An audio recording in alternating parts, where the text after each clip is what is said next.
Well, Fingers now that you've crossed. said it, it's bound to happen. Well, I lowered the resolution on my big monitor, so that should help. Hopefully.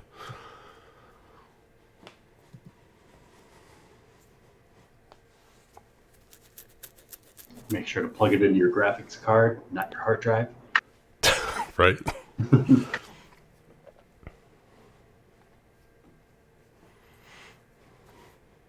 I think I've maxed out my USBs on my computer and how much I'm trying to drive off of one graphics card.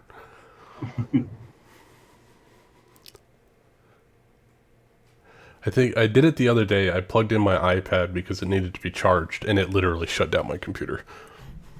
It was like, Well, nope, I'm not doing that it. might be part of the problem. What are you doing?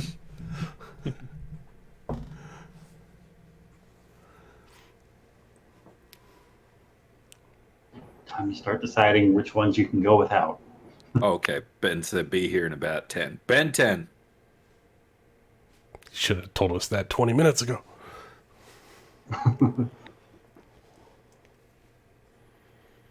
Well, that half of the group is here. No, we need Amanda. I mean, Ryan said she's there. Yep, she's turning on the computer now.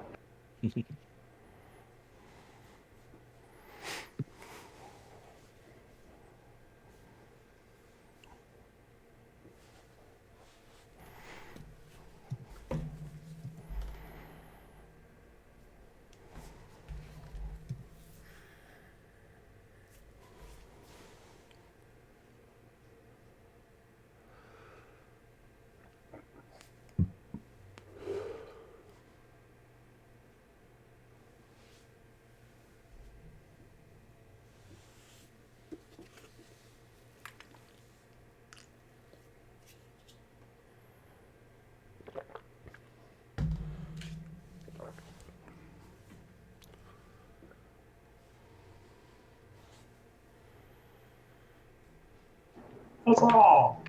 I started building Warhammer minis. Oh It's a yeah. lot of fun. I started putting together some of the model sets, but never got the paints. Yeah, I just finished like putting together the models last night, and then I'm gonna try painting them. I might try painting one of them tonight. I've always wanted to get into model painting, but I know if I do it, it'll become an obsession, and then it'll just, I don't know where I'll take my life after that.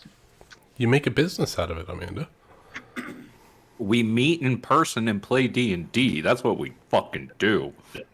Speaking of, I'm trying really freaking hard because my boss said I was supposed to have the 28th off, so I'm gonna try and do some sort of game night, whether D&D or board game or something, just so people in Arizona are aware. I want 20, something. It'll be 28? Saturday. I have Saturdays off. Yeah. So just a heads up. I'm really hoping, but I can't make any certain plans because my bosses like to say one thing and do another. So I'm supposed, because I switched to girls, so I'll only have one day off the weekend before, and I'll have 3 days off that weekend. So I'm like, Saturday night, we're doing things. Amanda's running a one-shot. I don't know if I go that far. Come on, I'd love to play Cashew again. Peninsula I was such thought a it great was character. pistachio. Pistachio, pastrami, peppermicini, who cares? Mhm. He's a wooden talking puppet who is also a vampire slayer. He's a Ryan, goddamn liar. Ryan can finally get his dream of having us fight each other. Our MistHaven characters fight each other. Right? It would be so badass. I'll call Free for in. Oh, all. I'm coming. We'll need a laptop on standby. I think the only issue I would have with running an in-person game is I won't have the computer there to do all the math for me. It's such a mood. That sounds like a lot of work. That's what phone apps are for. That's true. That's true. Touche. Well, the good thing is now is that the D&D Beyond has rolling within the webpage, so you don't have to do anything. You need to do it on the iPad. Okay. And you're telling me I bought all these dice for nothing? No, I'm gonna do math, dude. I do it all the time when I'm DMing. I'm just like, who has time to type all that stuff into the computer, right? Like, you I roll mean, the dice, you do the math. if it means that I don't have to do math, I'll do it. I learned how to code my last math class because I did Ew. not want to do the math.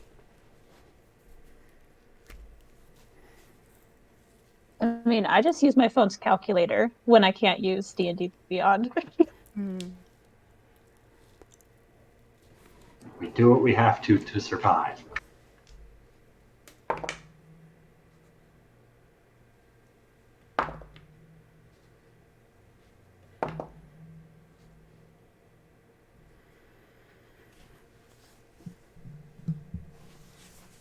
But if we did do MistHaven Battle Royale, who wants to take on Kevin? Because not it. I mean, I already if got my if ass Rafal kicked can by her. if Rafal can catch Kevin, he can win. That's just it. Nari's dead Oh, as yeah, soon as that's anyone the does thing. anything radiant. So Nari's down first, guaranteed. Yeah. No, So- like, see, like, if the problem would be it really would depend, I think, on if I could talk somebody into helping me. I'll help you if you promise not to murder me. Yeah. If two of us go after Kevin, I think she's sunk. Because Right. I have a really good movement speed, but you are my you're like kryptonite to me. So if I can make an ally out of you, you said. Right. And if I can get close to Kevin, I have sentinels, so she can't get away from me. So I'm gonna Yeah. Iskari this bitch. I Yeah, can tell you Those right wings, now. though, she can stay out of reach. I think if I'm making a prediction, I think Aggramar wins. Probably. Yeah. Because Aggramar has like what, 7th level spells? Oh yeah. Yeah. And can fucking banish us and shit. Like he's Built just like a tank. you're just fucking gone, boom. And he's got all his god dice and shit, like No, all I have to do is That cast number's etherealness on myself and wait until everyone else dies and then mop up the last person. Only if you could catch them, depending on who it is. Not gonna Someone lie, else that's can kind of my steal plan plate a mail. bit. it's true, because if Rafal casts haste on himself, he can catch Kevin. You gotta find me first. Like, come on. That's That's it. fair. If she hides, you have to find Rafal her. Because has that'll be your downfall. Rafal has perception now. He has proficiency in perception now. But she has like a minimum 30. No, it's a minimum 22. I watch closely. It's just is always 30, so it just happens that way.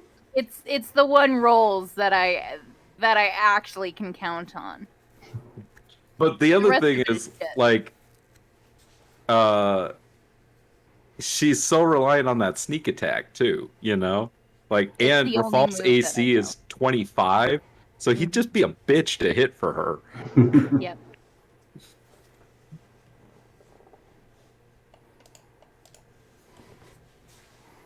That's the thing too. We also have to kill Aggramar and Rafal, which have the two highest ACs, right?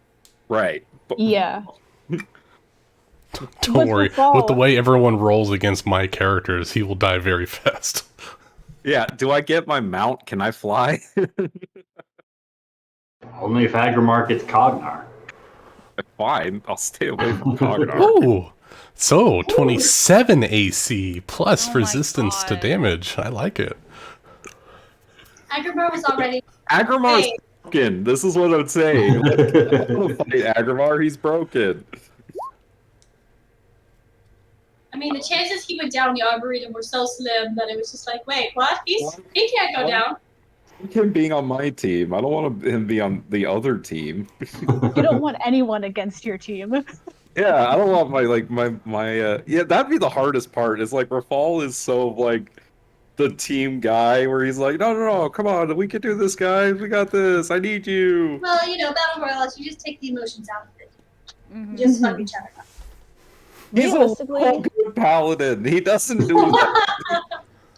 I think Rafal could be somewhat easy to take down if you stay out of his melee range. Because Yeah, he'll fuck yeah. you up. Oh, yeah. Because as long as you get a range, you could just keep hitting him, fly away, or just hide.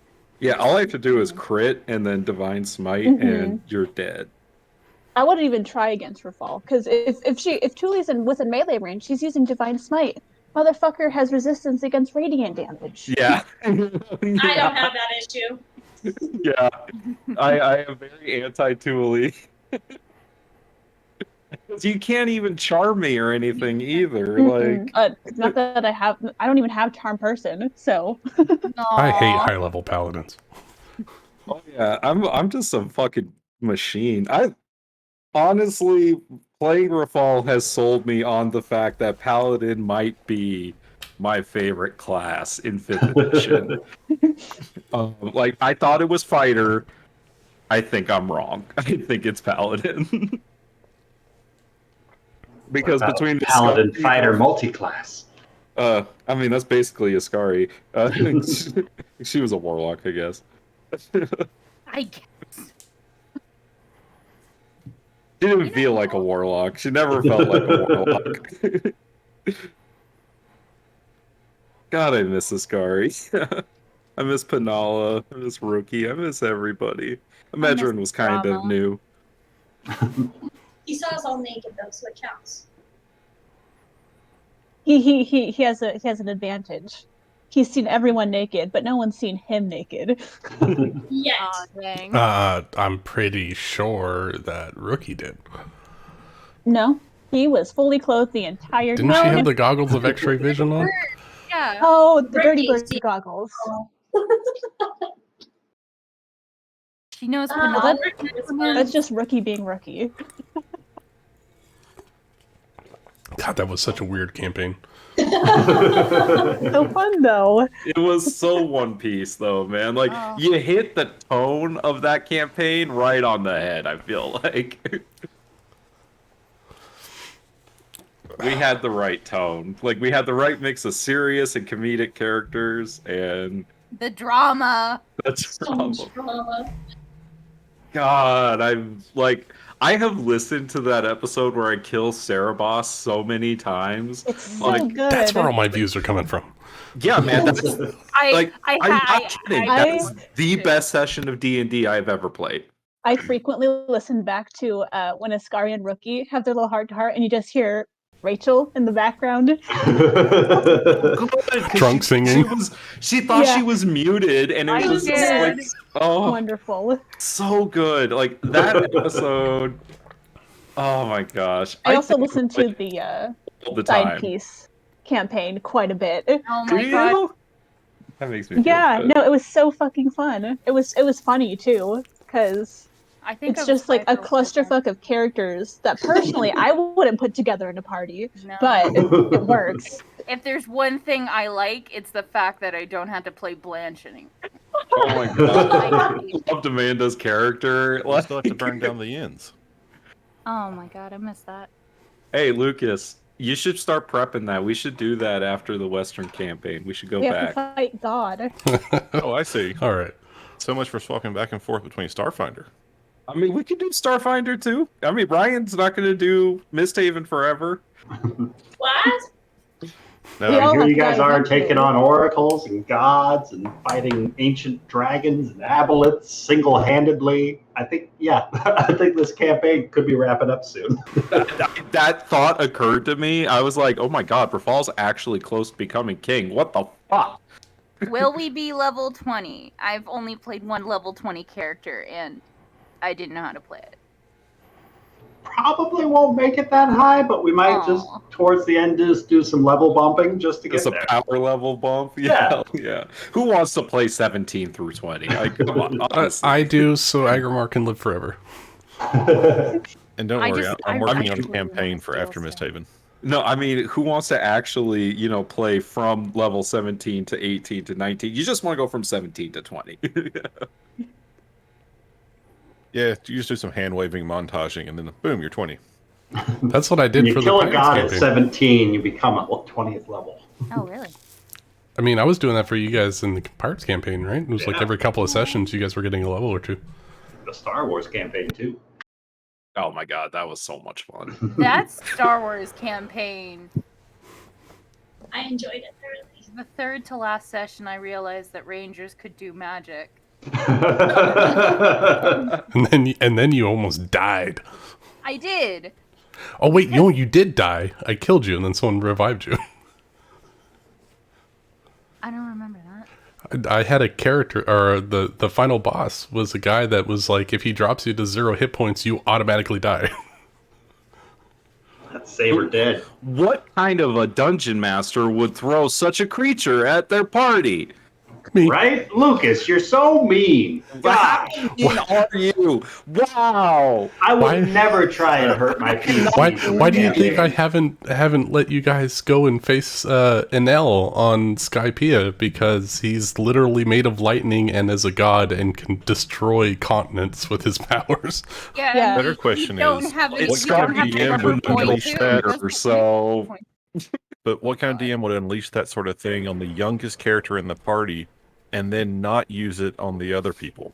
Who would do that? Who would I do don't think we have someone like that in this group. Well, That doesn't I'm sound glad that the right. worst threat you guys are facing is like mirrors and your reflection and just your own inner demons.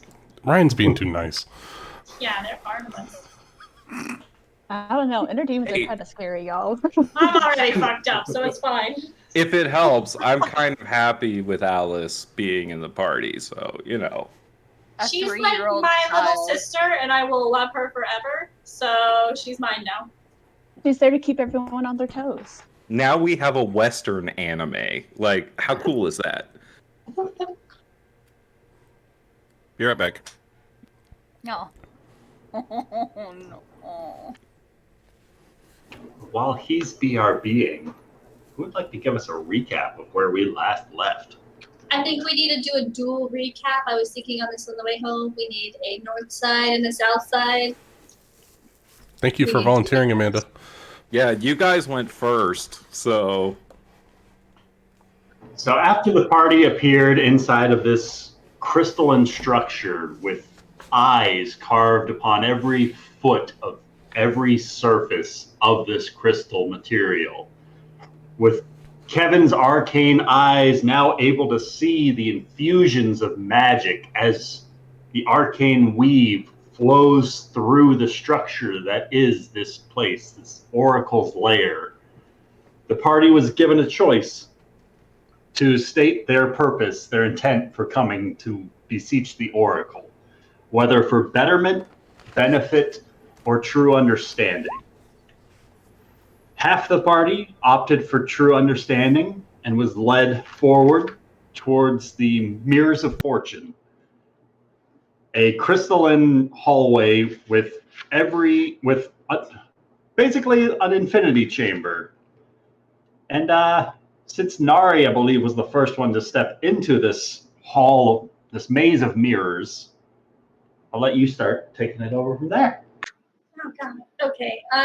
So we walk into this mirror hall, and Nori is faced with something she didn't expect to see, which was a reflection of herself. As it slowly walks away from sight, she finds herself surrounded by emptiness, just reflections upon reflections of nothingness.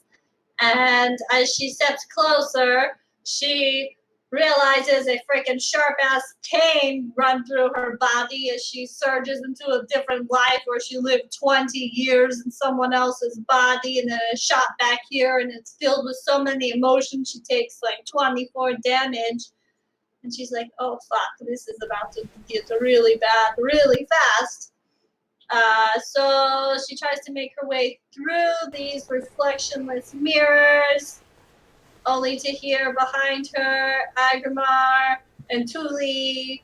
You know, they seem to be getting along quite fine now, enjoying their time in this mirror hell. Feelings come afoot. Jazz.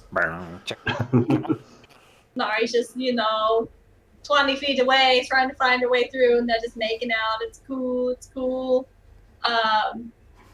And I think It was Tuli one tried kiss. to shatter the glass a few times, but that backfired multiple times. And I don't know, Tuli, you weren't looking so hot. It was just Tuli's always hot. Thank you very much. It's true. That's fair. It's true. It's true. That's fair. Sorry, I take it back. My bad. Nari stumbled into this side room. She's just jealous. I am jealous. She's effortlessly gorgeous. Okay? It's not fair. So Nari finds this weird side room that's quiet and peaceful and is able to tune into her inner self as Aggramar and Tuli. Aggramar tries multiple different ways to navigate to outsmart this maze, but eventually, inevitably, he's forced to face what's right in front of him, which is hundreds of versions of himself as they navigate through. I know, Tuli, you tried multiple things. I think you almost tried shatter, right? But then you're like, no, that's not a good idea. Yeah, no, I settled for just punching the mirror. Yeah. That did a lot of damage. That, not to the mirror, though. No, only to her. And then we slowly realized that there was one of the mirrors that was ajar, and so or off kilter. And so we eventually made our way that way after slowly having to face, I think Tuli had a pretty intimate moment with a different version of herself also. A version that perhaps stayed in the temple and called her a thief. And Tuli's like, I hope you're happy. And the other Tuli's like, you're a bitch. And it's just like, oh, wow, okay, that's fine. And so eventually we found our way out of the mirror of reflection of lives, present, past, and in synchronicity. And we found ourselves in a hallway. And we kept walking, and now we're in this other room, which I didn't write a description of, but it has all sorts of runes, I assume. And what are they? This circular room where there seems to be zero gravity as you guys are floating around inside of it, and all sorts of colored patterns are shifting along the wall in this sort of kaleidoscopic effect. And as they continue to shift and change, each of you has your focus on a different section of this room. Oh, I remember. I remember now. Tuli just kept catching glimpses of a humanoid-sized figure just swooping out from her peripheral. Nari spotted the flash of movement of the glimmer of scales as they slid across the wall. And Aggramar began to focus upon some of the thoughts that he was viewing from the previous maze of mirrors. And some of those reflections that he was having from his past started to coalesce upon the sides of the wall as this sort of projection of Aggramar's memories appeared on the wall of this colossus, this sandstone structure, the statue of Zomeria emerging on the plain of Daganata, and some sort of ritual where a bargain was struck with a voice as it called out, and Aggramar responded. Basically, you guys witnessed Aggramar's birth onto the material plane. The destruction of Azian and the birth of Aggramar. Meanwhile, the other half of the party opted to travel forward for their own benefit. And the first chamber they came across was a testing chamber with a purplish crystal with the hilt of a sword frozen inside of it. And Callum, recognizing the opportunity for acquiring something quite valuable, started to crack open that crystal. And if Ben's back, I'll allow Callum to take it over from there. What did the other half of the group do last session? Oh, ours was much less traumatic. Oh, yeah. I mean, on our After we minds, reached- no. Bodies, yes. It was. Sorry, Ben. Go ahead. After we reached the chamber, Callum just took the opportunity to try to introduce themselves to the beings that Zara saw inside the chamber by knocking on the crystal. They clearly misinterpreted what he was trying to do and decided that it was an attack of some kind. They tried to wall him in, and he, after taking a few hits from them, ran away and disintegrated the wall so that Zara and Rafal could come back in and help. Badass. And with their help, we totally kicked the butt of some Dao Djinn, or I guess just Dao spirits. And they left behind some nice stuff for us as recompense for attacking us. Yep. It was some good shit. Then we went down a hallway. Yep. Down that hallway Really was long just a lot of hallway. nothing. Yeah. We continued down the hallway until we found a door. On the other side of that door, there was... Well, an let's start aura. with the door first, because the door was sus as fuck. And we were like, should we open this door? We're like, maybe we shouldn't open this door. We could just keep walking, And then Callum was like, nope, fuck that. Peek inside. We opened up the door. And we peeked inside, and it's an interesting peek. Peeking open into those doors, you saw the dark swirls of this noxious steam heavily obscuring the chamber within, and concealed within the fog were these bright ochre eyes that pierced through from the other side of the room through this fog, and you could faintly make out the form. Where's my handout? Of a crystalline figure whose glowing eyes were just staring towards you, this half of the party, as those doors were pushed open through the steam.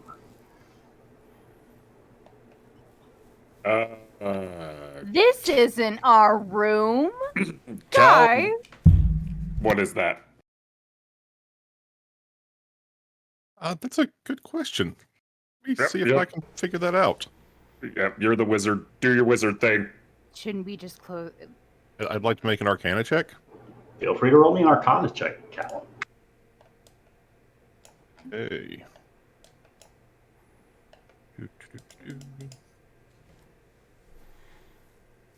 Come on, natural 20. A natural 19 will work. That's Say good. 29. Very good. Woo! What you can make out of the figure before you, it seems as though you're familiar with clay, glass, and stone golems. And it seems as though a similar sort of functionality has been infused into this crystal and humanoid to make this crystal golem that you see standing before you. You've never seen a being quite like this before, but you would imagine it's the same sort of principles. I think that might be a crystal golem. Similar to what you might have seen as a clay golem in the past. I've never seen one like this. So Although, does that mean Callum? it's more dangerous? With your awesome Arcana check, you also make out, glimmering amidst the steam in the room, what look to be arcane runes scribed out across the floor. As the steam wisps through and just kind of coalesces in spots and fades away in others, you see this ringed pattern of what you make out to be scrying runes, rimming the edge of some sort of a pool of liquid. You make out these scrying runes that look to have been corrupted. Kevin, you can also faintly make out these sigils thanks to your true sight, as you can faintly detect this necrotic aura just wafting off of this circle of runes in the middle of this chamber and just solidifying into this steam that fills the room.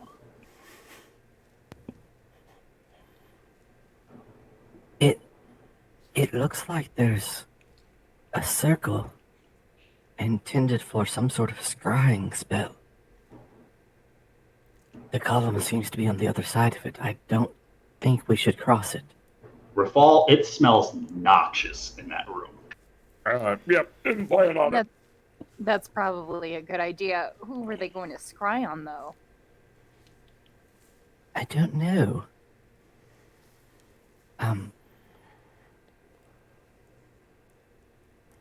How far does the steam extend? Looks to me as though it starts to dissipate by the time it hits the door. Is it Strong enough that it might affect you if you enter the room, but this far from the source, it's not as toxic. Is it something you could dispel from here? That's what I was going to wonder. Is like, do I recognize what kind of spell this might be? Like, I mean, noxious cloud is the thing. Roll me an Arcana check. Cloud kill. That's another natural 19. All right. Before a 29. Showed up to play today. So you've studied some of the more cautious tales involving scrying and the kind of misfortunes that can befall those who look into events such as the future or the past with the intent to change what's to come or what's meant to be. By making use of a scrying pool or a mirror or a crystal ball to see one's future with the intent to change it, it distorts and corrupts the magic used in a way that it no longer functions after that use. It has to then be purified through a ritual that you have spent time to study. It should only take about a minute to do so, but you think that if successful, you could purify these runes to dissipate this noxious effect that is rising from them, this toxic steam that is leaking out from this boiling scrying pool. Hey, Callum, if you're able to fix this thing, you said it was like a scrying pool, right? Like, could we see how the others are doing? Quite possibly. Scrying is not really my realm of expertise, but we might be able to do that, yes. Give me a moment. Let me see if I can cleanse this noxious odor from here and restore the purity of the spell. So mechanically, what spell would I need to cast? What spell would you like to try and cast? Well, I have Dispel Magic. That would be potentially a quick fix to this. But Mending? that's going to be a roll for it. The minute-long ritual that you know of takes longer. Mm-hmm. Mechanically speaking, it takes 10 rounds in total, as opposed to the 1 round a Dispel Magic might cost, but it's a guaranteed success. No, I'm totally happy to do the ritual. I just didn't know if you had a specific spell in mind for... But yeah, I will totally do the 1 minute ritual. Can I bless him? How long does bless last for? I think it's 1 minute. It's 1 minute. I think that depends on what you say to him. God bless you.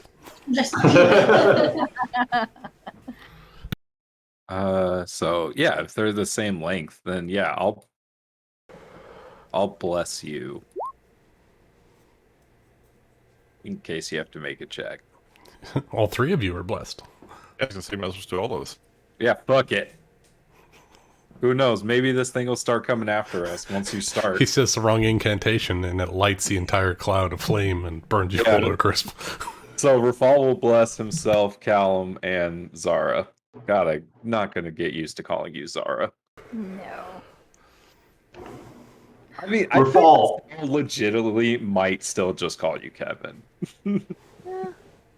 Unless it bugs you. Kevin's are at this point, like, she'll go by both. Yeah. Call her Kara. Right. Rafal, as you go to speak the words of this blessing upon your party, I need you to roll me a Constitution saving throw. What? What? Okay. 17. You speak out these words of purpose to bestow your allies with confidence. And Zara, you can see the eyes watching just ever so faintly begin to glow with some sort of arcane purpose. And you watch as Fall speaks these words, so too do they sort of glow with the intensity of the volume of his voice, matching it almost perfectly.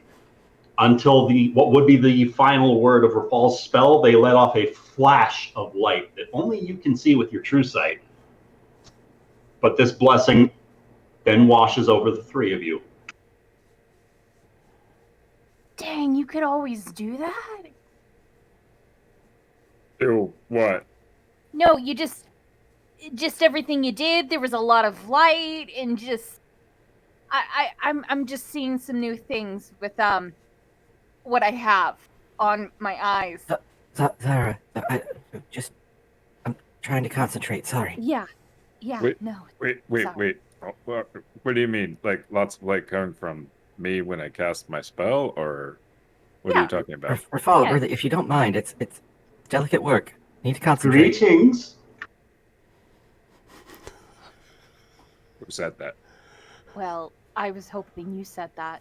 That was definitely not me. Well, could it I was have really been you? hoping one of you said that. Well, okay, Well- I guess. Greetings. Hello. Are we The sure? crystal golem waves Oh, towards fuck. the three of you. Oh no! No! Yes, hello. Why are we Callum. talking to Golem? Golems aren't usually like this. Like I said, this was like no golem I'd ever seen before. Well, maybe we should engage with the weird golem we haven't seen before. You know. Excuse me. Just like awkwardly waving. I'm- Hello. I'm just trying to purify your area. It seems as though someone may have misused this magic circle. Are you in need of assistance?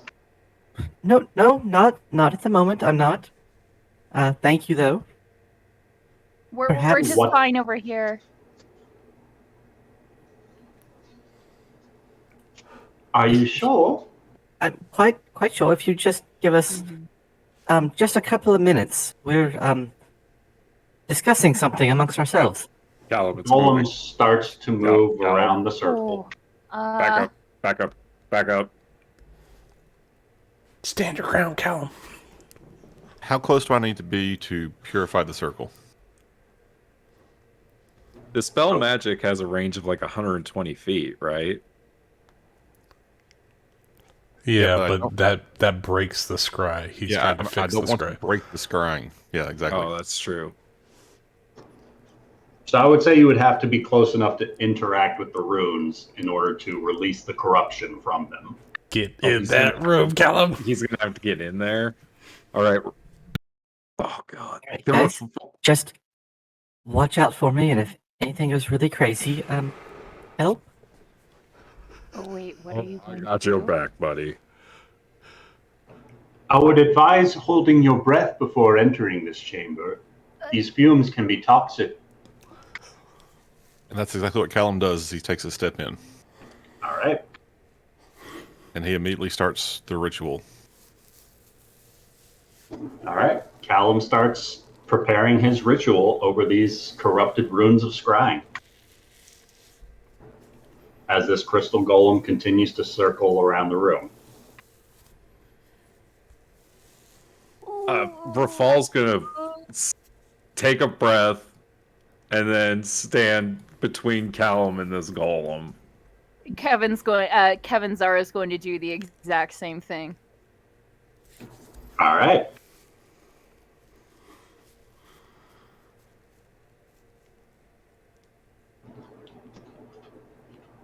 Can I assist you by means of scrying, then, when the pool's corruption has been cleansed? Is there anyone in particular you are searching for? Or are you searching for Valen herself?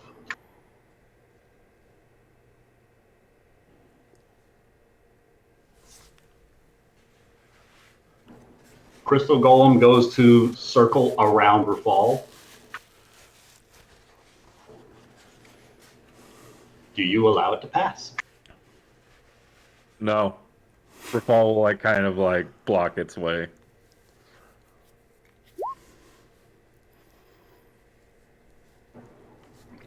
Callum continues this ritual as he starts swirling his wand across the runes.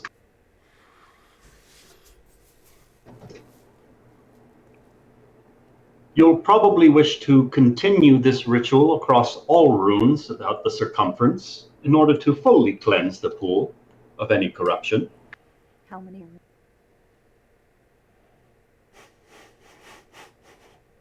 Okay, so I assume Callum hears that. And it sounds good to Ben. Does that sound good to Callum?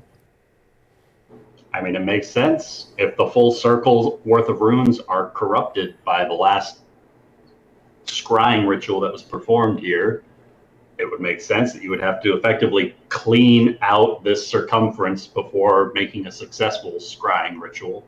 Kind of like the way you might clean out the bronze copper pot used for the Find Familiar spell between uses. It's not technically something that's required, but it will heighten the chances of your success. He starts slowly walking around the circle, making motions with his wand. I imagine it's like someone went through and scratched a line through all the runes, and Callum has to go and reconnect all the runes.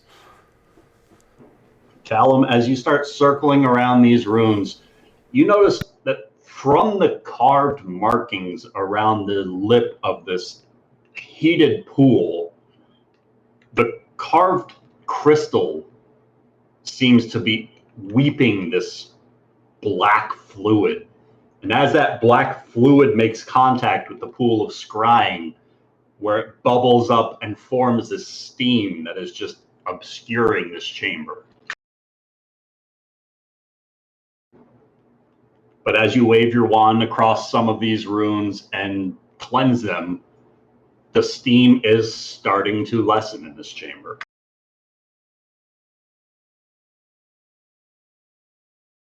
I'm glad I have a high constitution. I should definitely be able to hold my breath for a minute while I walk around the circle. Yeah, I'm good too.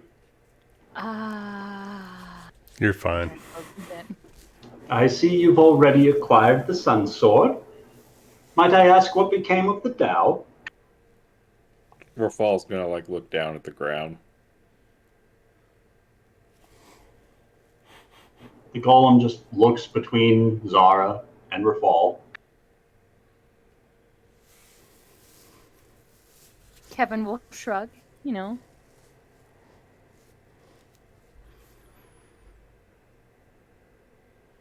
Callum, as you make your way around this pool of scrying, your leg bumps into something solid through this steam.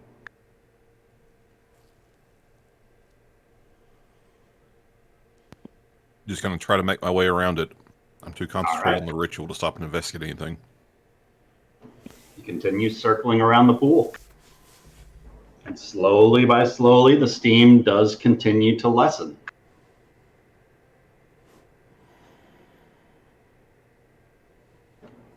And as Callum starts to complete his circle around this pool, can I get everybody in this chamber to roll me a Constitution saving throw at disadvantage? Ooh.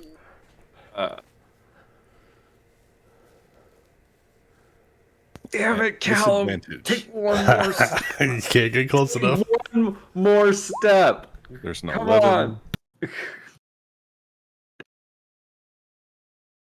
And that's a 9, so mine's a 17. 23. 10. Callum and Rafal both take 5 points of poison damage, Zara as got just, 14. Oh, yay, 14. which is why she's going to take 11 points of poison damage Oh. from this toxic theme that just begins to burn your skin. It's very, very uncomfortable to be in this chamber. Like standing inside of a sauna where the heat governors have been turned off. And it's just gone beyond uncomfortably hot. and it's like you're standing next over a boiling pot. As Callum is completing his circle about this ritual, and before long, the last of the steam does begin to dissipate. Callum, how would you like to attempt to circle around the crystalline golem? I'm definitely not going to go into the puddle, so I've got to go around him and like just squeeze around past Rafal. Oh, wait. Zara's blessed. Can she roll the bless? Oh.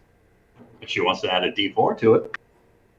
Yeah. Because I was going to make my Constitution saving throw for maintaining the concentration. I was like, oh, she'll get that on the save. No, in case things go south, I'll keep it for a bit. No, you can constantly Bless use it. You can use it for on every single sorry. save. Yeah. Fuck it, yeah. Attack and save. So that's an 18. 18 for her. So Zara, instead you're going to take 5 points of poison damage. Let's go! Give yourself back 6 hit points. Yay! Wow. Way to go, Rafal. I never used that spell. Callum squeezes by the crystalline golem, completing the ritual and cleansing the runes of this scrying pool. The steam fades after the next couple of moments, and it becomes comfortable in here again. And you guys watch as these roiling waters of the pool slowly calm and become perfectly still. And it's like watching the surface of a mirror. You guys have a mirror too. God damn. Zara, you can see on the opposite side of this pool, where Callum bumped into something, there seems to be a small cabinet on the back wall. Huh. Yes, I think I bumped into that on my way around. So, sorry. Hello. Do you have a name? Rafal's going to address the crystalline being as these two are like looking around. Many who come through here refer to me as Valen Sarnaster, the Oracle. You can call me Valen if it pleases you. You? Is that who I'm like? Are you this an actual thing that I'm talking to? I don't recall you ever arriving here for a speech impediment, but I suppose we can fix that if that's what you are in need of. What? He stutters with his speech. It would be most beneficial to correct this for one leader, for a king such as himself, to speak clearly for his people to understand his word. Is this why you have sought out the Oracle? No.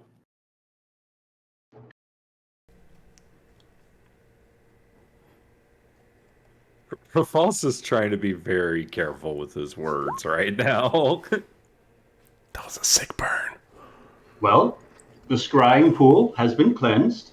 For that, you have my thanks.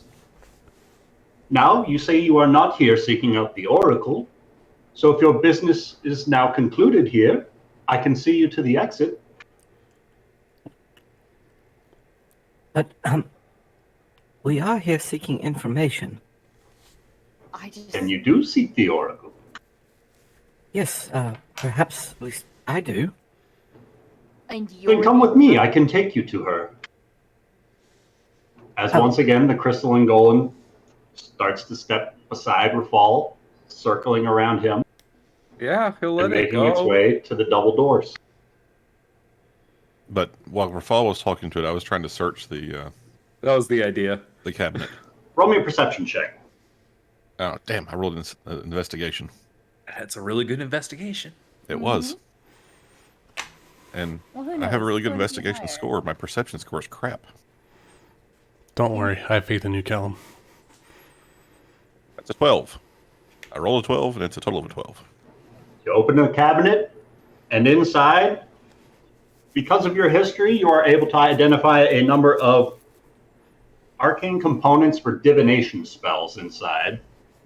Oh, that makes sense. They all appear to be very dusty, like they haven't been used for some time. You should snag those, though. Divination components are expensive. They're not that much. Aren't the divination spells like the Aren't ones any of where them they're like, you need particularly this expensive? 100 gold worth of this?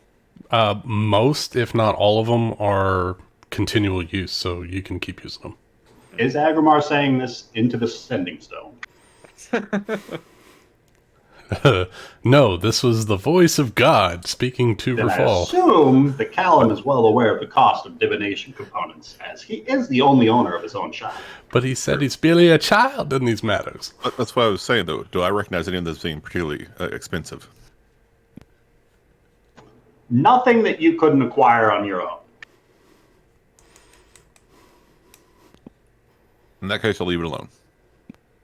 Oh, what?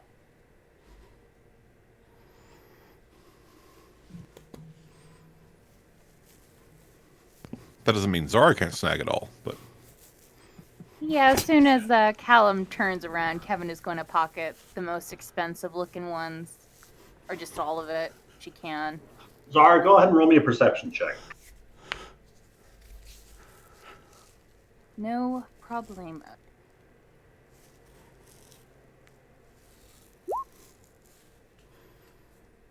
Should not be at disadvantage for that. No, but I did roll a 17 in my first one. All right. Zara, as you're scooping up some of the components inside, your knuckle wraps the back of this cabinet, and you recognize it's got a false back to it. It appears to be locked, but you might be able to pick it open with your fuse tools. Yeah, Kevin will do that. We'll pick the lock. All right. So Kevin finishes scooping out the components into her sack as Callum sprints across the pool to catch up with the golem as it is making its way out of the room. What's Rafal doing? Oh, Rafal's waiting for Zara 1,000%. All right, so He's not Rafal leaving stays her back alone. in the room with Zara. Yeah. Aww. So you're a most interesting golem. I've never seen one of your type. Okay, so they go back down to the right. Okay, Rafal's going to take note of that.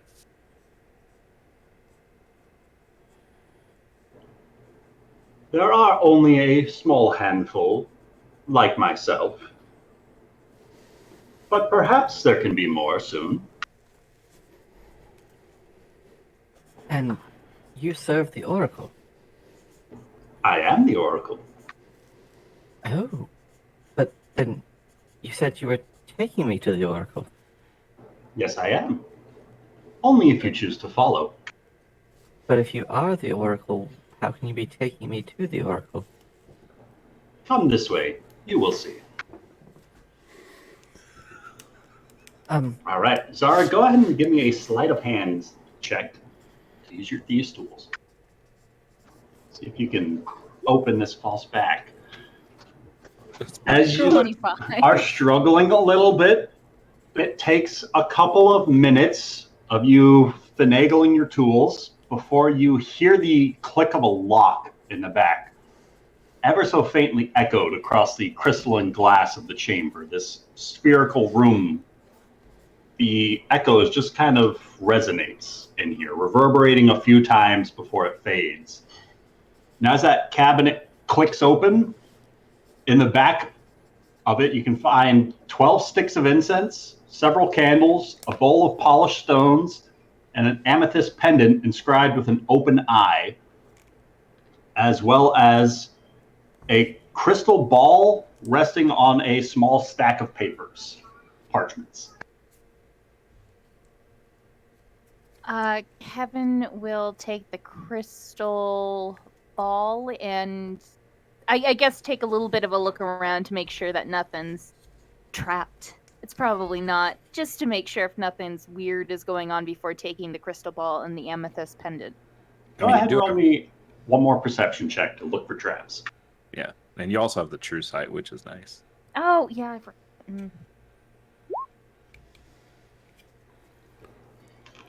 Looking around in this chamber, you're looking at the cabinet itself before your attention focuses on the crystal wall behind it and the dozens of eyes that all seem to be looking at you. As your gaze stretches kind of behind you, just in case there were a trap that were to come from behind, your eyes Rafal catches as they linger on the pool's surface for but a moment.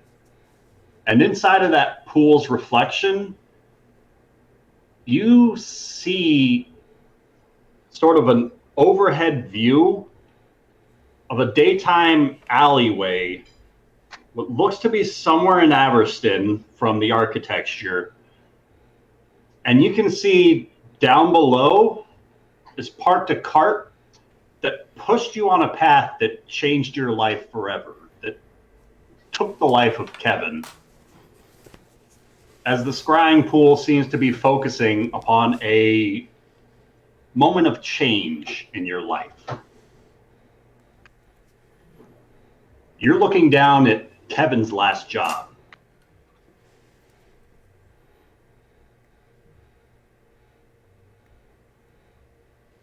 Callum, as you're following this crystalline golem, it continues to keep pace, retorting with as many questions as you might have with its own simple answers. So I'm going to start, like, slowing down, kind of waiting for the rest of them to catch up. And as we get back to the room with the crystal, I'm going to sort of linger in the doorway and see if I can just kind of ask this thing some questions and just engage in general conversation, ask about the canopic being, you know, see what it says about that, and just the oracle. What do you ask about the canopic being? Well, my friends, we saw mention of them in writings about a canopic being. Is there such a being here? I am one such being. You are? I am a canopic golem. Does that mean you contain a part of someone? I contain a piece of the oracle, as the oracle contains a piece of me. Together, we are immortal. Together, we will change fate. And do you remember who you were before you were this? I was once called Accusor, a martial fighter. I had held great prowess and status amongst the gladiators of my cities. Perhaps you have heard of my legend. Have I heard of his legend? You have not. His name's on the list, though. I have indeed heard your name before, but I am afraid that where I am from, your legend has been, well, perhaps lost or just has not made it to us yet. Tell me of your life. Well, what I was then is so small to what I am now, and even more small to what I will become. And Callum is totally just like playing for time, trying to let the others catch up. With this next question, the golem presses on those double doors at the north end of the crystal chamber. Rafal's going to use his bonus action to use the earring and say, "Oh, Callum doesn't have one." Fuck. Nope. What do you say? Never mind. I was going to use it to talk to Callum. Sorry, you hear Rafal from the other side of the room, press his ear, and he says, "Never mind." Do you see what I'm seeing right now? Rafal's going to step over and look into the pool. Rafal, roll me a perception check. Sure.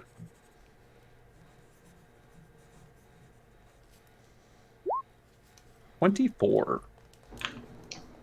You're looking into the pool, and despite its still glass-like surface, you don't see any sort of images through the pool of scrying.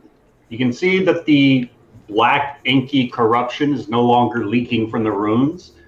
The steam is all visibly gone. But those eyes are still present all around this chamber, as they have been throughout this whole area. Raval's gonna like shake his head up. I don't see anything. Yeah, Zara. No, it's right. Is there anything happening? It's about 1 hour before the explosion, as you remember it. Rafal's gonna like walk over to her and then like kind of look from where she's looking and like put his hand on her shoulder, and then he's gonna say, I don't see anything down there. What do you see? I'm seeing the cart. It's right before everything blew up. Zara, Callum mentioned that the reason why these runes were corrupted was that somebody used the scrying circle and tried to change fate with it, and that's what created that gas and corrupted this. So I so someone decide. he's gonna take like two hands. He's gonna pull like and like make it so he's gonna try to grapple Zara and move her head away so she's not looking down at it, and like have her trying to like look at Rafal. Zara, do you want to look away?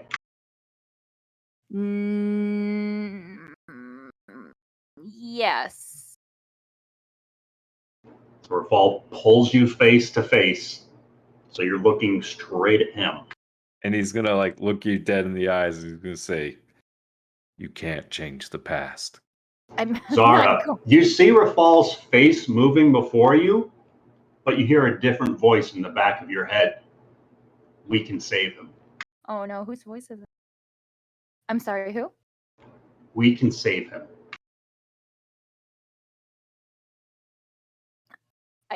I get what you're saying right now, Rafal. Heaven is gone. He's dead. Yeah, we don't. He's dead. Look, he Zara, might be. He's dead. Oh, but it's right there. I mean, theoretically, right? We could change the past, right? And then you would never have met me. You've never met Callum. Yeah, none of this would have happened. Yes, but is that hear me what out. you really want? Hear me out. Your anxiety is consuming you, Zara. You're no hero. But he was.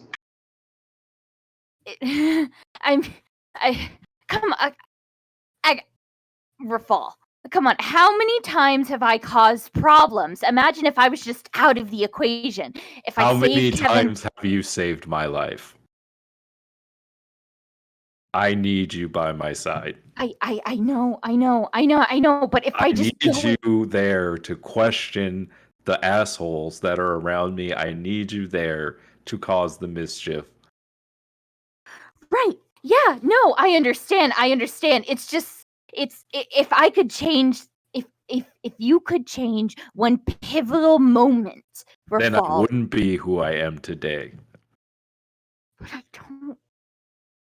I know. I know what. Like who my friend Zara is today.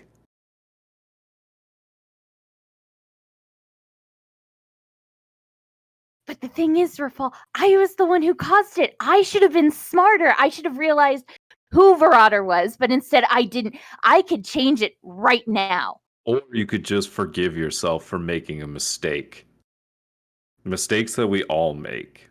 Mistakes are small, Rafal. Mistake is accidentally adding 2 cups of cinnamon instead of 2 teaspoons. My mistake got Kevin and several of my friends killed. The Faith Fareets no longer exist anymore. Kevin, sometimes those things happen. mistakes. Rulers have made mistakes that have cost millions of lives across all of history. Humans, mortals, make mistakes that sometimes cost the lives of other people. But you have to forgive yourself for that. Verrader is the one that was responsible, and you know it. You and I both know it.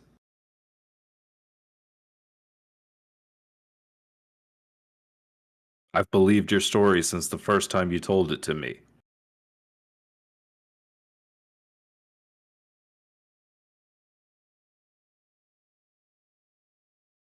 I just want to make it right. I just want to have Kevin alive. I know. I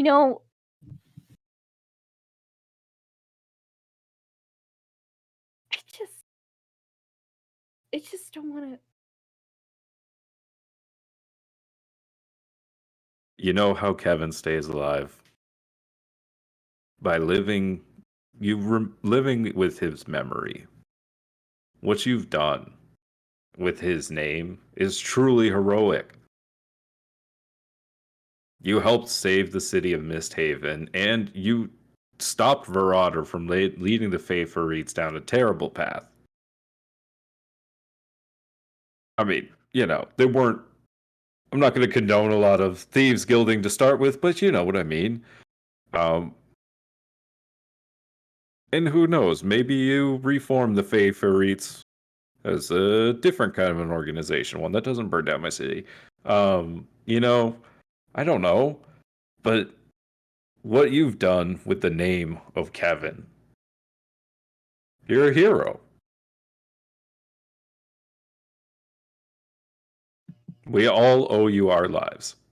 You have saved every single one of us more than once. You didn't have to. You could have run away at any time, but you didn't.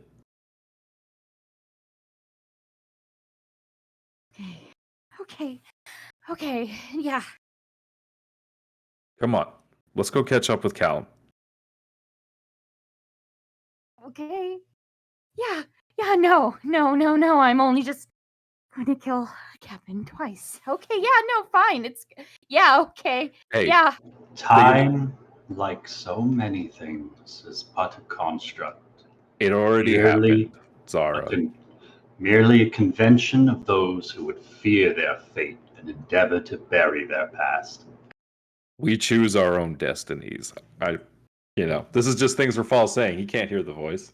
But here's the secret. Fate is also an illusion.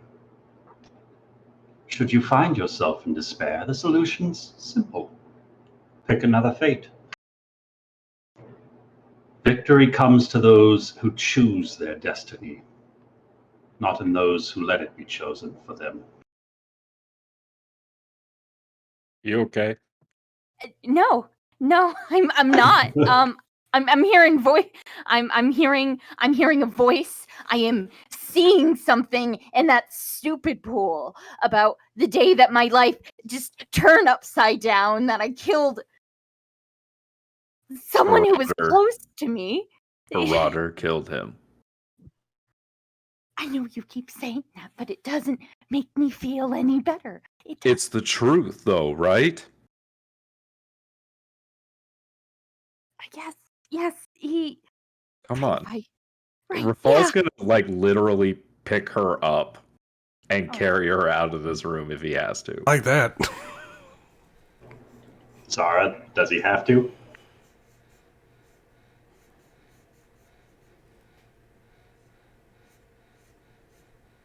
Yes, yeah.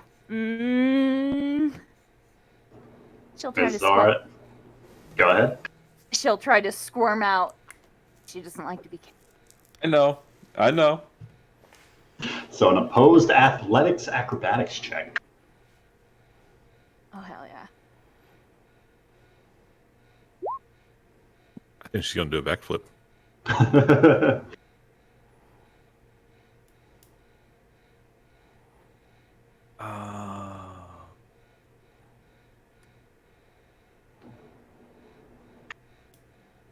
Zara, you go for the backflip as you see Rafal reaching for the grapple. Sorry, I was just thinking of something. I was thinking if I wanted to use my channel divinity for the peerless athlete thing for the first time ever, but Divine Smite? no. Oh, I rolled low. Yeah, Oh. no. Flip through the Oh. air, I mean, land it's with not a trying to 3-point hurt you, landing. you know, like And you can see a flash of movement in that pool as you see a younger Zara readying herself into position in the alleyway opposite that cart.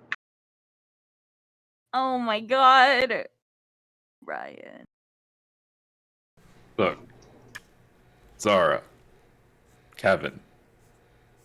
I'm just trying to help. And with that, we cut back to the other half of the group. Oh. We're inside of this That's- color shifting, kaleidoscopic, patterned, changing visions. As you're all kind of focused on different points after Aggramar shares his truth for the first time. Yeah, we definitely have not heard that. Like, you said it was like on a projection, so we saw it play It was out, projected on the wall that Aggramar was looking at.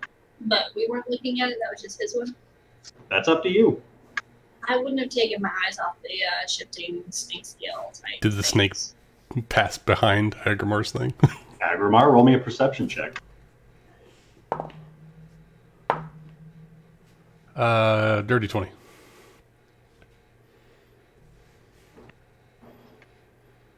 You catch less of a flash of scales and more a clear scope of what it is that is slithering around the wall. Aggramar, you see this winged humanoid slither up the wall as if it were the floor. He moves quick enough that it makes it look effortless. As he slithers up the wall, you can see Nari's attention is dead set upon this figure. Oh no. And despite you sharing your story, she has not diverted her attention from it. As it's continuing to writhe about the circumference of this room, just kind of watching. So Agmar's standing there. He's he's kind of stone faced in shock seeing this image, and then his eyes catches the movement. Tell me, friend, do you mean to cause Nari harm, or are you just playing tricks? As he's looking at the serpent person moving around. Looking at the serpent person as it moves around, and it seems to pay you no mind. As if it didn't hear the words that you're speaking. As it continues to dart around this sphere. Nari's going to speak out.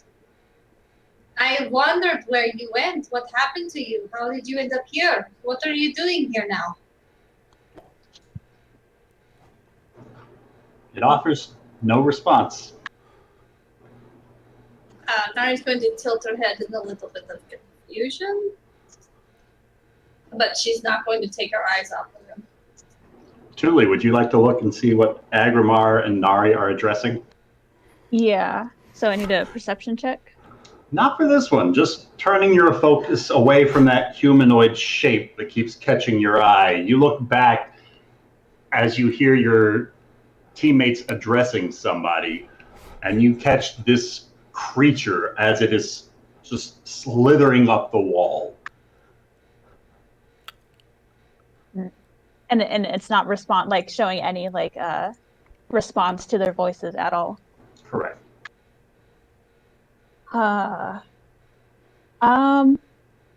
This never really works well for me in general, but I'm gonna try it out. Can I cast Detect Thoughts on it? Sure thing.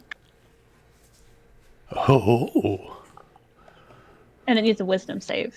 Go ahead and roll me a Constitution saving throw. Okay. 10. Oh no.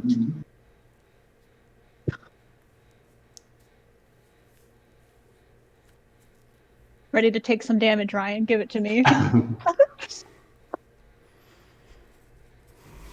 Masochist. That's a second level spell. Yeah. Yeah. Ah, god damn it. Thule, you focus upon this serpent-like humanoid with wings, and as you try to focus upon the thoughts of this creature, you feel this terrible sensation rack your mind as you take 10 points of necrotic damage Oh, no. and are unable to ascertain anything about the wall to this room, as this image that is projected upon it seems to not be a creature itself, but much like Aggramar's projection, only some sort of illusionary image. That's fair. The likeness of a creature. She's gonna speak up. It's not there. Like it's there, obviously. We can see it, but it's not physically there. So you're saying that it's illusory? Apparently. Nari, is that your friend from hell? It is Travash, but I haven't seen him in that form in quite some time. But she's gonna like look at the form and just be a little bit more sad that he's not here. It's not him. As Nari starts to focus on the form, now that she's aware that it is an illusion, its movement seems to slow down and almost stop. So the three of you can all get a clear look at this creature.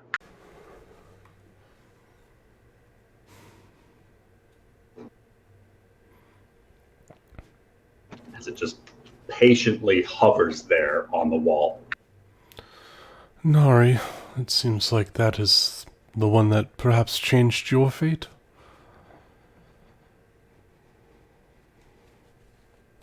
I have seen the moment that my fate has changed.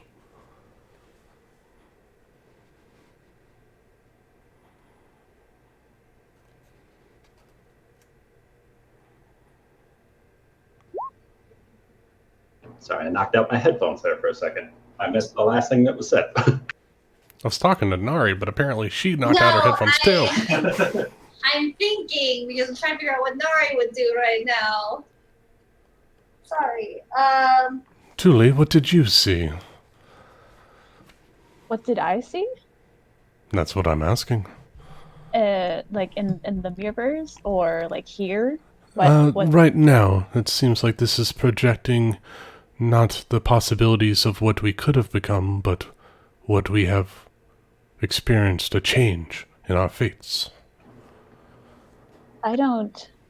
Does she see anything different? Because from what I know, she only sees the image of Travash, right? As you're focusing on the image of Travash, that's the only image you see. No, what did you see when you first came in? You saw a silhouette, a humanoid? I saw a humanoid. I saw him. That's all I see. Julie, go ahead and roll me a perception check to try and spot your movement again. I thought we all had something different. Oh God, 11.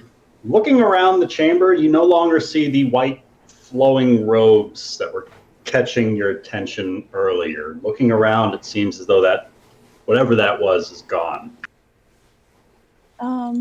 No, I don't see it anymore. It appeared to be humanoid, at least. I didn't get a good look at it, really. I said it before, but I think this particular path is testing us. It's showing us our possibilities and our fate that we had before. It's maddening.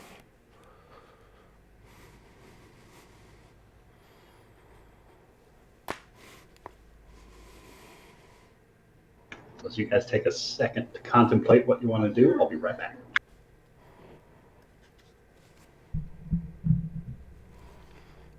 I don't know what to do here because I'm conflicted on emotions right now. Ah. I'm racking my brain of like what could Tuli possibly see in this room that she is not seeing at the moment. Something in white robes. Apparently, nothing comes to mind to me of anything in white robes.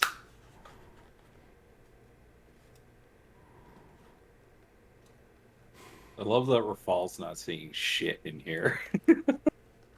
Well, Well, is there anything that Rafal regrets that No. could possibly that he could No, change? he's very much embraced the shit that's happened to him. Aw. Good for him. Rafal is the therapist friend. Mm-hmm. Everybody he's the needs mom one. of the group. That's why he's the. Is Rafal the mom or the dad of the group? I know we mentioned He's this. both. He's He's a the single mom. parent. He's He's the single legal parent. guardian. Single parent. He's He's so he's tired. he's the field trip He's the field trip what's the substitute. word? We know Aggramar's daddy, so. Sorry, Rachel, I had to. It was there. Fine, I gotta get used to it. Eventually, it won't bother you anymore. This Or is you good. can just kill her character the next time you meet her. Rafal can be Miss Frizzle. Rafal's the chaperone. That's Yeah. the word I was looking for. Oh. For a bunch of energetic. Okay, so Nari's going to look at this image of, or this figure standing in front of her that Tuli says is an illusion, but she doesn't see it as an illusion because it's clearly right there. Well, what do you remember about it? What does the likeness of this sort of imagery conjure up in Nari's mind? Well, she's going to look at it and say, you came back, right? This is real. You didn't just leave me. As the imagery behind it starts to shift and change, as you can start to see some of the reds and oranges glow brighter as the blues and greens fade away, and you can start to make out flames licking up into the scenery behind this serpent folk. And a hellish landscape starts to solidify behind it, with some sort of obsidian drifting through these magma-like rivers. And rather than sliding along the walls, he starts sliding across this sort of hellish landscape right beside the likeness of Nari, as the two of them are traversing this hellscape.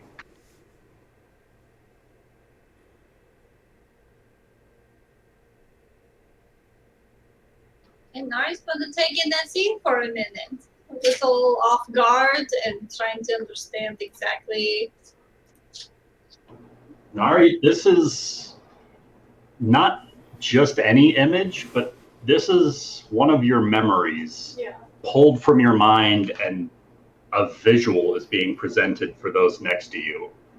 As you're having these thoughts about Bravash, they are solidifying there and appearing on the wall. Whether or not you're conscious, whether or not Nari is consciously aware of this happening, this is what is unfolding on the wall before you.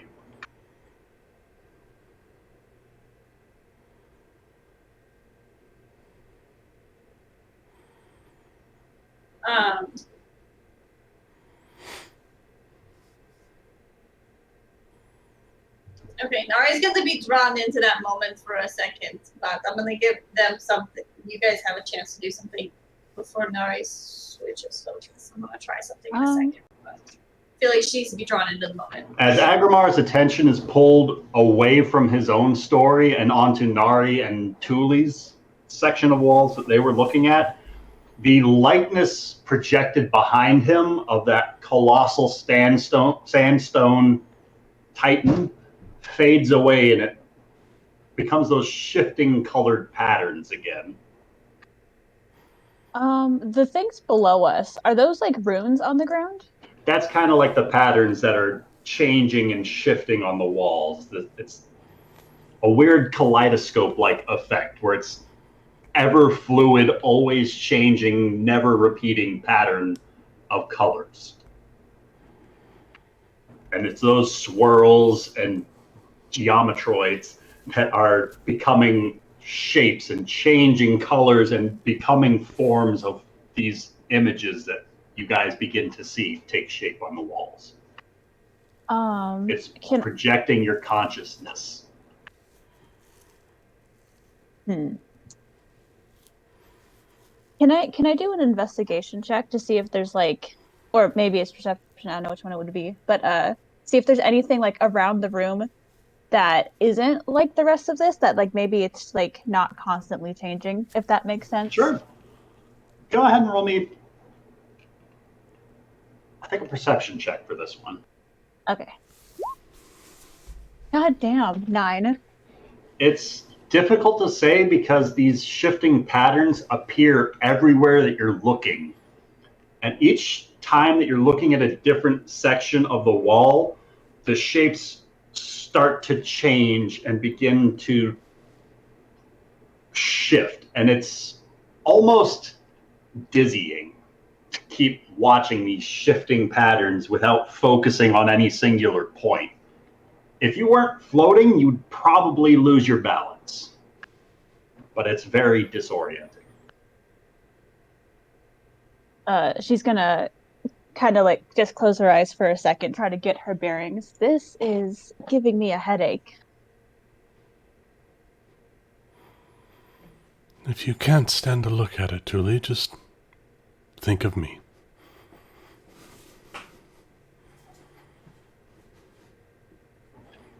You see the likeness of Aggramar appear on the wall that is within his own line of sight.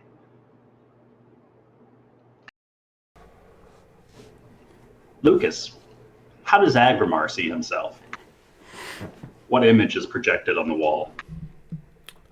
I'm going to say that it is similar to his current form. Aggramelian? Yeah, Aggramelian, but without the giant white starburst on his chest, and the crackling lightning over his body is not there, and he's just standing there kind of stoically, head lifted up slightly, looking off into the distance. Right.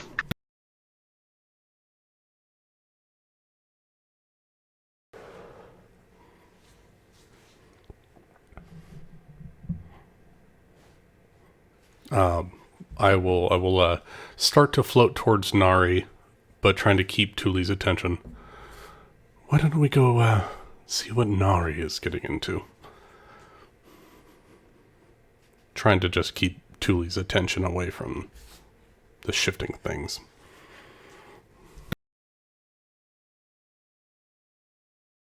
So Yes, you guys... it's probably very disorienting for her. Over there by her lonesome. A lot of flashing lights. Maybe Tuli's more epileptic than she realizes.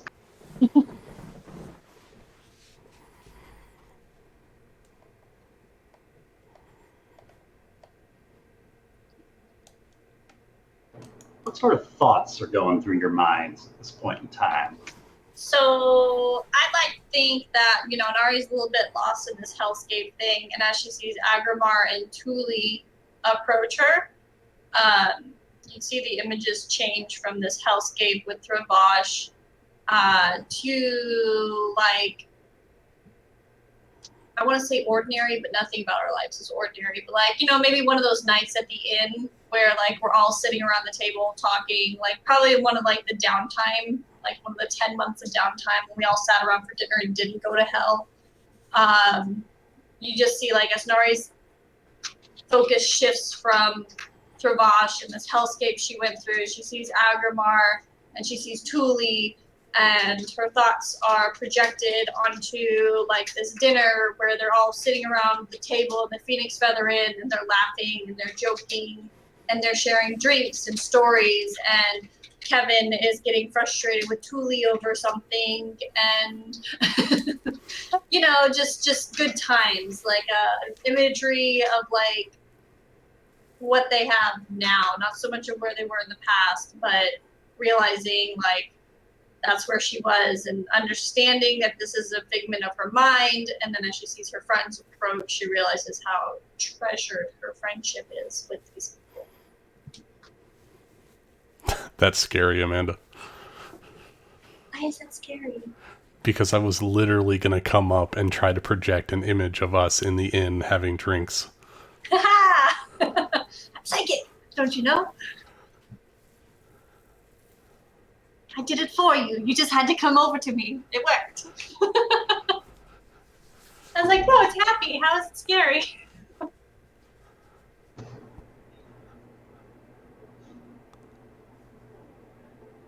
I don't understand the point of this room, but I figure if we stick together, we'll be able to get through it, no? Nari, I think that it is physically projecting what we had just experienced in the previous room. I saw in the room of mirrors the child that I took from his mother, and I relived the moment that I did. That's what was the last thought on my mind.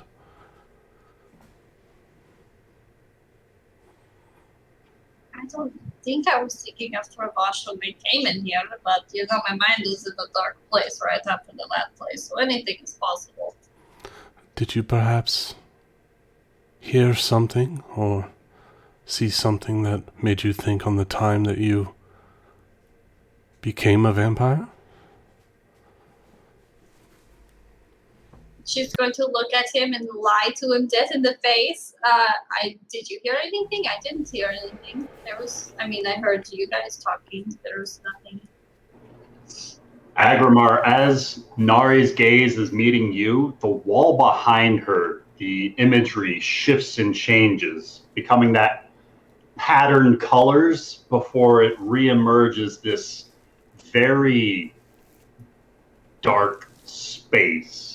All the colors begin to drain from the image except for shades of gray. This very tight, dark space where you can see Nari is closely confined, if not embracing the skeletal remains of the same creature that you just saw a moment ago, where she is entombed in the same sarcophagus as this skeletal remains.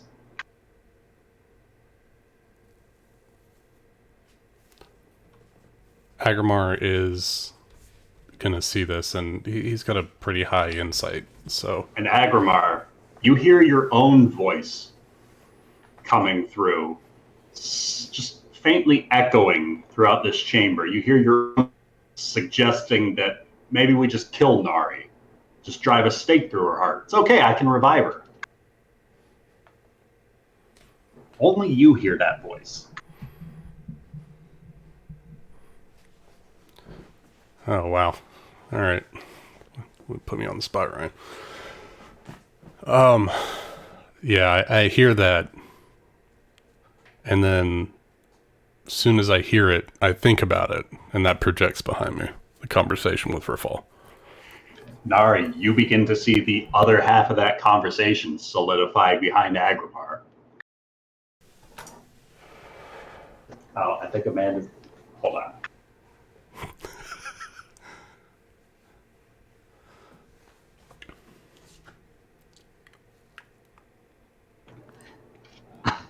As you hear Aggramar's voice saying something I don't want Nari to hear. I asked the gods for guidance this morning. No good will come from opening that tomb. And you can all hear Rafal's voice echoing somewhere in this space. What do you mean exactly, no good? I asked if releasing Travash would bring destruction to MistHaven, and they said yes. Then we don't have to release him. We have to get Nari. Releasing Nari and putting down Travash for good, isn't that possible? I only studied how to cure, not kill vampires. Sure, I can come up with something, though. Rafal's voice responding, radiant energy through the heart. As this conversation continues, this back and forth of ideas of how to murder Nari, exactly the way that it unfolded. And you're aware that both parties are now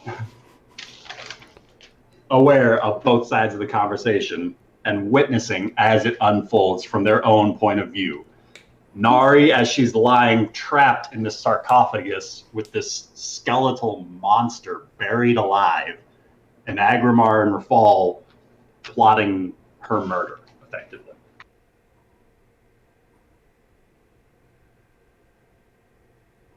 That's it. Amanda had that whole conversation written out.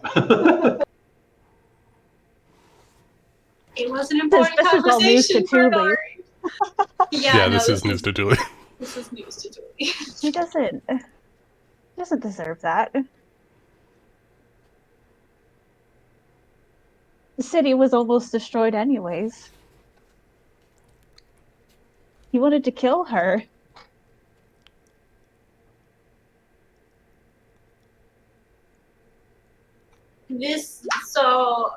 Nori will kind of chirp in after realizing the conversation that's played through her mind multiple times in her little, well, I guess longer life than you guys is, 5 years. They decided death would be a better option than releasing Travosh into the world, and Travosh ended up being the one to help me get my soul back. And we couldn't have known for sure, but instead of listening and taking in what I said, they decided to murder him, and if it comes to it, they would just murder me as well, which, to be fair, was part of the plan. Aggramar made an agreement that I would go through with the ritual, but they just seemed to speak of it really so simply. It hurt really bad. So in that moment, I made the decision on my own.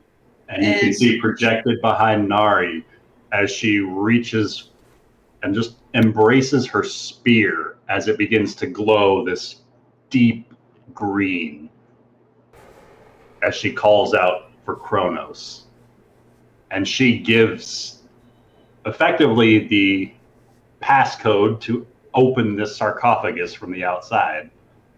The correct answer to the puzzle.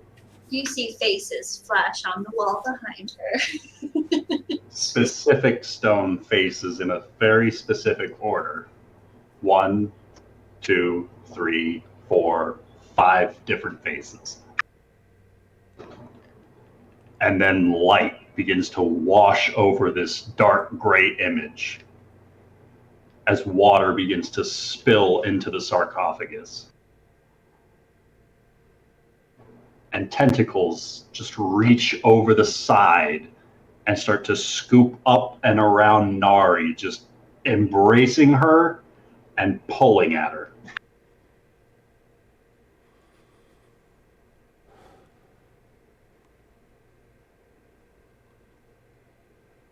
And then I'd like to add that after Nari was taken out of the tomb, Travosh, the skeletal being, you can just see this life slowly as it starts to breathe, and as with every breath it becomes bigger, and like the texture of the skin and the body and everything, it reforms into its monstrous, huge being. And he looks at Nari and just holds out a hand, and she takes it as they disappear from the tomb.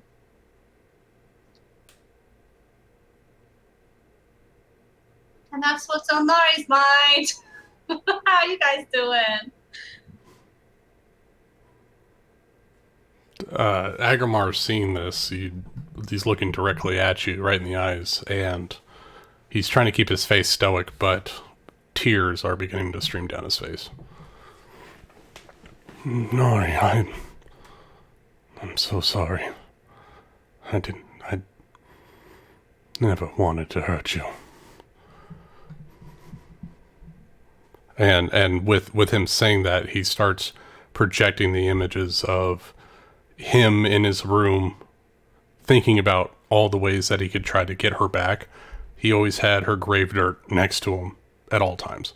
And you start to see images from as far back as the desert caravan, where Aggramar is staying up late into the night, just studying over scrolls and tomes and all sorts of rituals and items, silver, holy water, garlic, running water. He's studying everything that he's able to. And you can see the length of time that he's put into these studies as the sort of montage unfolds, as he explains his own process of trying to do his part to save you. I tried everything. I searched everything, Nari. That was the only thing that I could come up with. I couldn't. It's the only thing I could do.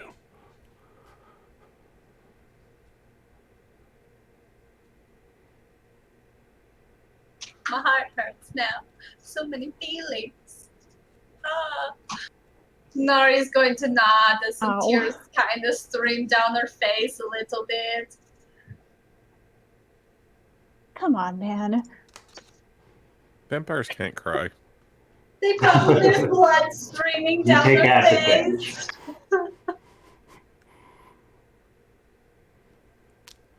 I know you never meant wrong. It was just hard to hear it. And it caused me a decision to... I didn't... And because this is easier to say in images than words, because apparently that's what this room is about, you'll see an image which isn't a memory so much as a thought in her mind project, and it's how Aggramar described the spell. And, you know, he described it as, you know, stabbing her and then stabbing him. And in the process, he mentioned, you know, part of his life force would be drained out to give it to Nari. And then, like, in her mind, you know, like the movie, like Hercules, you know, where the one, like in the pool of the dead pool. Yeah. And, like, he touches The pool of Hercules souls. and just slowly, like, draining him down to nothing as Nari's, like, gaining her color and everything back. And she just wasn't okay with that. So...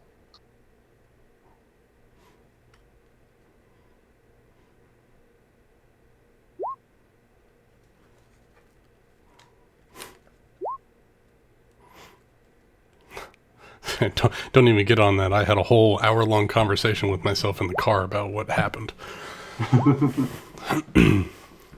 Yeah, so, you know, that's one of the reasons, and Nari will just say out loud, I couldn't let you do that because of something I did. It was my decision. I fucked up. It is my job to fix it. I couldn't take something from you to fix my mistakes. And Dravash, he was one. He knew how to do it. He got my soul back. He showed me how.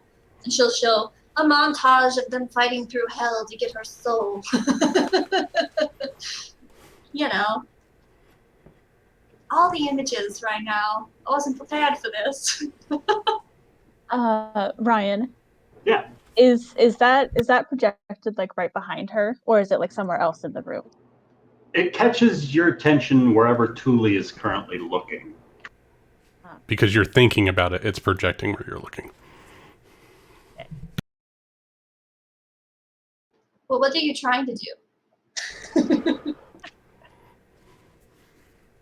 All right, she's gonna walk towards it. I'm gonna say probably it's across the room.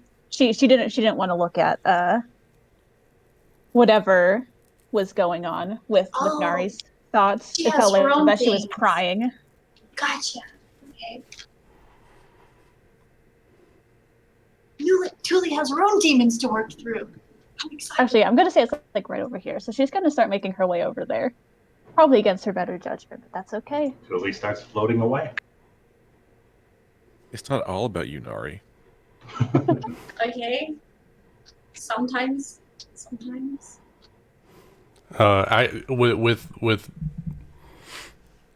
With thinking of that and what Nari went through, Aggramar actually thinks about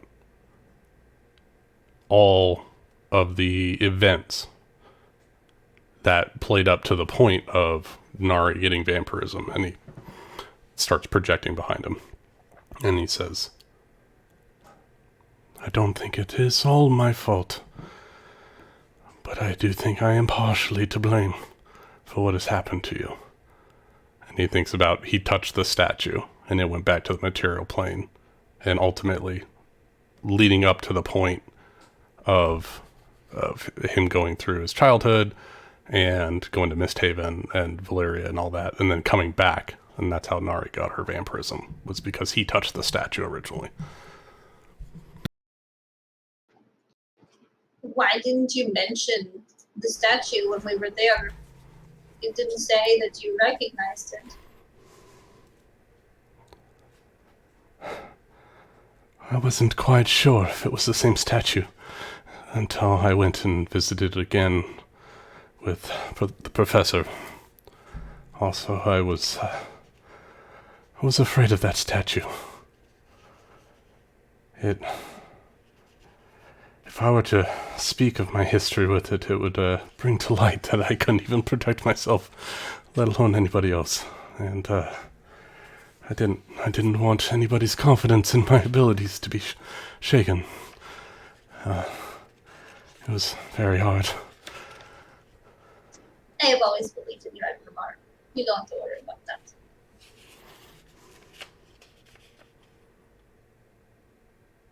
So it seems you made a pact with this statue, and I guess apparently so have I, huh?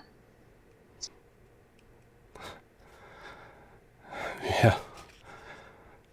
Part of me thinks that I had a vision of the future when I touched that statue. And the image plays back of the woman screaming. The shadowed woman screaming, saying, "Let me help you." I just hope that I didn't cause that personally.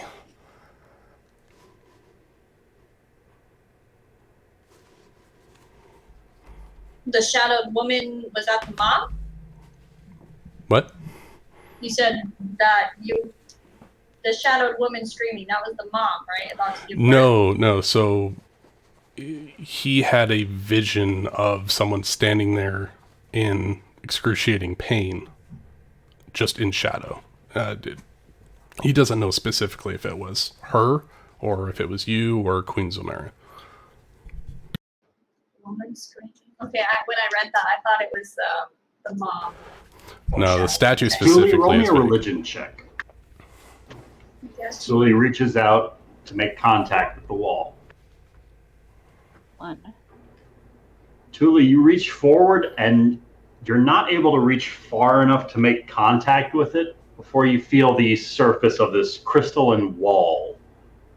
It's still another like 5 to 6 feet further beyond the surface of this wall.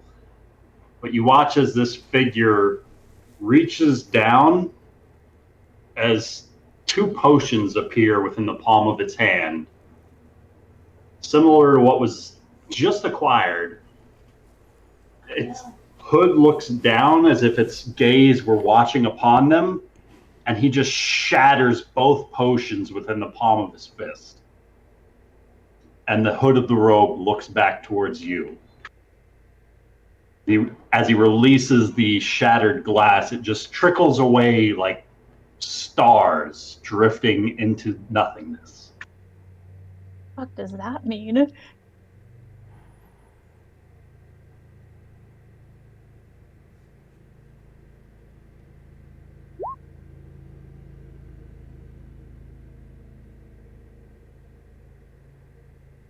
Like that should hold some kind of significance, but I'm drawing blanks. Just gonna take...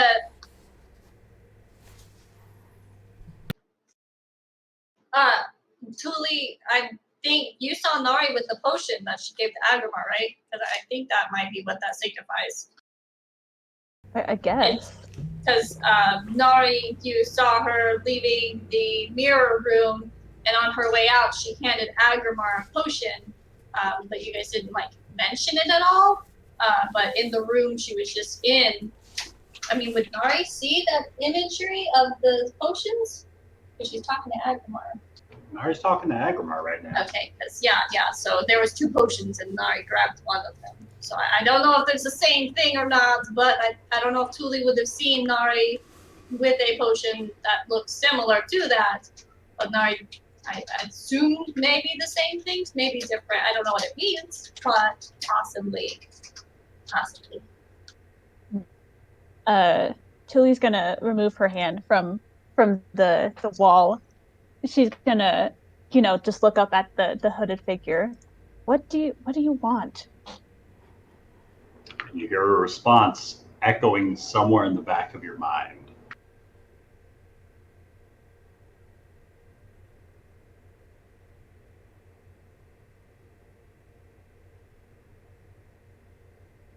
It's not an answer.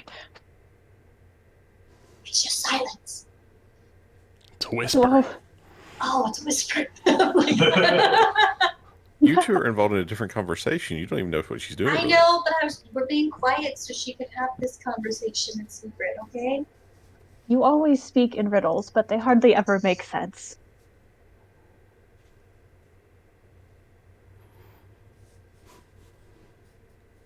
Maybe that's why I stopped listening to them. This figure just is not really standing, more of just floating there, motionless, without legs. But it's just waiting there. As you see it reach down into the void, as those speckles of stardust coalesce within the palm of its hand once again, solidifying back into those potions of healing. And you see this time, as the palm of his hand, as his fingers wrap around it, the gloves of his fingers wrap around these two potions, his opposite hand, the left hand, just begins to slowly wither away as it turns into sand and is just blown away.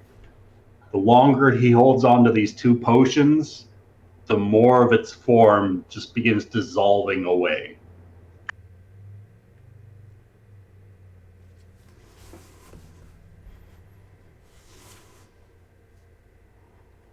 Hmm.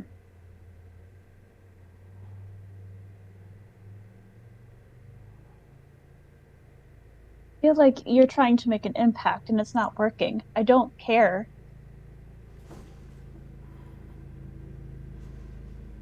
I don't care if you disappear. You mean nothing to me now. You watch as it just remains there motionless, holding these two potions as it continues to dissolve away. Like I'm missing a really big thing here. I feel like I know the big thing you're missing, but I don't know if it's it or not. I'm over here yelling at you.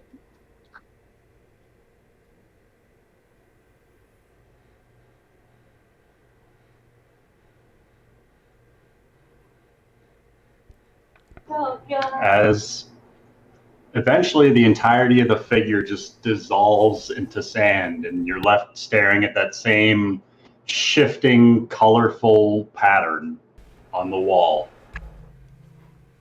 And you can begin to hear the arguments of the two behind you as they are conversing back and forth once again. As the image fades away, it kind of reminds her of, her childhood growing up, in the temple and whatnot. She's just thinking of like this long hallway leading to these big set of doors, and reminds her of you hear like laughter and the sound of two footsteps just dashing down the hallway as if like they're late for something. And Aggramar and Nari start to see this imagery as it's projected nearby Thule.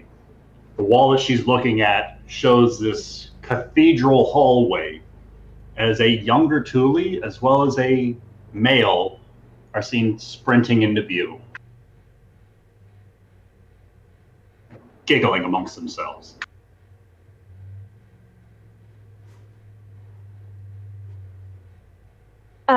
And then her thoughts shift more. It kind of focuses more on not very much on her, but the male running beside her, as she kind of frowns at the image. The image just kind of freezes in its playback.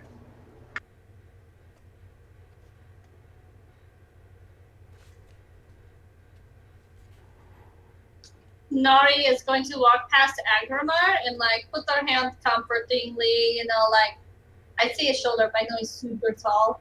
So like, like on his back. And then she's going to walk over to Thule. And she's going to say, we all have tasks, but I think this room, it restarted my roll 20 because I was holding the alt button and clicking buttons. I think this room is about seeing your past, understanding it, and being able to walk away from it. No?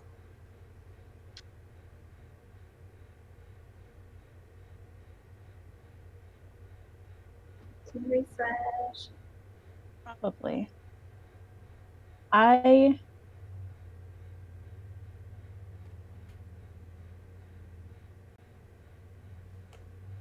She's gonna touch the wall again. And clear her throat a little bit. He's really hard to walk away from.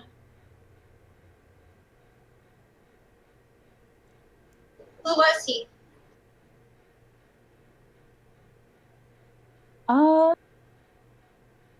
His name is Vale. He was the only reason I stayed in the temple. And then he left. Why did he leave? He was to seek more knowledge.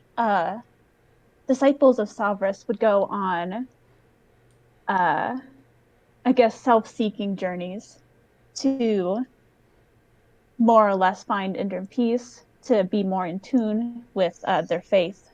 And that's what he did. He always wanted more.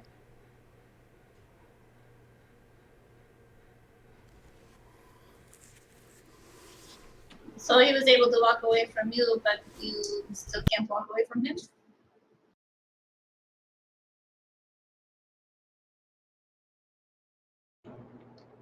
And she's gonna hold her hand out towards Thule. Let us walk this path together. We both have things to leave behind. I guess it's not walking since we're floating, but yeah. Thule, Nari interlocks her fingers with your own, and the two of you start to drift away. The image of Vale just kind of jolts before the image of him doubles over, clutching his stomach as if he had a severe stomach ache. He just starts holding himself as he doubles over in agony.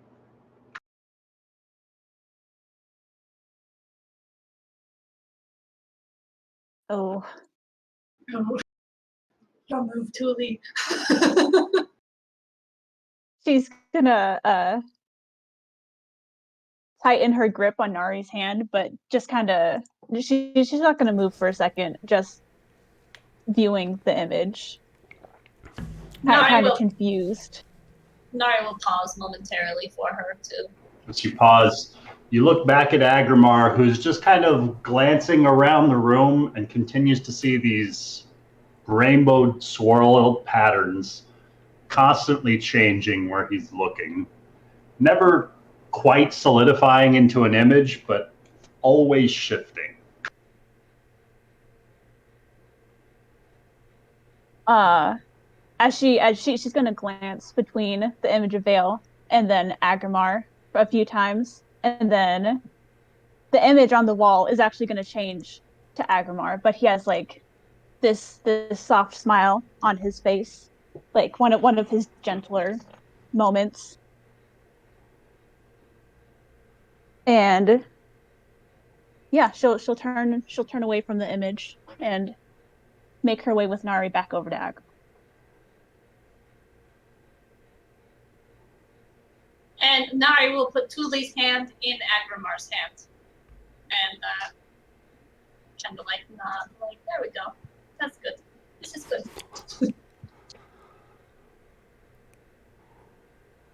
Let's get out of here.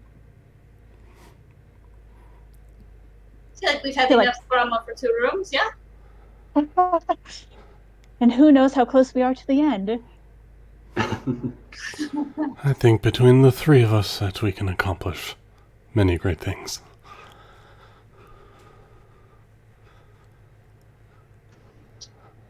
I believe you're right, Aggramar. I believe you are right on that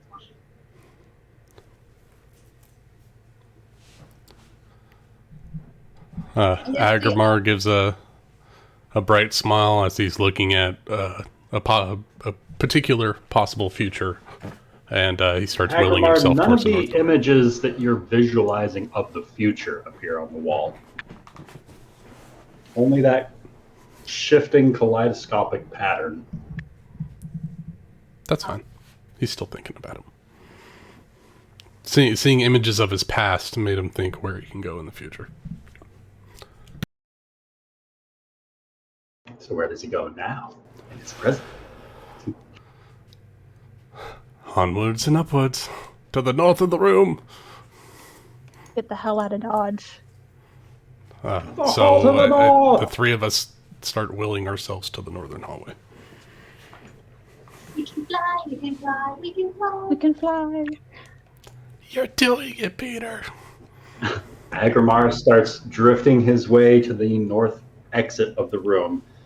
Aggramar, as you exit the sphere, you feel yourself drifting back down to the ground, slowly enough that you're able to catch yourself on the floor once again.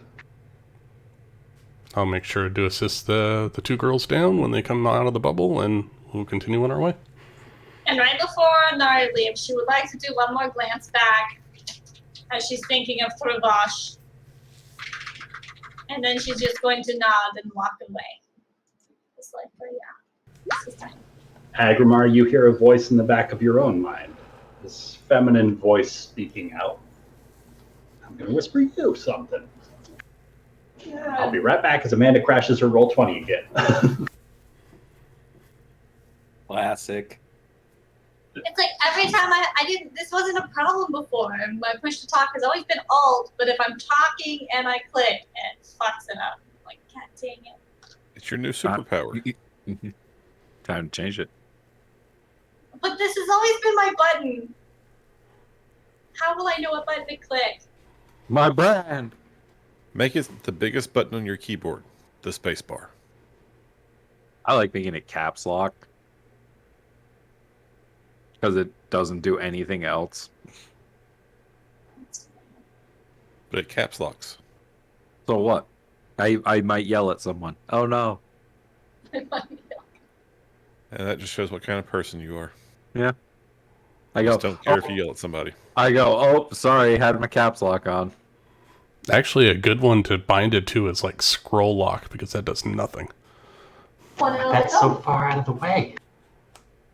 Well, I mean, if you ball like me and you got a keyboard on your feet, then you just have one key on that thing. Nobody has feet keyboards. I'll take a picture right now. We know. Send We've a seen it. piano with a We computer. know your foot keyboard, okay? I got a secondary keyboard that only has 2 keys on it. One for push to talk and one for tabbing in MMOs. Lucas looks at his closest wall and he sees the imagery of a foot keyboard slowly dissolve. Lived in the past. I don't like where you're going with these whispers, Ryan, by the way. Well, how does Aggramar respond? As the others start drifting his way and slowly making contact with solid ground once again. I think whoever is whispering me this doesn't know what the hell they're talking about, because clearly I couldn't do any of that by myself. So then, how would you like to react? I assume you show no change of face whatsoever. Press on. No, actually, as this whisper comes in, he just has an even bigger smile, because he knows that 2 of the strongest people around are right beside him. And he thinks,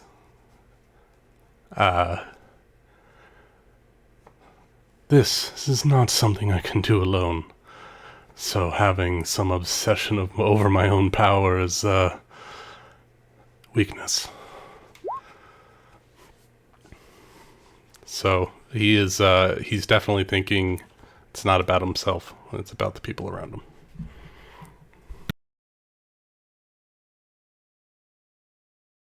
So you guys start making your way through the hallway to the north. Aggramar is quite jovial at the moment, by the way. Pans around and gets lost back into that kaleidoscopic pattern of changing images that begins to shift, re-solidify as the audience sees this crystalline golem walking alongside this gnome as he presses open these double doors and continues north.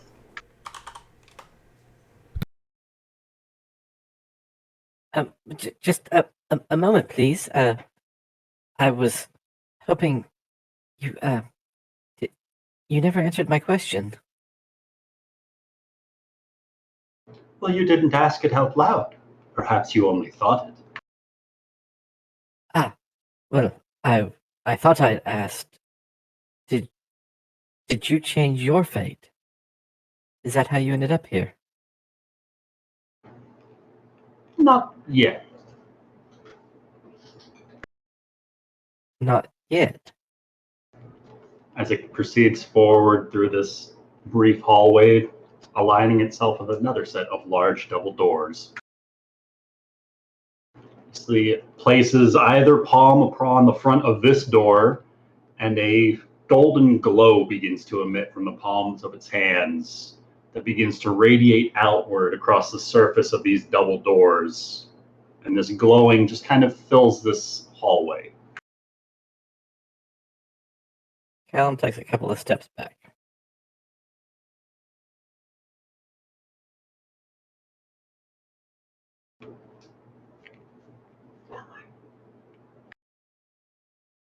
As the golem, after a moment, looks back, seeing you retreating, as it presses forth on these double doors that begin to open before it, revealing a large chamber inside.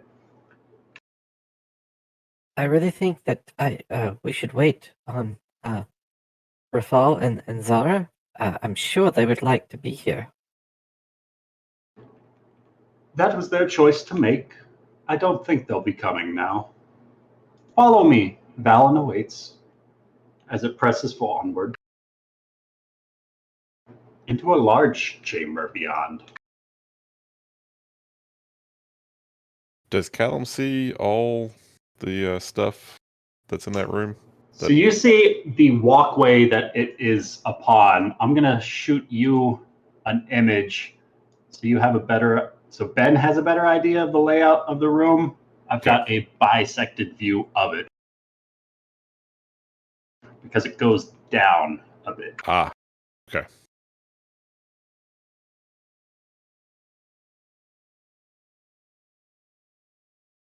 So you can see that walkway that the golem's on, but beyond that, it goes down out of your line of sight. Okay. All right, that makes sense.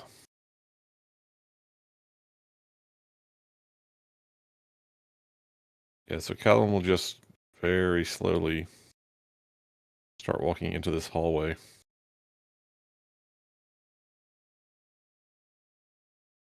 But he's not going to go much further than that.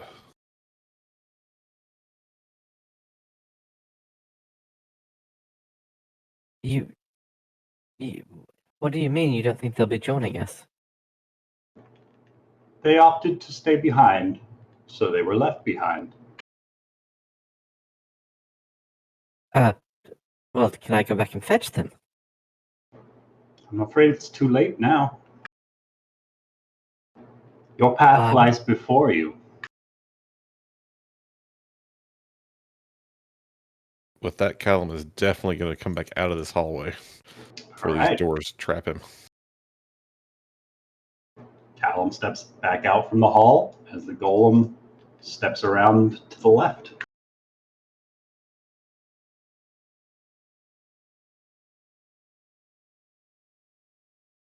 Okay. Callum makes his way back over here to this hallway and hollers down the hall.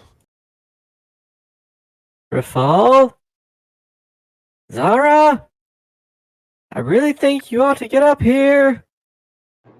As the camera cuts back to that surface of the scrying pool of this alleyway in a land far, far away, a long, long time ago, as Zara's an ever pressed to peel her eyes from what she's seeing unfolding down below her. As Rafal tries to scoop her up, but she backflips out of the way. Hell. Look, Zara, this is a test, right? This whole thing has been a test. And I'm telling you, you can't change what happened. Well, I mean, Thule, I'm supposed to be in hell, right? Thule did it. I can change this. I can change. Yeah, my mic. I can change this, please. I can go back. Right? Thule changed the future. You can't change the past. I mean, it's right there. It is so close.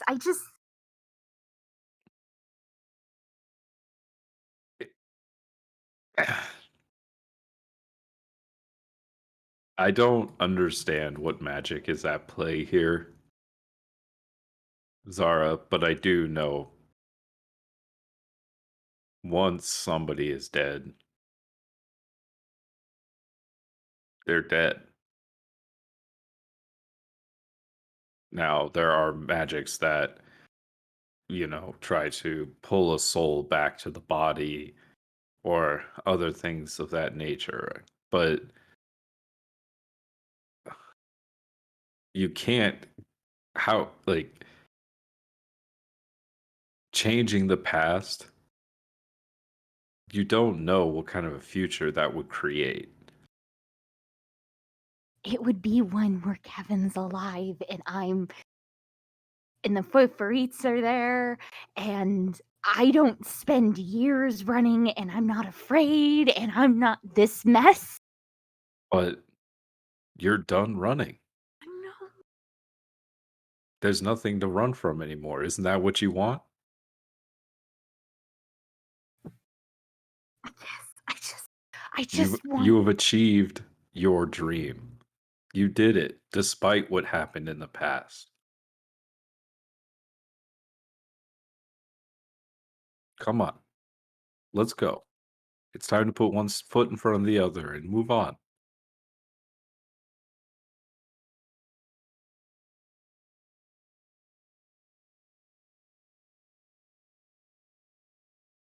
I guarantee that Kevin is proud of who you are today.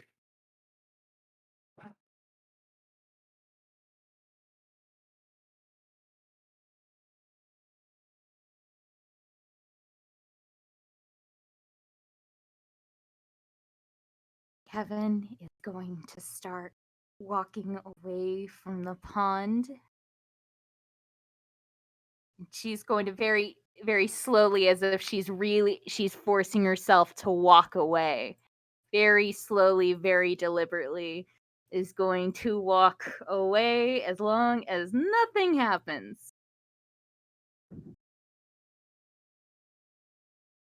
Because I guess we're false. But, damn. Or Falls is going to follow her out.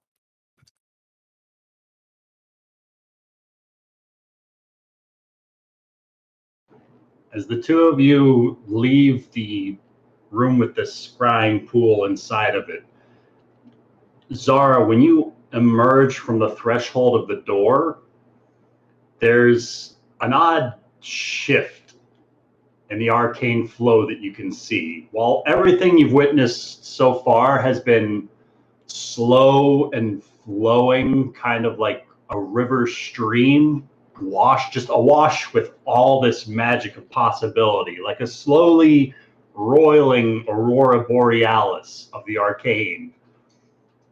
Within the blink of an eye, everything has just shifted and is in a different place and a different color than it was a moment before. everything has changed jarringly so. And as you step through the threshold of that door, you hear an explosion echo from that pool behind you.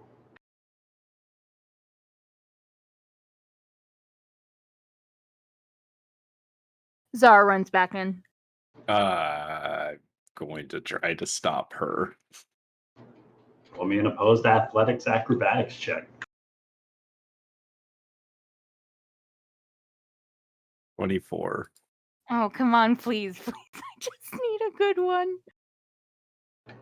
Zara, as you turn around and start sprinting for that pool, Rafal is quick to scoop you up, and you see this reluctant stoicism on him as you're looking back towards the surface of that pool, and you can see waves start to rippling its surface as its image below is beginning to get distorted, and you're losing the colors of that alleyway beyond the surface of the water. The image is fading. Can The Rafal past is becoming solidified. carry her around the corner? Sure. She's going to be kicking and screaming the entire time. He doesn't care. You already agreed to go with him.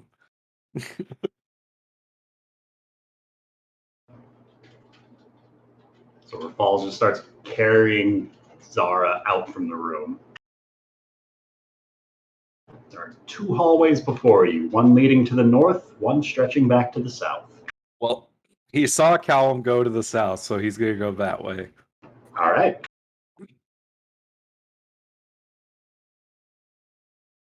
Do we hear Callum yelling?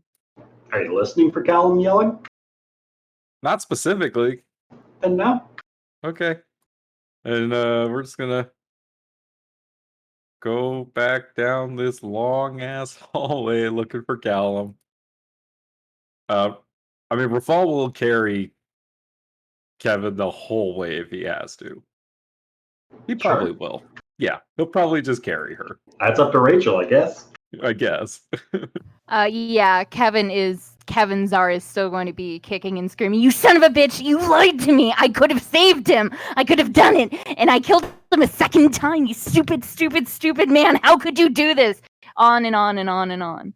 Yeah, and Rafal's, like Brian said, Rafal's is kind of going to be stoic about it. Like, I don't know, like a kid, like a child throwing a tantrum almost. Like, he's just going to You're hold gonna on to her. sideways carry your toddler out of the store.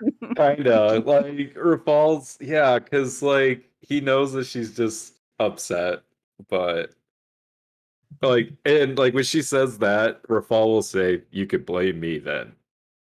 And he's just going to keep walking. I should have known better. I should have known better. I should have known better. I should have immediately just done something. Instead, I didn't. Instead, I had to listen to you. Didn't I? Because, Rafal knows best. Rafal knows best, doesn't he? He's always perfect. He doesn't ever think. God damn, how come I have to keep doing this? Why do I do this to myself? So as you guys are proceeding to walk the length of that hallway, the eyes are ever so subtly watching from what Zara can see. Thanks to the spell cast upon her eyes, they seem to be shifting ever so subtly, watching you guys as you proceed through this hallway.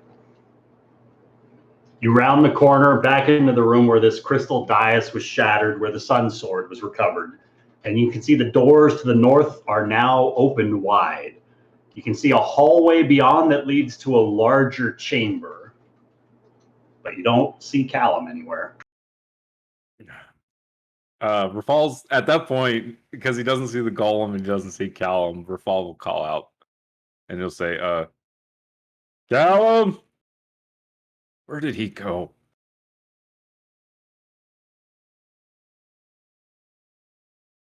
Oh, so now you're thinking about other people, huh, Rafal? I'm so happy for you.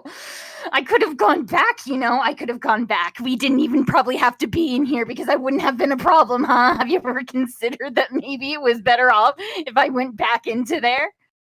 I went back in time. Have you ever considered that maybe it wasn't, and that you're better off right here with me? Oh, I wouldn't know now, would I? Rafal's like not even looking at her. He's just like looking around for Callum, like looking at down this like hallway and stuff. As Do there's I a see any of small that? fade out as the audience sees a few moments earlier as Callum turns back round from shouting down the hallway where he waited for a few moments before turning to go in. Oh shit. Oh, I guess they really aren't coming. Oh goodness me. Oh goodness me. What have you gotten yourself into, Callum? What have you done, Nebnut?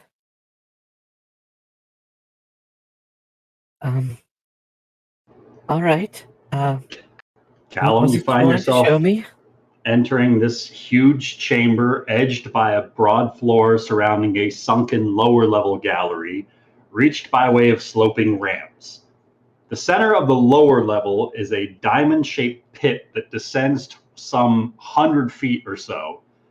And flanking the openings are two tall crystalline figures whose amber eyes are watching you. Two more of these crystalline golems.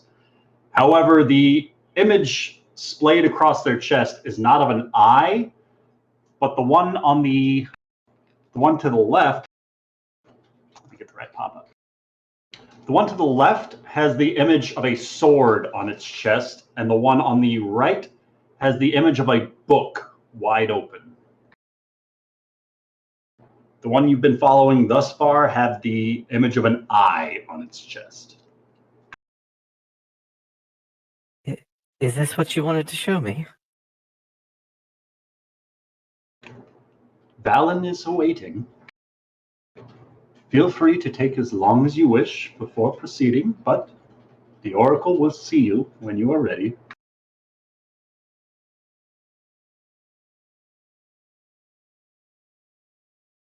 And Callum's going to make his way over towards the golem that has the book, the open book on its chest. And, I mean, does he notice anything other about, like, can he see into the pit? You want to look down into the pit? I don't want to get too close to it, but I'll look down, you know, kind of where from. So you where can I'm see standing. on the northern and southern ends of this room. Whoa, my click is not appearing where I'm clicking on my screen. Gonna refresh real quick. But you can see on the north and south end of this room is a ramped walkway that goes down to a lower platform. And lining that lower platform are a series of alcoves with these ancient looking jars that are resting evenly spaced along the lower walkway every 20 or so feet. But then in the middle of this lower walkway is this diamond pit that goes all the way down where you can see this stone-looking sarcophagus made of a solid obsidian stone of some sort down at the bottom. If you were to just glance over, that's what you would see. Oh my. Oh my, oh my. So, Mr. or Mrs. Gollum, what is your name? You can call me Valen Sarnaster. I am the Oracle. I assume you are here because you have questions. Well, yes, but before I speak to the Oracle, who were you before? Who was it you saw?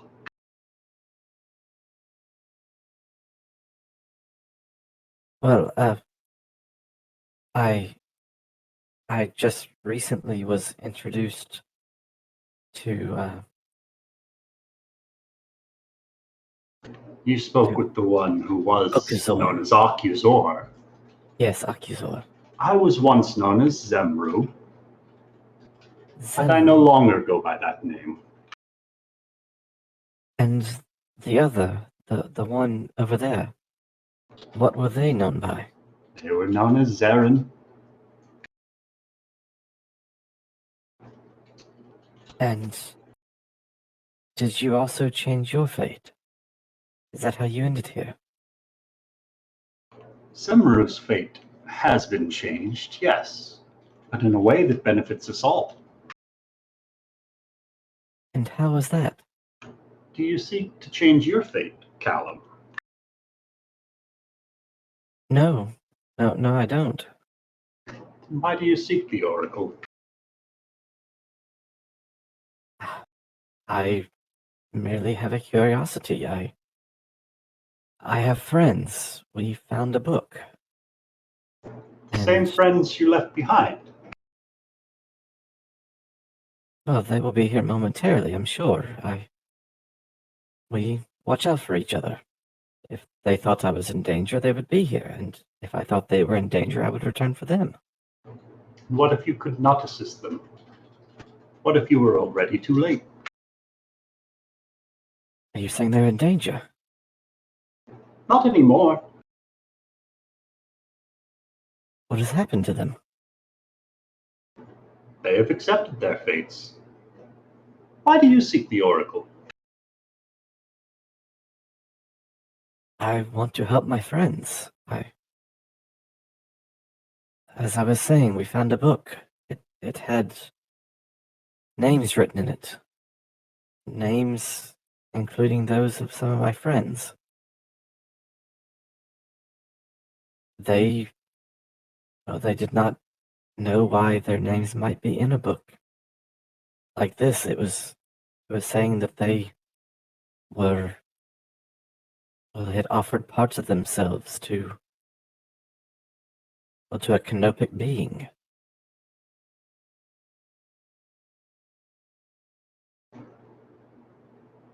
Does the So name they have come to be bestowed as willing sacrifices to change their fates. Does the name Kevin mean anything to you? It did. Kevin has also come to accept her role that she has been given. Fate has started to unfold as she has chosen to deem fit. Her choices are solidifying her past, and they will make her into who she needs to be. Are they changing her? Only so far as she wishes to be changed.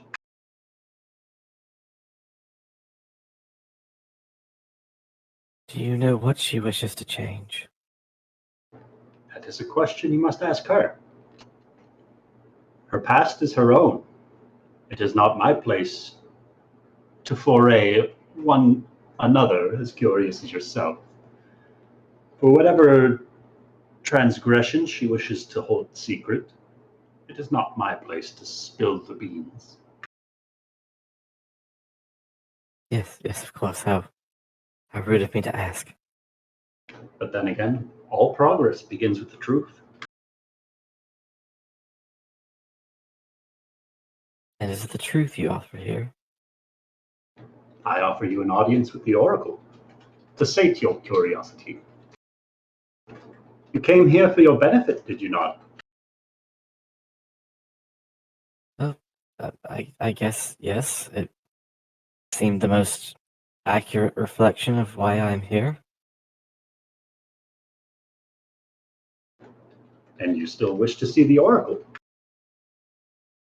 I don't know. I am content with my fate. I do Very not well. wish to change what I have done or honestly to foretell where I will be. Then if you seek a way out, I can lead you to the exit. Right now, I think more than anything, I seek my friends. I fear you may not find them here.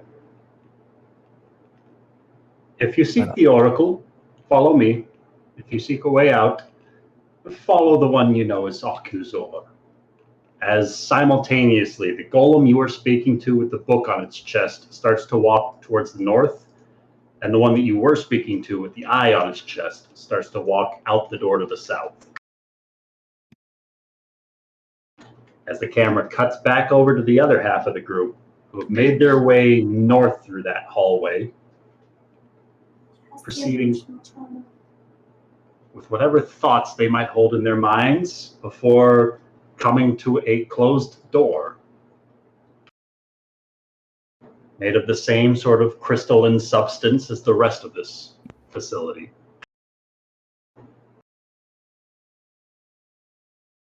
Nari will go up to the door and open it. She is not shy, she's ready to keep going.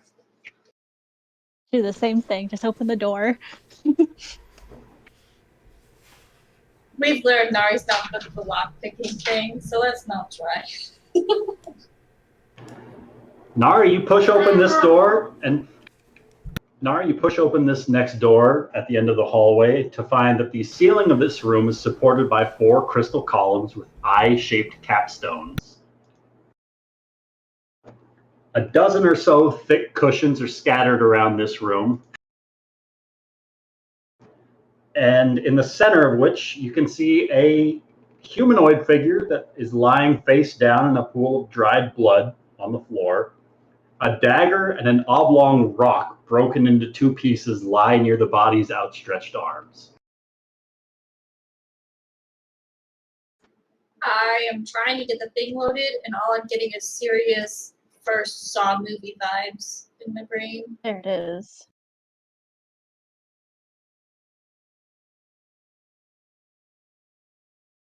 Yeah, that is indeed a dead body. Julie, roll me a perception check. I can do that sometimes. 23. How can I see? I've got it. Julie, it's been a while since you saw this person. They're a little older now, but it's the same individual you saw a moment ago reflected on the wall in the last chamber. Oh.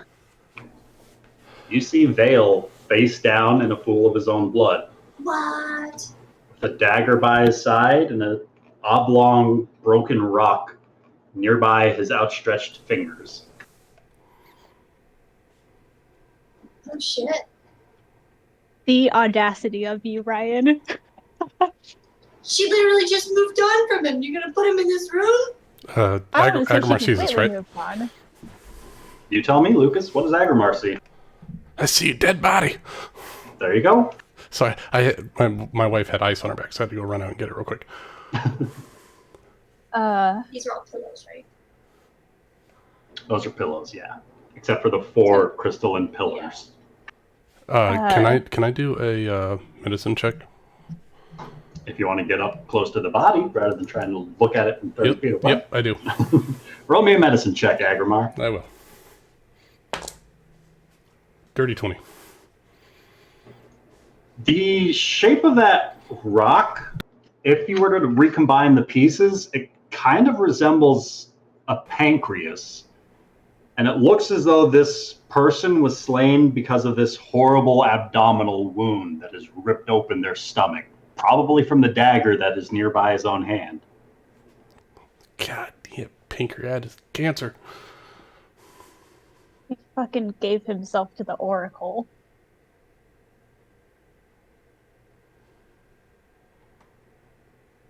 That's what I theorize, because they give up like their organs and shit. He was looking for Other you. than the pillows, like, is there anything like on these pillars, on the walls? There I are wanna eyes do anything. everywhere. Always. I'm used to that now. We're gonna get seen. Damn it.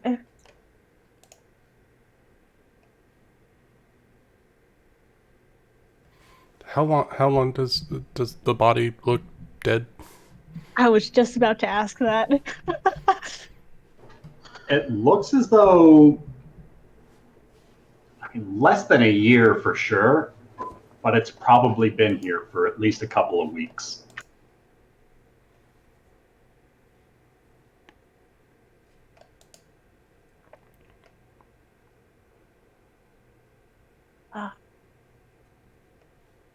I was gonna think of using Speak with Dead, but that only works if they've been dead for less than 10 days, right? If I remember correctly.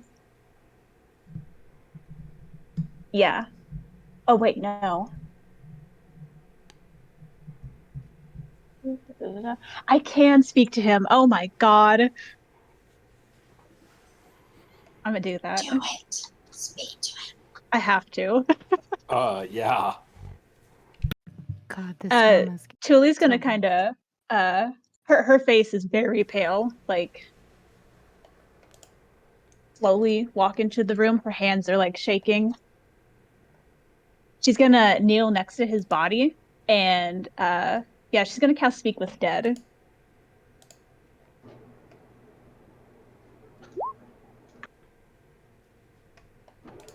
Roll me a Constitution saving throw. Okay.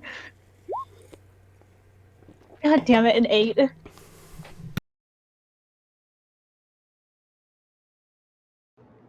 You take 6 points of necrotic damage as you focus upon this corpse. How would you like to try and call out to Vale?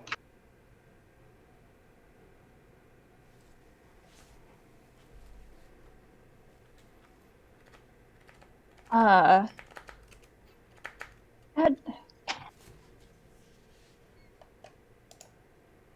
She's so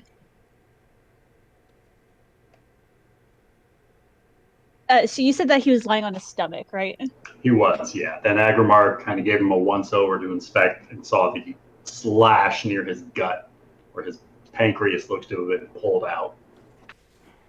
She's gonna lay her hand on his face, kind of cupping his cheek.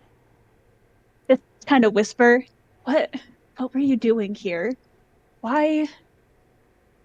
Why?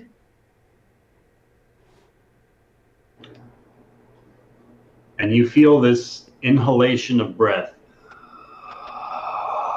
as this faint blue glow begins to fill the back of his throat. And then just as quickly, you feel this terrible gut-wrenching pain straining throughout your own body as that blue light fades from the back of his throat as your spell fizzles away without finding purchase.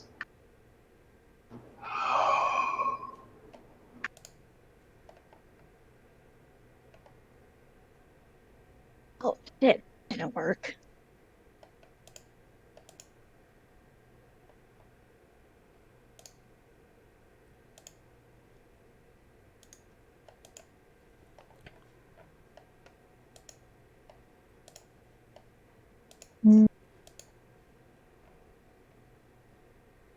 I don't know what to do.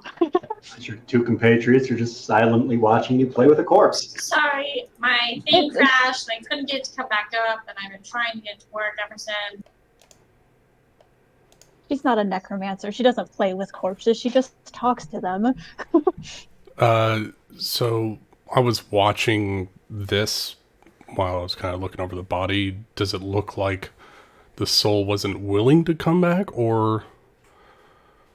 Sounds to me like a religion check. I'll do that. I mean, if he gave himself to the Oracle, he's not dead. He's just in a different place now. That's true. Great. Ooh, that's an 18 for a 22 religion. Oh, wait, no. I have +7. That's 25. It's less about Vale's soul being pulled from wherever it might be, and more like the location that you're at is drawing and tapping into this magic as Thule is trying to cast it and interrupting the casting of this spell. It could work if she attempted again, but there's also a chance it won't. Hold on. I have some things. Technically, I wouldn't be able to cast it again. You only have it once per day? If No, it fails, only you works- can't talk to it again for 10 days. Yeah, for 10 days. It wasn't that the spell failed. It was that It's like counter spell. Kind of, sort of.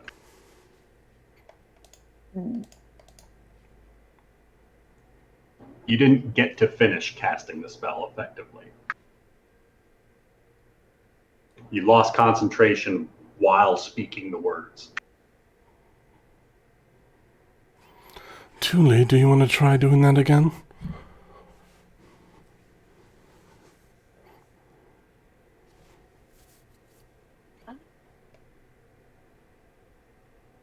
Yeah, she's gonna try again. I'll give her guidance. I feel bad about like wasting spell slots on this, but How does Aggramar give Thule guidance?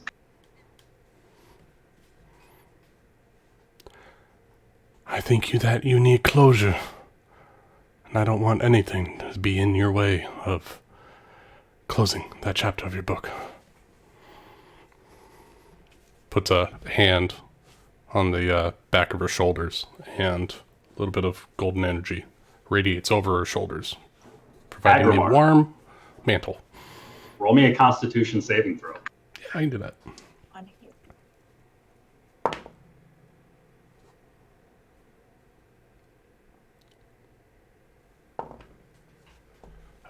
That's going to be 19. You guide Thule with your words.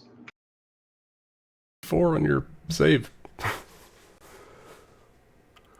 All right, let's try this again. Do I need to make another con save? One more Constitution saving throw.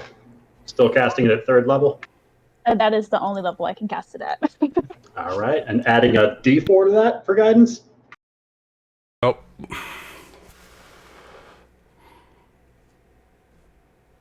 A D4 or just straight 4? 1d4. Or is that Bless that gives it to saves? Guidance is wait. only to skill checks. Is it only to skill checks? Yeah. I'll try to make you feel better. So he It tries wasn't to very guide you. Well, if you die, you get to use it on your death saving throw, right? Oh, no. Never mind. As Thule, So once just again, you 10. focus and try to pull at the void to try and find where Vale's soul might be. And similar to when you were attempting to scry on him, you're just not finding purchase on anything. And the moment before you speak the final word of this incantation, this surge of terrible pain fills your own stomach as you feel your gut just turn upside down. You take 10 points of necrotic damage as your spell fizzles away. But in shifting the corpse, you faintly hear the crumpling of parchment inside of one of his jacket pockets. Can I try to find where... Can I search him, I guess? Can I search his body? Giving him a once over, you find the silver dagger that he self-inflicted his own mortal wound with, as well as a sheaf of papers that I will show to you. And then does he still have the The ring around his neck? yeah, He does. she's gonna take that too. All right. Thule, I might be able to bring him back. Small chance, but I might be able to do it. Sorry, I'm reading. Just 1 second. I'll be She right throws back. her finger up. Not now. I don't want. I'm busy.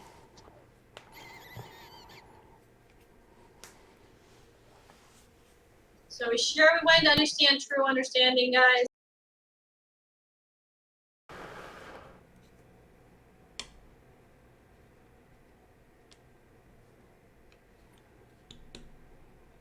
It's a love letter to Thule, isn't it?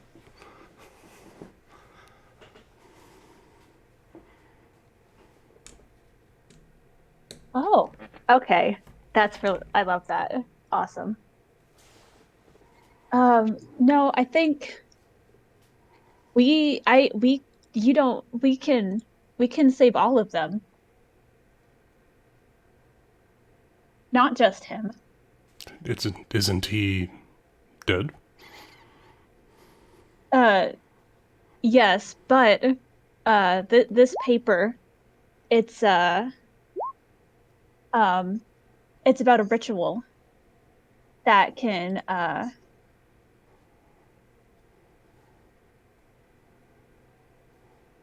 destroy the mummy lord. And sorry, I'm reading back on the actual thing for the canopic being.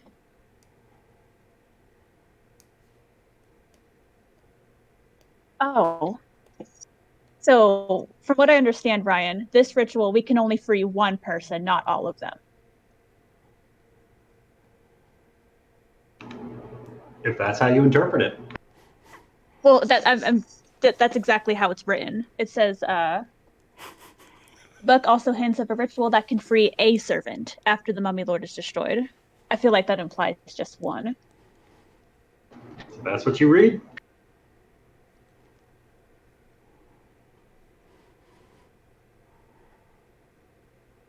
She's gonna show the papers to Nari and Aggramar. Yeah, Nari would have walked over and started breathing over your shoulder and say, "Want to interrupt?" So we have to kill her, the Oracle, to save someone.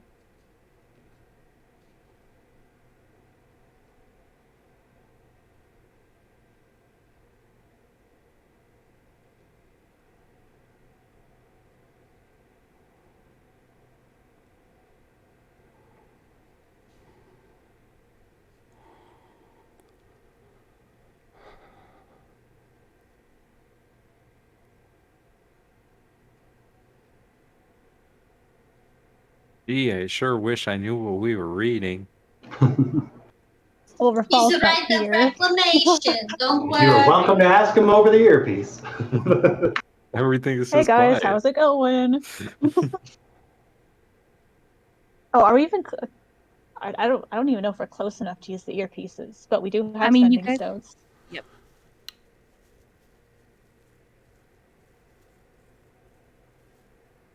So it looks like we could possibly save Vale then, so that's good, right? Yeah, that's what I'm seeing. If we have the bodies of all the people the Mummy Lord killed and put it next to this candle, they will all be restored. But we have to make But sure. it's only the missing organ is restored. It doesn't mean bring them back to life. I mean, if the organ's restored, then no, that doesn't mean bring back to life. No, It's he worth a cut shot, the organ though. out of himself. But Yeah, we'll have his that's pancreas, so there's something. I'm sorry, is that too soon?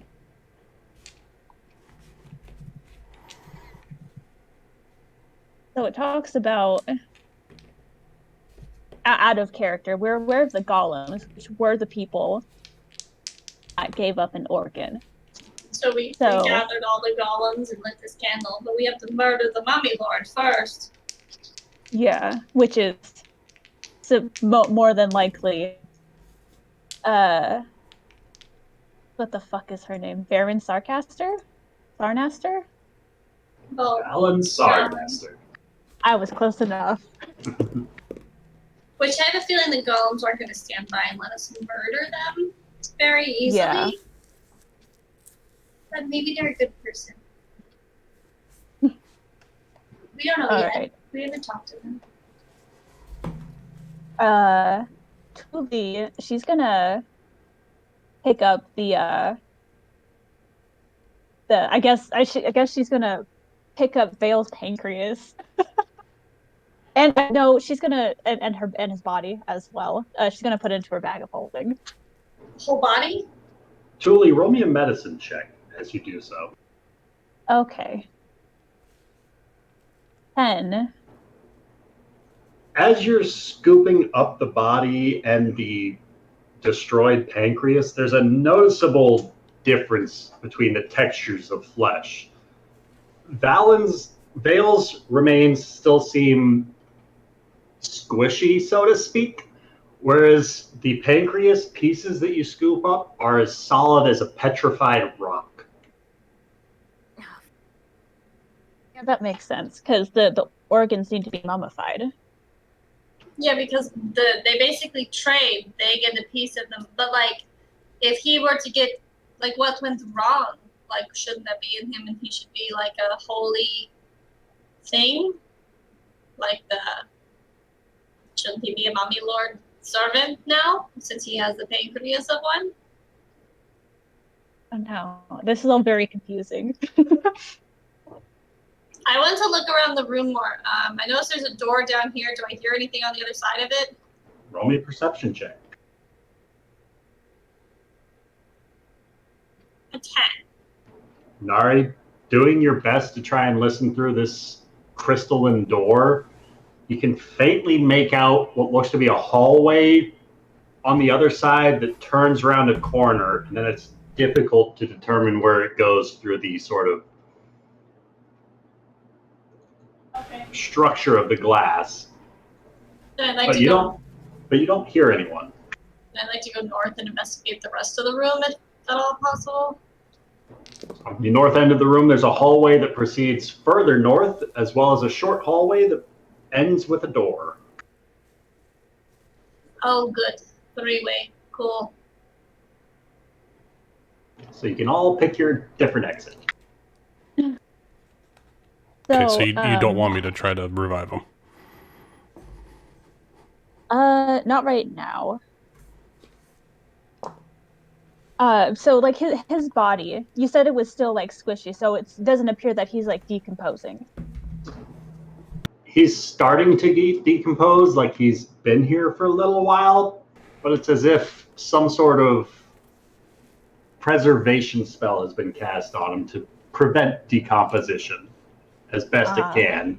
But even those spells have their limits. Yeah. It's just she's gonna.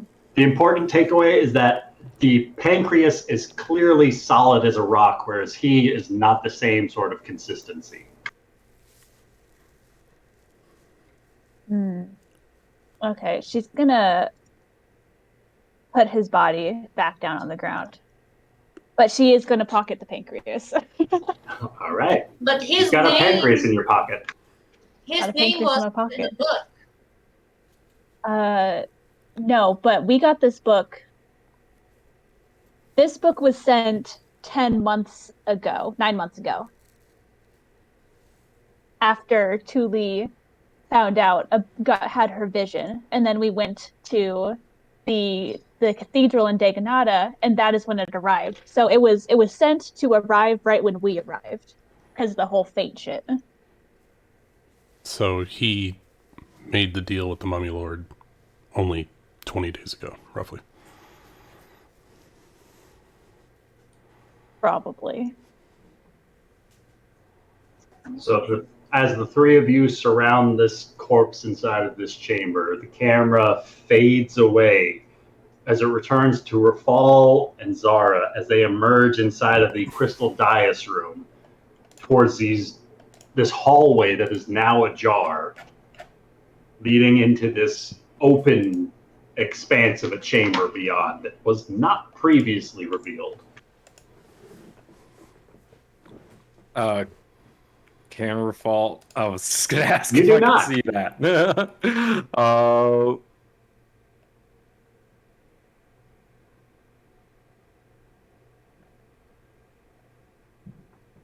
Shit.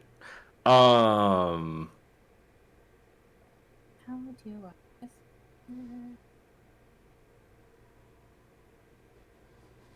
do Rafal's gonna put Kevin down, and he's gonna like look down at her, and he's gonna say, "You made the decision to leave that room. I didn't make it for you. I just stopped you from going back in. I'm proud of the decision you made. Now it's time to find Callum. I need your help."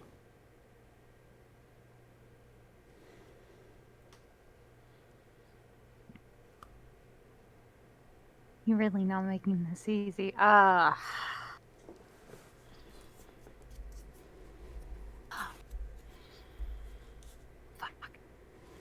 I don't see Callum. Callum isn't here. I think we should just go back. As a matter of fact, I'm going back. I'm going to change it. I don't care anymore. I'm going to change it. I don't care. I'm going. Falls just. Sorry. Rafal's gonna follow you. Like, I mean, he's not gonna leave her alone. Like, Callum went off by himself. Rafal's not leaving Zara by herself. Aww. So we'll. Where does Zara lead Rafal? Back to that room. Back to the room with the scrying pool. Yes.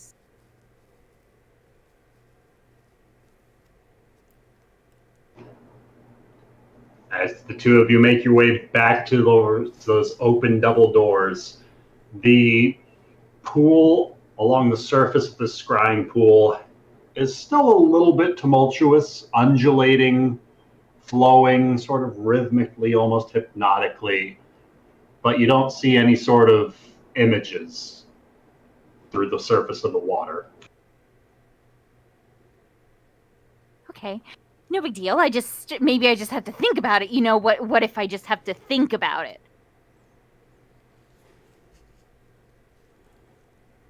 How does this work?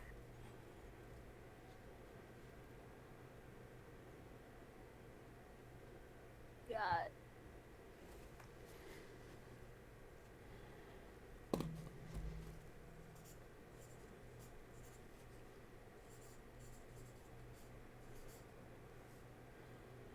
Uh-oh, doesn't work like that. Rachel tries to plug into the scrying pool and it overloads her computer. It was thinking too hard about it.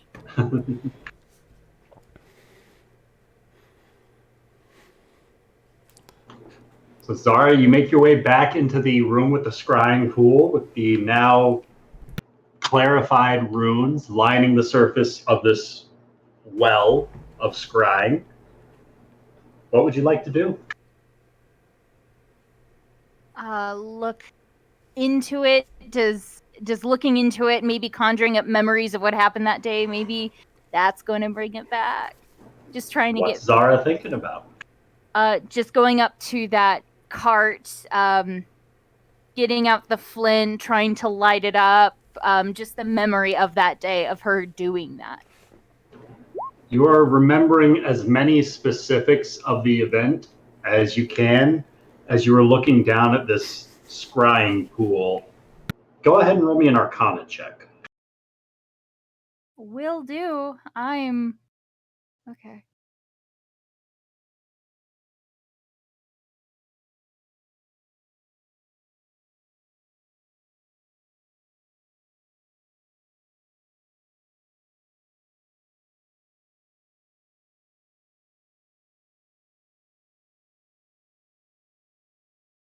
$20. With a 20, you're looking and focusing on these runes, recalling the face of Kevin, of the cart, of how those barrels were stacked up, of the explosion as it unfolded, of the alleyway as best you can recall. And you look down at the pool and it continues wavering and undulating as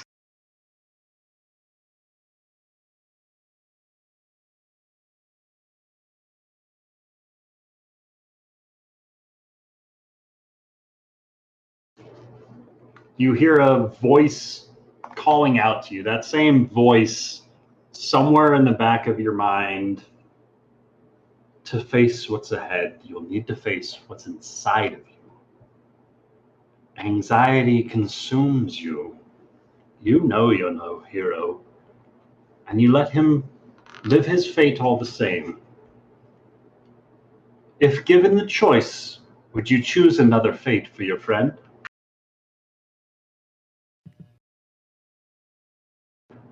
Victory comes to those who choose their destiny, not in those who let it be chosen for them.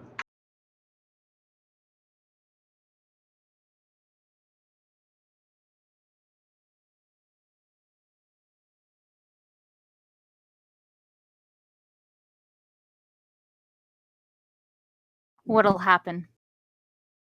What do I have to do? Do you wish to change fate? What do I have to do? Answer the question. I want to, but I don't know how to do it. What do I have to do? I know that I'm not a hero. I know that when everything is being written, I am going to be a footnote or I'm going to be forgotten. How do I change fate? I want to. Just tell me how. Just tell me what I need to do. Come and find me. I await your arrival. Perhaps together we can save Kevin.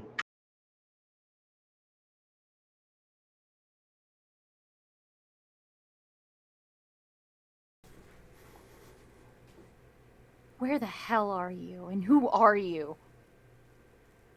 I am Valen Sarnyasta, the Oracle, the Seer of all, the Weaver of Fates, the Changer of Destinies.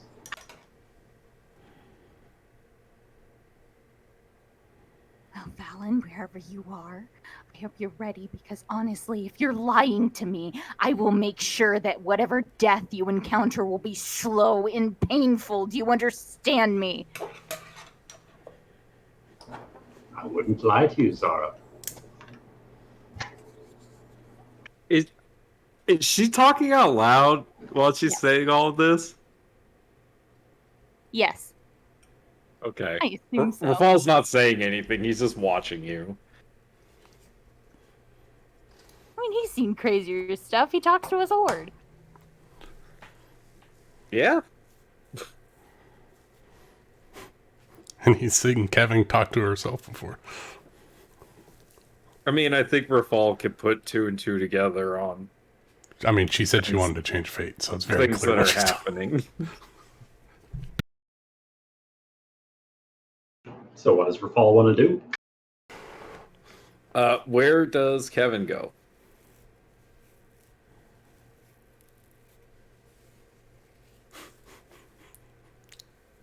to find Callum.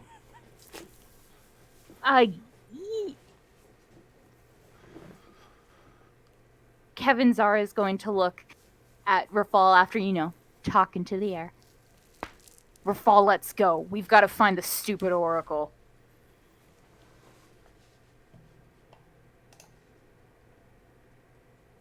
All right. Then let's finish this stupid test. Let's go down this left hallway. Mm-hmm. And before Kevin leaves the room, she's going to take the sword that was Varader's and throw it into the pool and just walk out. Tossing the rapier in? That was a fucking gangster move. Zara, as you toss the rapier into the pool of scrying, there's a moment where the arcane magics surrounding you start to coalesce into a fine point where the tip of it, the blade of that sword, pierced through the veil of that scrying pool, and you can see all this aura of magic coalesce at this singular point as the surface of this scrying pool begins to change.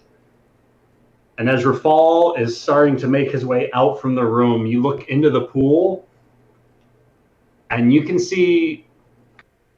Give me 1 second. Oh, fuck. Come on. I just wanted to do it without any consequences. You see Rafal just kind of floating midair. His hair seems to be in zero gravity floating around him. And this radiant light has punctured his chest as a three-pointed trident of radiant light is emerging, piercing through from the back and puncturing through the front of his chest. As blood is starting to be coughed up from his mouth, as his eyes are just looking towards you with desperation. And in a moment, that image fades away. What the Fuck. What the fuck did I do? And you hear a voice in Rafal's tone in the back of your mind.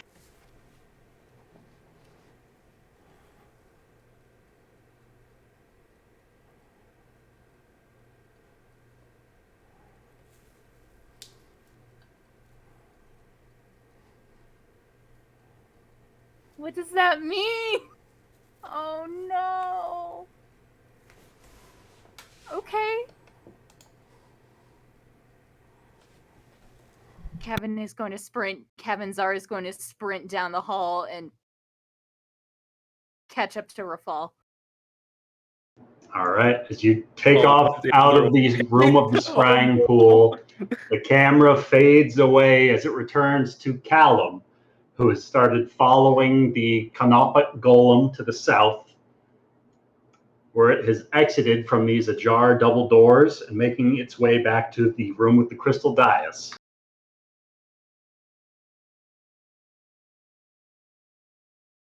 I'm sure they're just down here. I'm going to go fetch them. Don't worry, I think I'll be fine. You don't need to follow me. It's good. You can just hang out right there. As Callum starts sprinting up the hallway, where he last saw his comrades.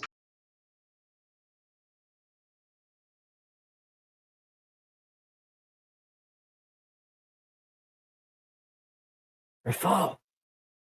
Zara! Where are you? Callum reemerges into that room with the pool of scrying. He finds the runes still purified where he last left them, but no signs of his compatriots. Callum, roll me a perception check.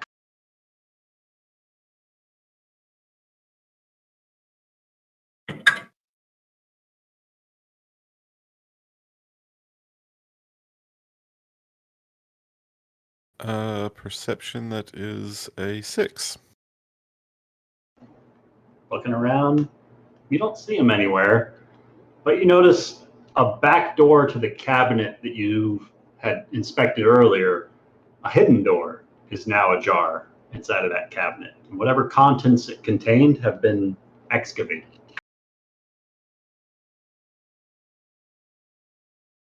Damn it, where'd they go? Shit. What if they were right? What if something has happened to them? Shit. Come on. Rafal! Zara!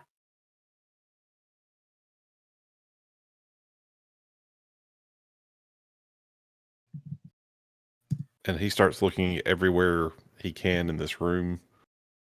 Like, he's checking the pool to see if, I don't know, maybe they fell in. Maybe something came out of the pool and got them. Roll me one more perception check. You're frantically giving this room a once-over. That's a 16. You look at this room several times, to the walls, to that cabinet, to the pool, to the walls, to the door frame, to the crevices, to every nook, cranny, and carving that you can make out. And it's not till like the third, maybe even the fourth time that you're inspecting that scrying pool where there's a reflection beneath the surface that catches your eye.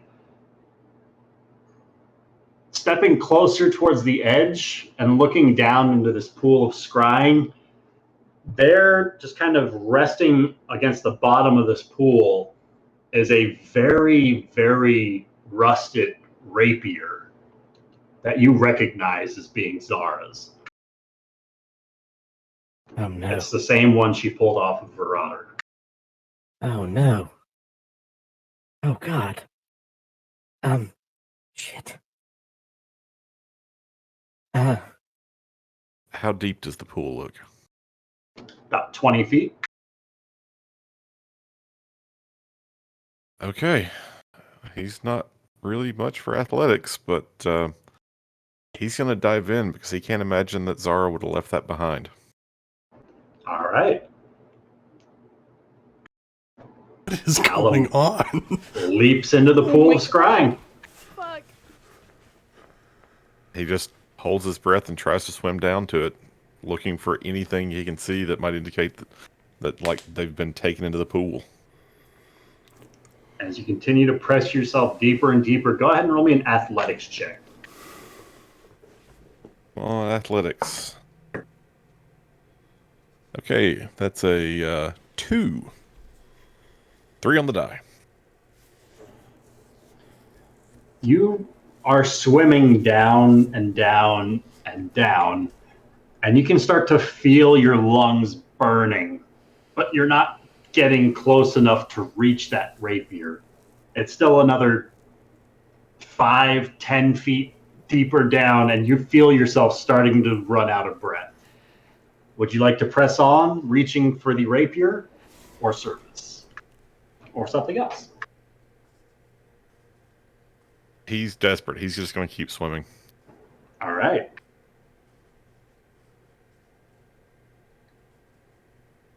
As you press on, go ahead and roll me one more athletics check. Oh, totally better. That's a 5. That's totally better. As you're reaching and straining, you feel yourself making contact with the bottom of this pool as you reach down and have to kind of break the rapier away from the rust that has solidified, connecting it to the bottom of this pool. It's a little bit of a struggling effort, and as you're straining against it, you feel these bubbles of air releasing from your jaw as you're through your clenched teeth as you are just straining against this blade to break it free. And as it pops free, your eyes look upwards, trailing after those bubbles as they rise above you, and you don't see the surface of this pool. Okay. What is this nightmare fuel? So As we leave Callum there, the camera Don't returns leave to the room Callum full of there! pillows. Come on. As No. Thule, Aggramar, and Nari are all in the room together with this corpse. Ryan, did you get my whisper? If you'd like to try to do so now. Yes, I would. 20. All right, and if you'd like to whisper me his reasoning. I will do that now. All right. What are Thule and Nari doing? I know you said that there's eyes everywhere. Did I already do a check for this room? I think so. There are eyes in this room. Perception. Okay, yeah, I did. There's eyes like everywhere in this. Yeah, so it's not God-forsaken place. unnatural. There So weren't eyes she. in the room full of mirrors, but every other room there- had eyes all over it. God dang it! I rolled to impression. No, I wasn't even clicking a button that time. Nari's gonna go up to the northwestern door and investigate it. Northwest up or northwest west? West. All right. It's to the left. Go ahead and roll me a perception check when you are able.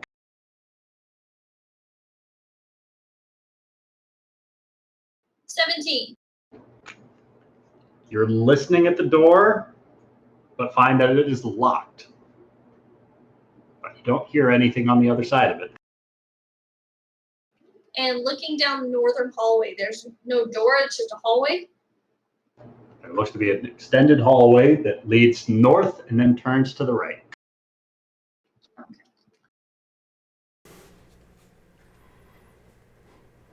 I mean, I don't know what we're supposed to be doing in this room, but there's 3 options. This one seems locked, but I didn't think the south door or the north way is just the hallway, so, maybe there's something there.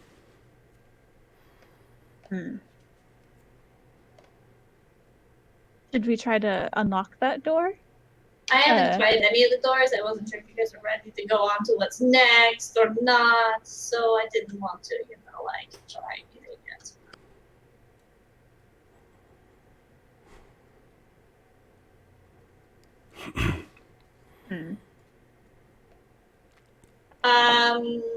Since this is just a a hallway. Nari's gonna proceed north down the hallway. I will go check this out while you guys, whatever you're doing with that body there. Aggramar stands up and looks down at the corpse with a little smile on his face. Said, "I'm sorry, friend. I tried to help." And he continues and follows the girls. Following Nari or following Thule? Seeing what... Oh, God. All the options. He's going to look down and see what's going on. And he's going to follow Thule because Thule looks like she's about to die. And what did you get on your sleight of hands? It was a dirty 20. All right. It's higher than their perceptions.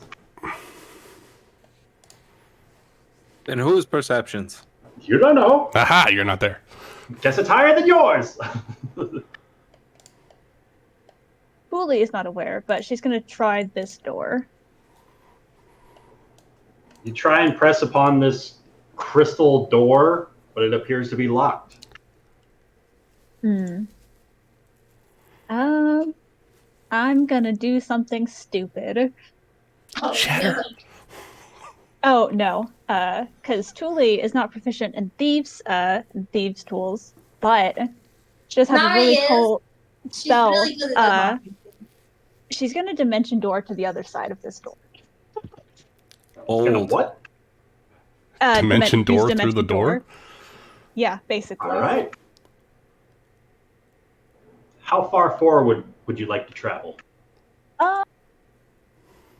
Let's be safe and say like 15 feet. Oh, actually, can she tell how thick the door is? Roll me a perception check. 24. The doors so far have been about 4 to 5 feet of this solid crystal.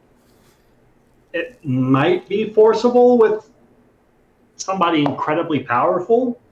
You might even be able to pick this lock, but it's a solid 4 feet of crystal. Okay, yeah. She's gonna dimension door like 15 feet, yeah. All right. And that's gonna be at... Can I cast dimension door at higher levels? Yeah. Can. Okay. You just don't what get level any would you added like benefits. to cast it at? Huh? What level would you like to cast it at?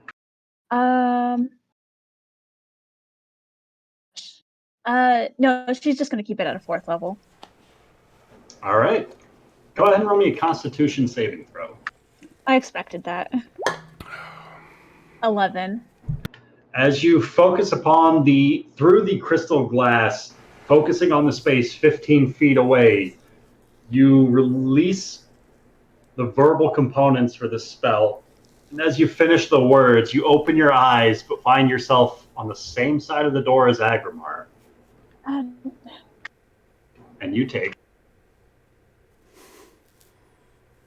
12 points of necrotic damage.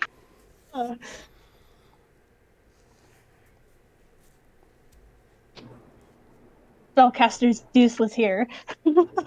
Thule, as you open your eyes and find yourself back still on the same side of the door as Aggramar, the door in front of you, there's a slight click, and then it slides away,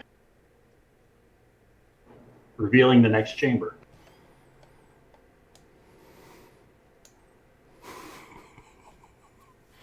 It would do that, wouldn't it? And you can see that the walls of this room converge in a high peak overhead.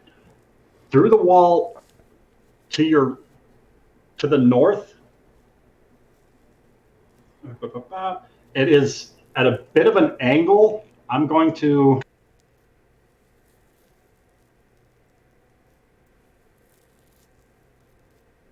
If you look over at this section of the map, you are effectively... This is a sort of bisected look at the room that you are emerging into. It's sort of triangular in shape. There's a door to your south that is here on the ground level, or a door up in the air, about 20 feet up in the air along this slanted wall.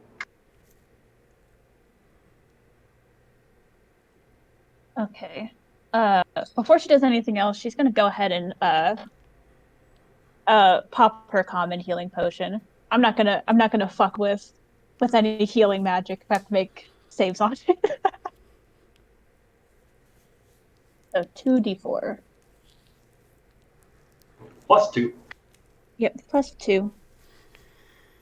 Did I do that? No. God damn it. Now I am having troubles with my Roll20. There we go. 7. That's not bad. Pretty good. Back into double digits. That's all I care about. Oh no. About a crisp 13 hit points. So this one's, it's like up a slope. The door You to said? the north is 20 feet off of the floor, and it's along this slanted wall. The door to the south is still at ground level, but it is larger double doors.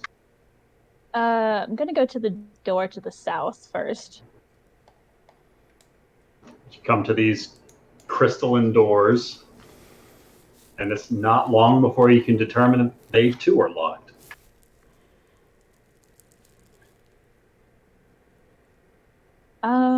How close would you like to get to those doors? I don't like that question. That's why I ask it. I assume that she's right up on the doors because she tried to open it. So like right in front of them. All right.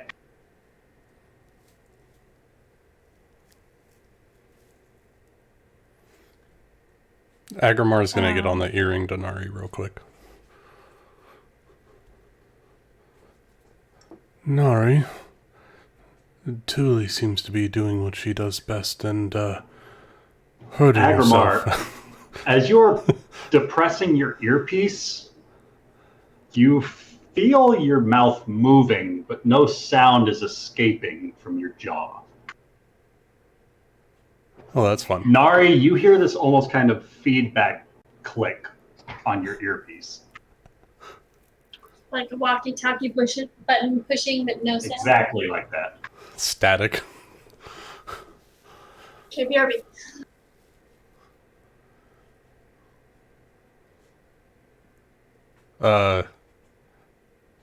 Agramar's gonna call out to Thule. Are you okay? And see if his voice comes Aggramar, out. once again, you try calling out to Thule, who you can see in that next room about 30 to 40 feet ahead of you, but no voice escapes from your throat. Awesome.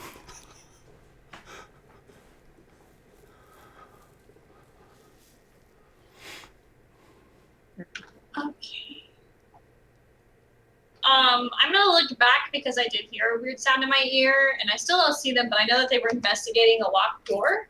So I'm going to assume all is well and continue forward.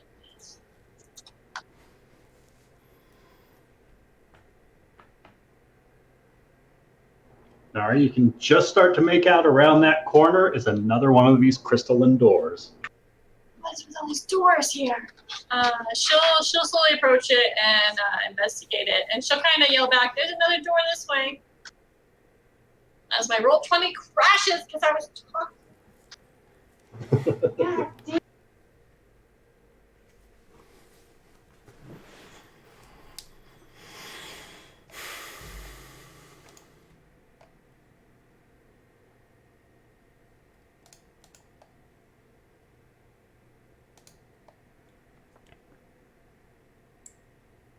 Okay, I changed it. We'll see if it helps.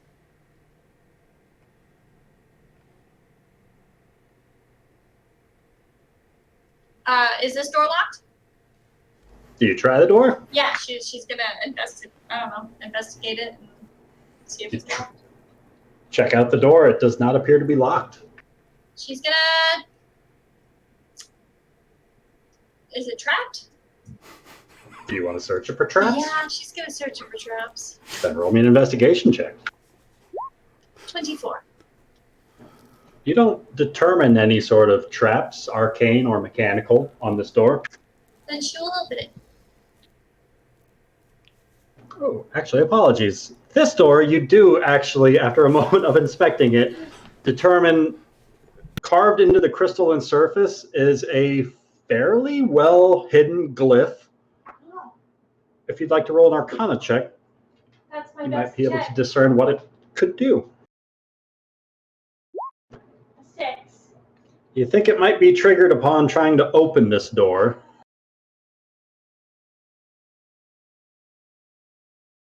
Okay.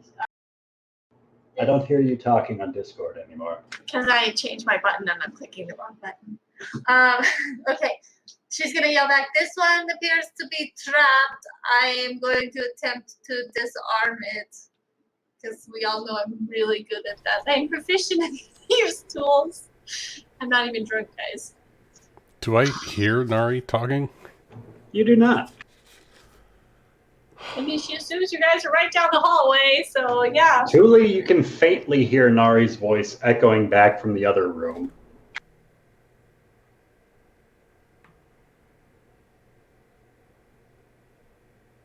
Can I do an Arcana check or something on myself and take a inventory of what the hell's going on?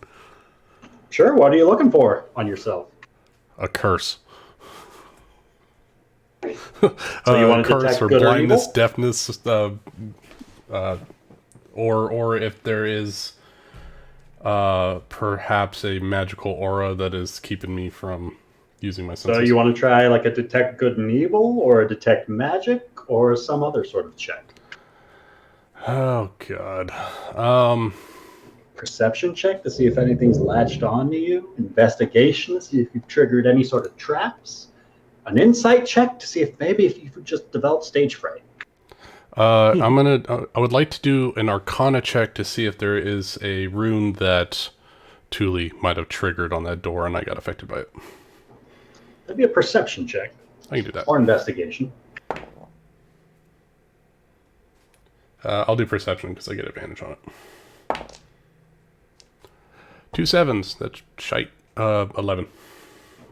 There's no glyph that you can see has been triggered from her opening the door. But then again, you also didn't see her open the door. Alright, I'm going to try one more thing. I'm going to take out my mace and I'm going to tap it on the floor and see if it makes a noise. Tap your mace on the floor and it silently smacks the crystal. Soundlessly.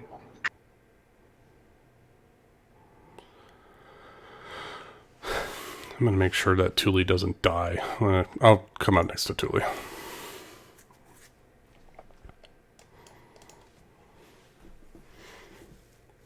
Silently walking like a specter in the night. I find it hard to believe that Aggramar can be silent and walking. Apparently nothing else I'm doing is making noise, so I figured I'm walking quietly too. It's all the more surprising for Tuli when she turns around after inspecting this door and Aggramar's right there behind her. Oh, so she didn't hear him at all. You didn't hear him approach.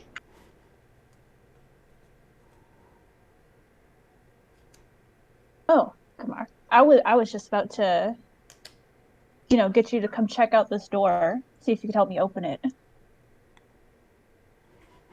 Do I hear her talk? You do. I would love to help you. Do the words come out? It sounds sarcastic, but you hear your own voice. Oh my god. Tuli, when you opened that door, there was some form of bubble of silence. Could not activate magic, or no sound was coming from around that door, so if Nari is calling for help, I might not be able to hear it. Huh. I was able to hear Nari, very faintly, but I could still hear her. Wonderful. Okay. Door. Right. Help with the door. Well, what's the deal? It's locked. We could try to force it open. I could try to pick it, but I'm not really known for picking locks. I'm not either. Why don't you stand back. If you want, you can stand back a couple of feet so I can hit this thing. Yeah, she'll step back. Wait, actually, before he does that, can I check it for traps? Sure thing. Roll me an investigation check. 18. I'm going to double check this time before I open my mouth. Really big door, too. It is a very big door. You do not notice any traps on these double doors. Okay, now she'll step back out of his way. All right. How far Aggramar back will- would you like to move? She'll go back about 10 feet just to give him like clearance. Aggramar is going to look back, thumbs up, big smile, and then he's going to try to push open this door. Or pull it. When I don't know how the handles are going. You tell me. How are you trying to open these doors? Does it have handles on my Locked doors. side? It does not have handles, period. Beautiful. Beautiful. I'm not proficient in Mason's tools, so I'm just going to try to push it in the center and see if that does anything. All right. Roll me an athletics check. 24. You press against this door, and you kind of dig your feet into the crystal a little bit, doing your best to keep your grip from slipping. You force your full weight into this door, and you are noticeably straining. But Thule, you don't hear any of the grunts or groans escaping from Aggramar as he's trying to force these doors open, but unable to do so.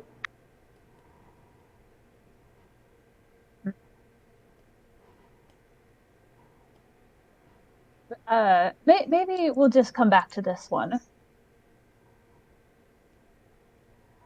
There's another door up there. Aggramar, you hear none of these words. As Thule, it's but a moment after you start speaking that you realize you can't hear your own voice. Aggramar is still pushing on the door because he can't hear. He didn't even recognize that she's there.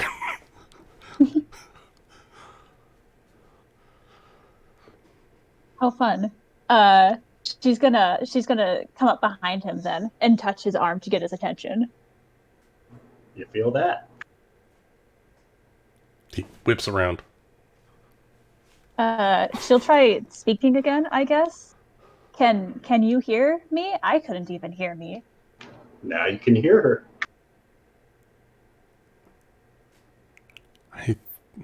That's strange. What is going on? I have no idea. All right, we can try the other one, but it's 20 feet up in the air.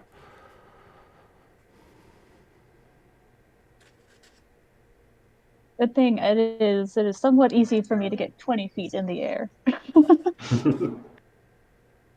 She's gonna walk over, like below the door, and. Oh, actually, I could probably. I'm 9 foot tall, right? So that means I got a 9 foot wingspan, so I can get another 4 feet. I can get you 13 feet up in the air. As Aggramar reaches to just pick up Thule without asking. I mean, okay.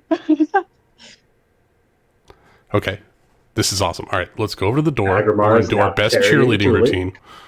It's like I was gonna say, it's like some cheerleading shit. She could probably easily stand on his hand. So I'll grab her by the waist and then toss her up and put one hand up and hold her in that position while she tries to do Roll the me an door. athletics check to toss Thule. 27. It's a shorter gap than you might have expected. Clearing this distance to that heightened door up on the angle. How close underneath that door would Aggramar like to get? Okay. Oh, yeah. Oh, yeah, I like this position. So I'm gonna get to, I guess, here, so that way she can look at the center of the door. You're tossing her up towards the middle. Yeah, holding her up close to the middle. Sure. Do some geometry for this shit. All right. Thule, as he tosses you up towards this door, is there anything you'd like to try and do?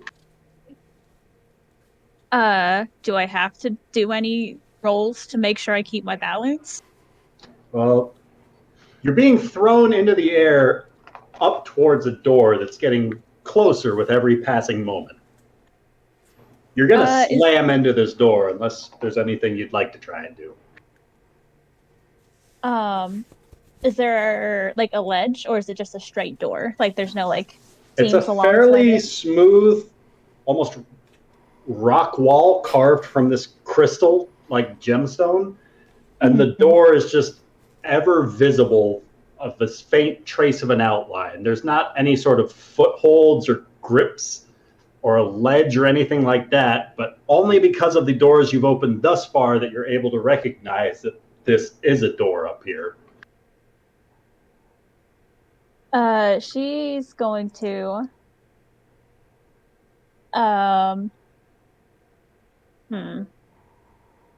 okay.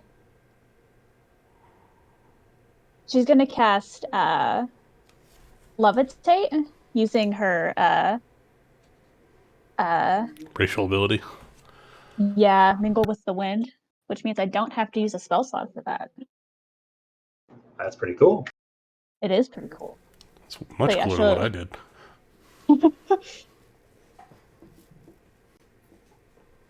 So yeah, she casts Levitate just to kind of halt her movement and kind of hover in front of the door, try to open it.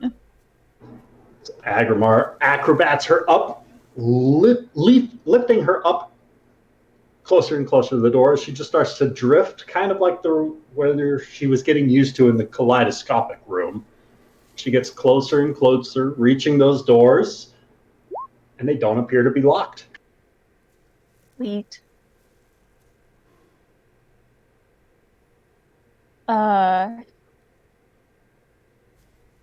Yeah, she's gonna open the door. I don't care about traps right now.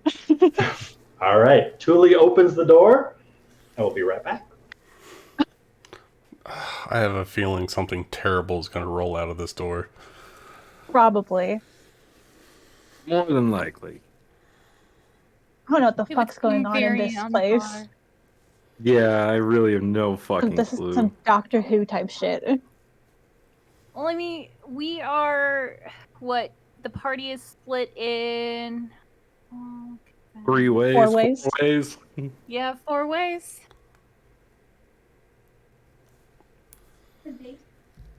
I mean, if the plan was to separate the group, it's clearly working. All right, so first things first. Nari was inspecting this door at the northern hallway, determined that it does have this sort of arcane glyph upon it, and you're not sure what sort of effect this glyph has to it with a 6 on your Arcana check. I mean, Press your other button to talk. Other button. Remind me, the door to the south she investigated, it was unlocked? Did she check it? It was just It did not appear to be locked. Okay, she's gonna go back to that door. She's gonna follow her intuition in this. She thinks, there's supposed to be a correct path and these locked doors. She's like, I'm gonna go to the open door because, maybe there's a right way to do this, So she's gonna go south, and honestly, she's just kind of in her own mind. So if she walks by the other locked door, she's not even gonna realize that it's probably open and Aggramar and Thule are gone. She's single-mindedly focused right now. All right, so Nari starts making her way back down the hallway, across the room of pillows, towards the southern hallway, or southern door, rather. No. Well, since her roll 20 crashed, Rafal and Zara, the two of you emerge from that room with the scrying pool. Rafal starts to make his way around to the north hallway as Zara turns and makes her way down the south hallway, assuming she's chasing after him. Yes, I was chasing after Rafal. I did not know which way. No, you didn't.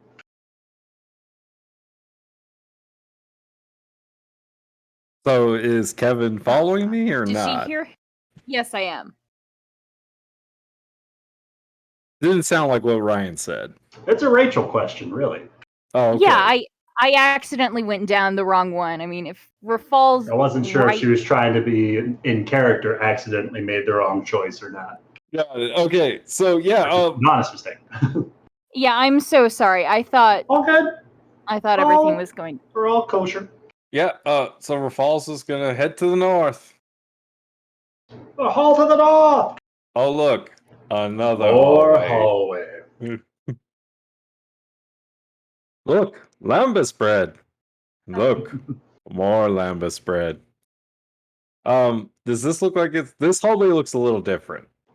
It goes down a little bit before rising again. On the map, that's just overlapping hallways of this dungeon. Okay.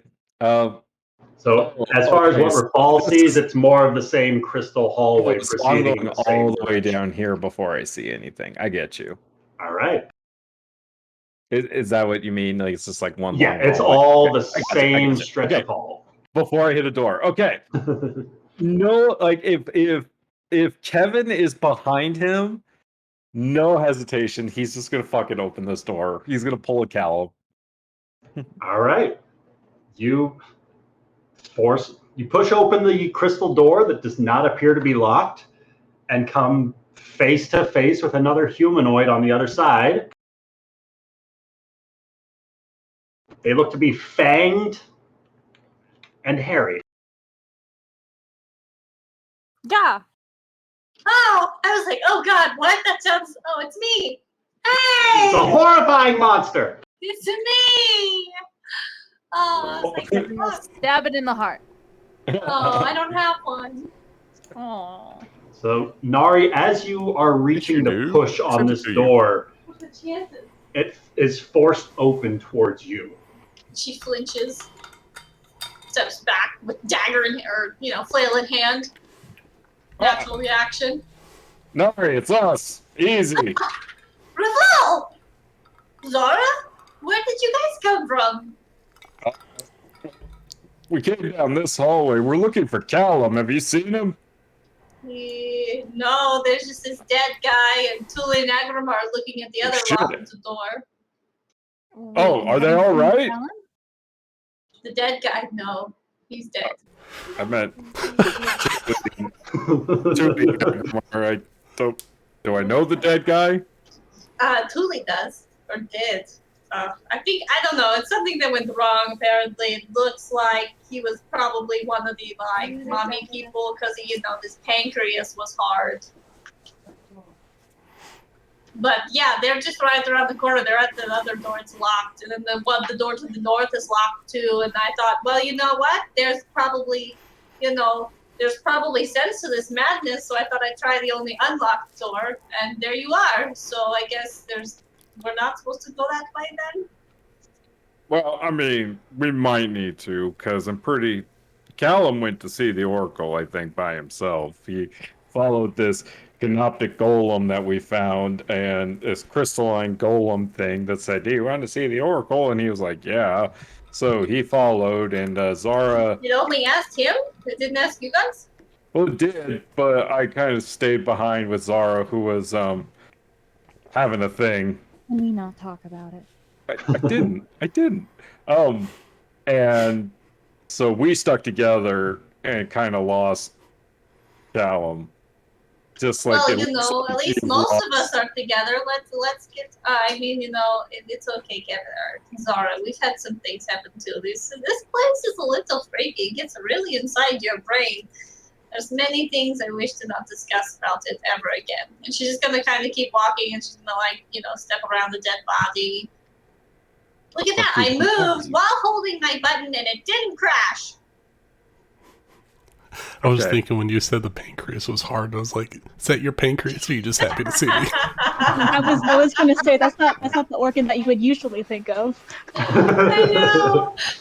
I wasn't So many bad thoughts, but I was like, no, I wouldn't say any of these things. Well, as everyone's cracking jokes around this dead body, meanwhile, back at the bottom of this well of scrying, Yay! Callum is holding this rusted-ass rapier at the base of this pool, looking up into an insurmountable climb. Callum, what would you like to do in this moment? All right. Does Callum, like, I imagine I still got just the slightest bit of breath left.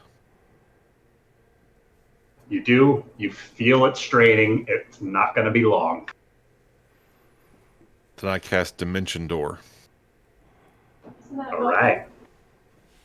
Where would you like to go? What level would you like to cast it? I want to put it myself right at those doors.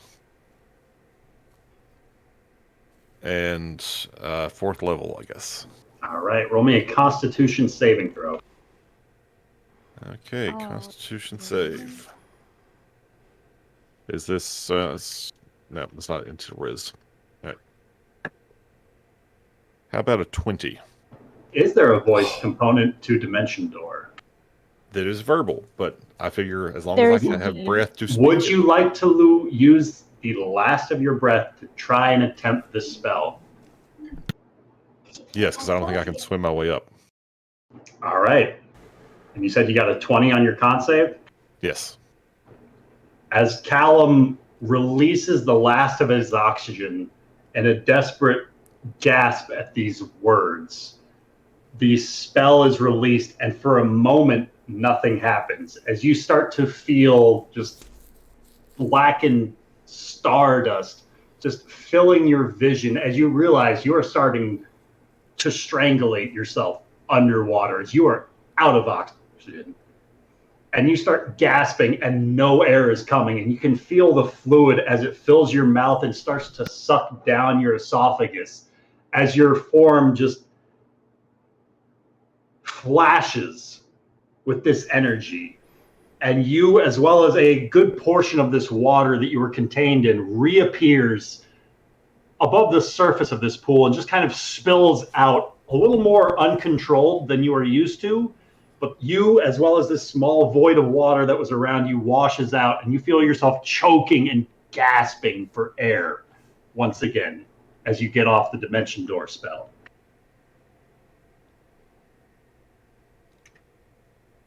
Wrong button. Yay!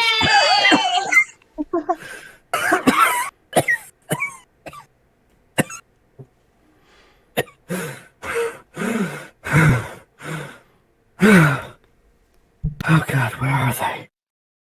Where are they?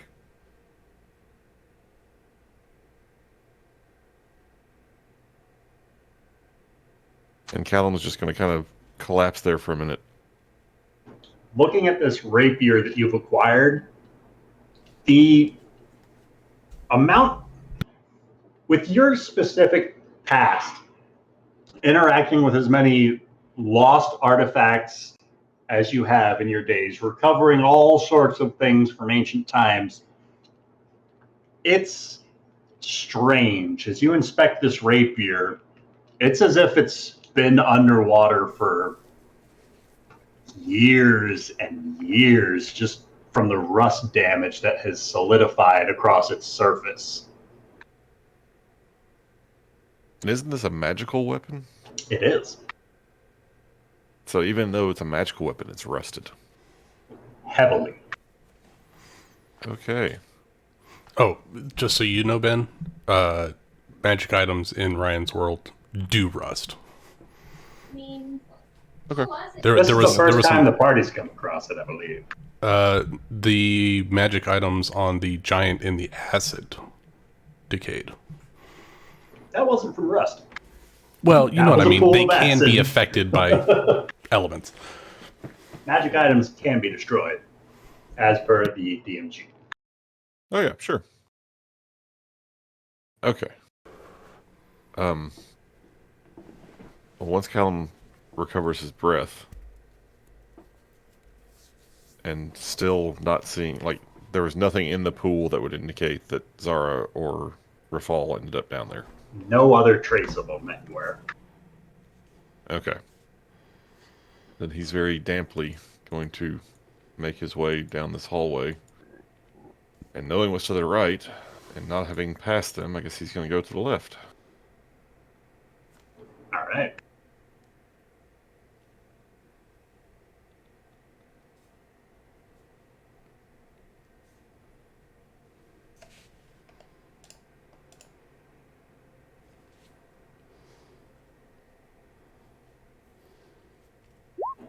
Callum starts winding his way through a very lengthy tunnel that looks to proceed down a bit of a slope and then back up towards the same level. The map looks a little bit different, but that's just where hallways are overlapping in this dungeon. Oh, yeah, sure. But it's the same crystalline hallway that is undisturbed as you're proceeding through.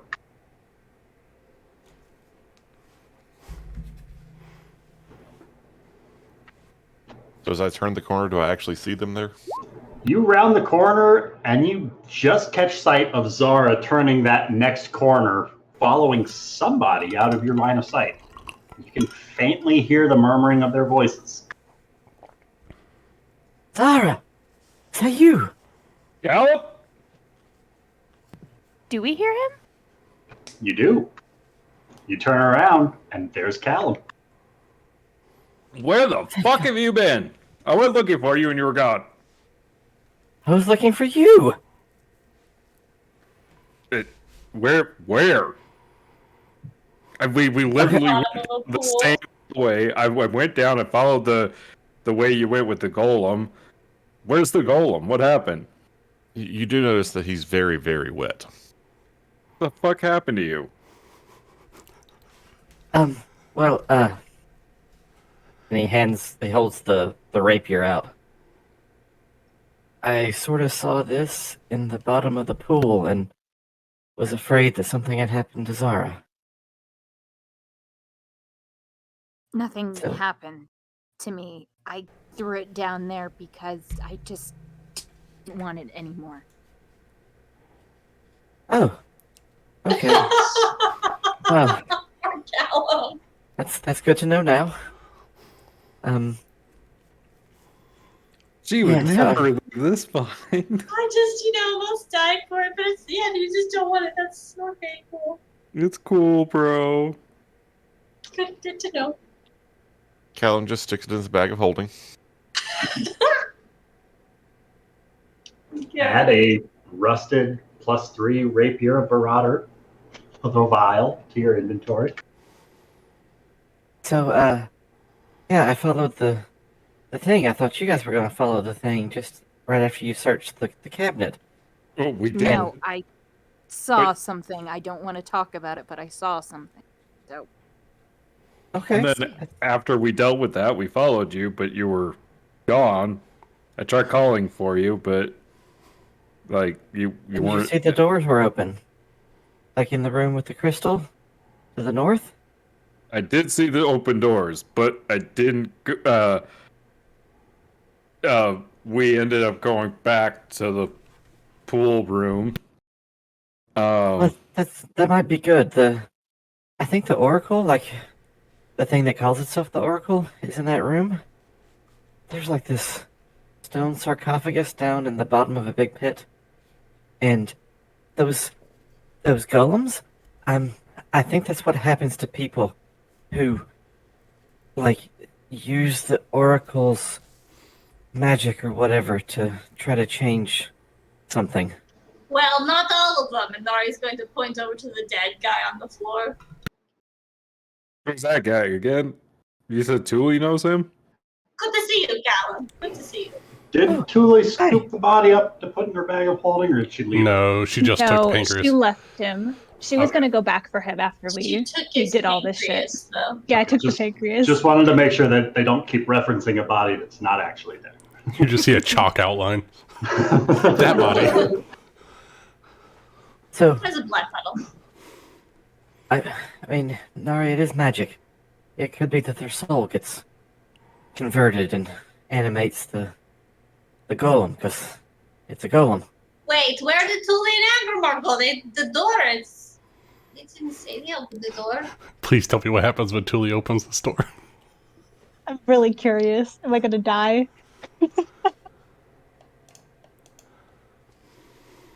And Callum's going to start looking at this body.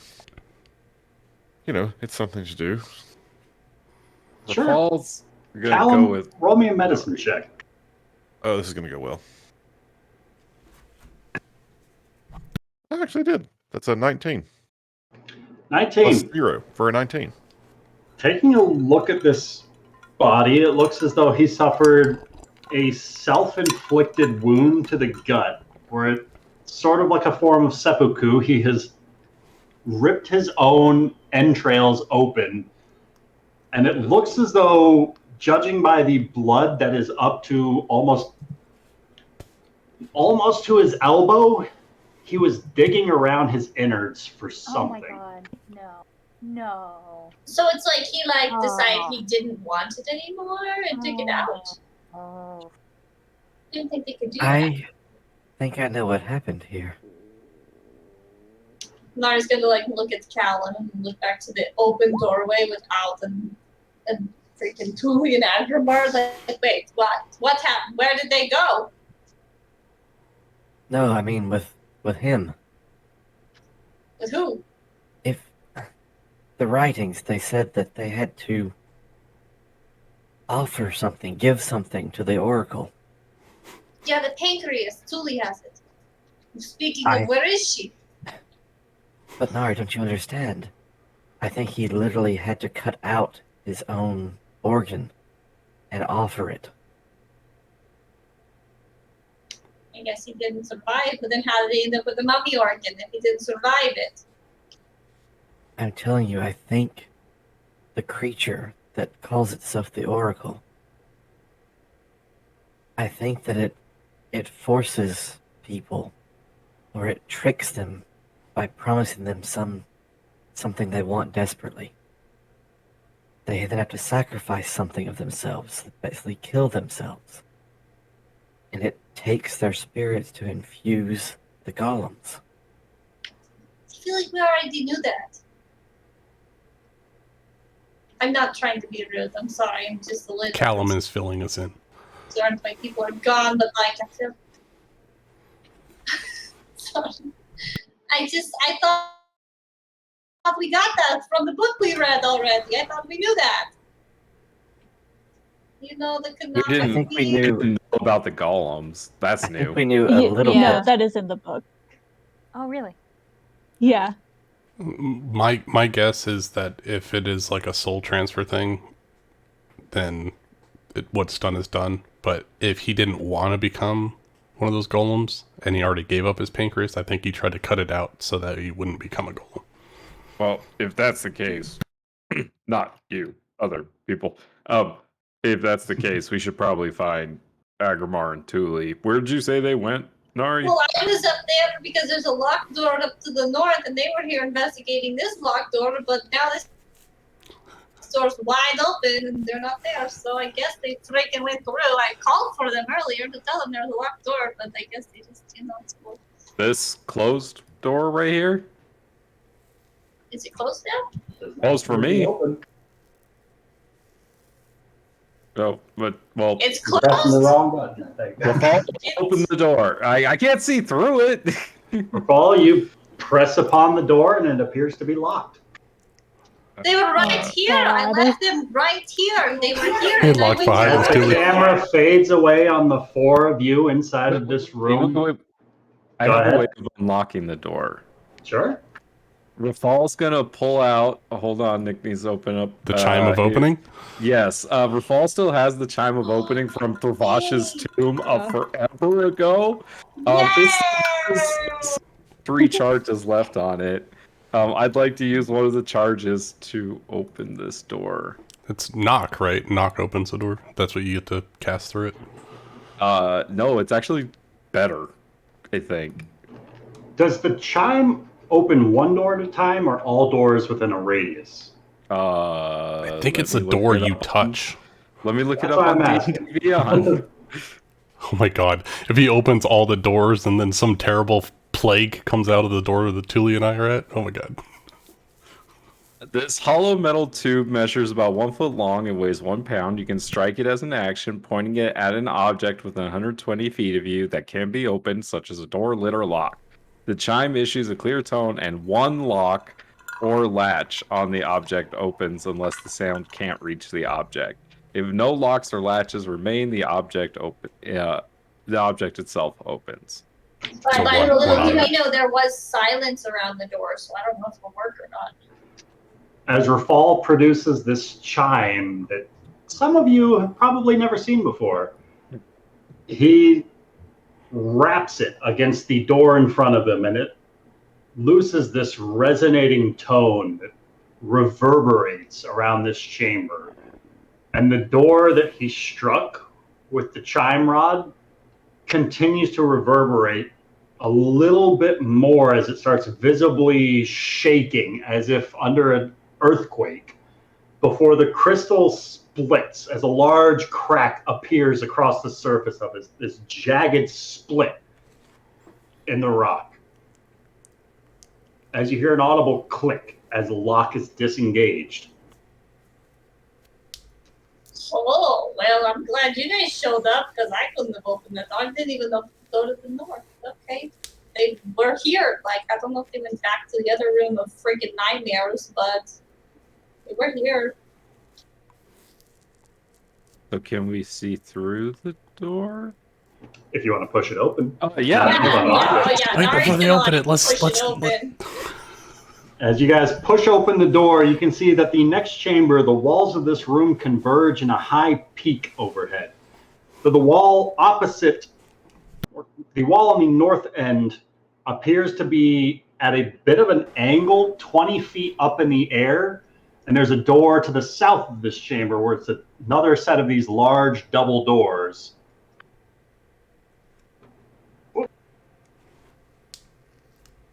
And you guys should be able to see over on this side now. Oh, yeah. You are emerging from this door that is on the ground floor, but there is no sign of Aggramar or Thule in that next antechamber. As the camera fades back onto Aggramar and Thule as Thule is vaulted up towards this angled door 20 feet up in the air, she makes use of her own air genasi abilities to levitate closer, slowing her ascent and pressing on these unlocked doors, which fold open in front of her. And Thule, you can see points of light in this chamber beyond, shifting slowly like dust motes stirred by a gentle breeze. At the center of the haze of light, a yellow flash marks the presence of a figure clad in robes of the faithful Sovereigns.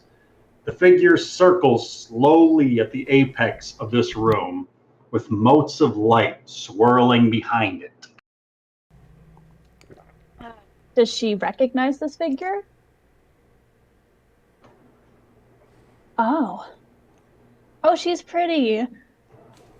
Each of the thousands of motes of light that fills this cube-shaped room takes the form of a tiny eyeball, and all of them begin shifting to stare at you as you open this door. As the Oracle looks down and warmly smiles, now we will discover if you are ready. And that's where we're going to pick up next time. Oh, no! Oh my God, Aggramar was going to do something cool. Oh. I hate this I want place. to go back and open the other door. That sentence makes it feel like all of this that we did was not the test that we needed. It was not the test. It was definitely not the test. No, it was a trial. It is a test. I mean, we're going through and spending all of our resources just to get to this person. I haven't spent any resources yet. Just my mentality. I'm at full health, guys. I've only sacrificed my sanity. We're good.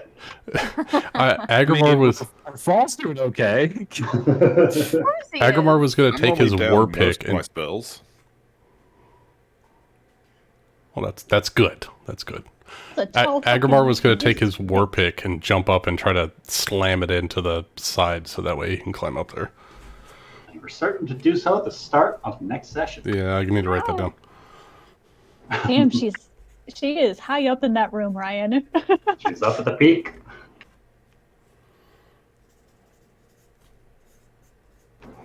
Welcome to the Observatory of Fate. I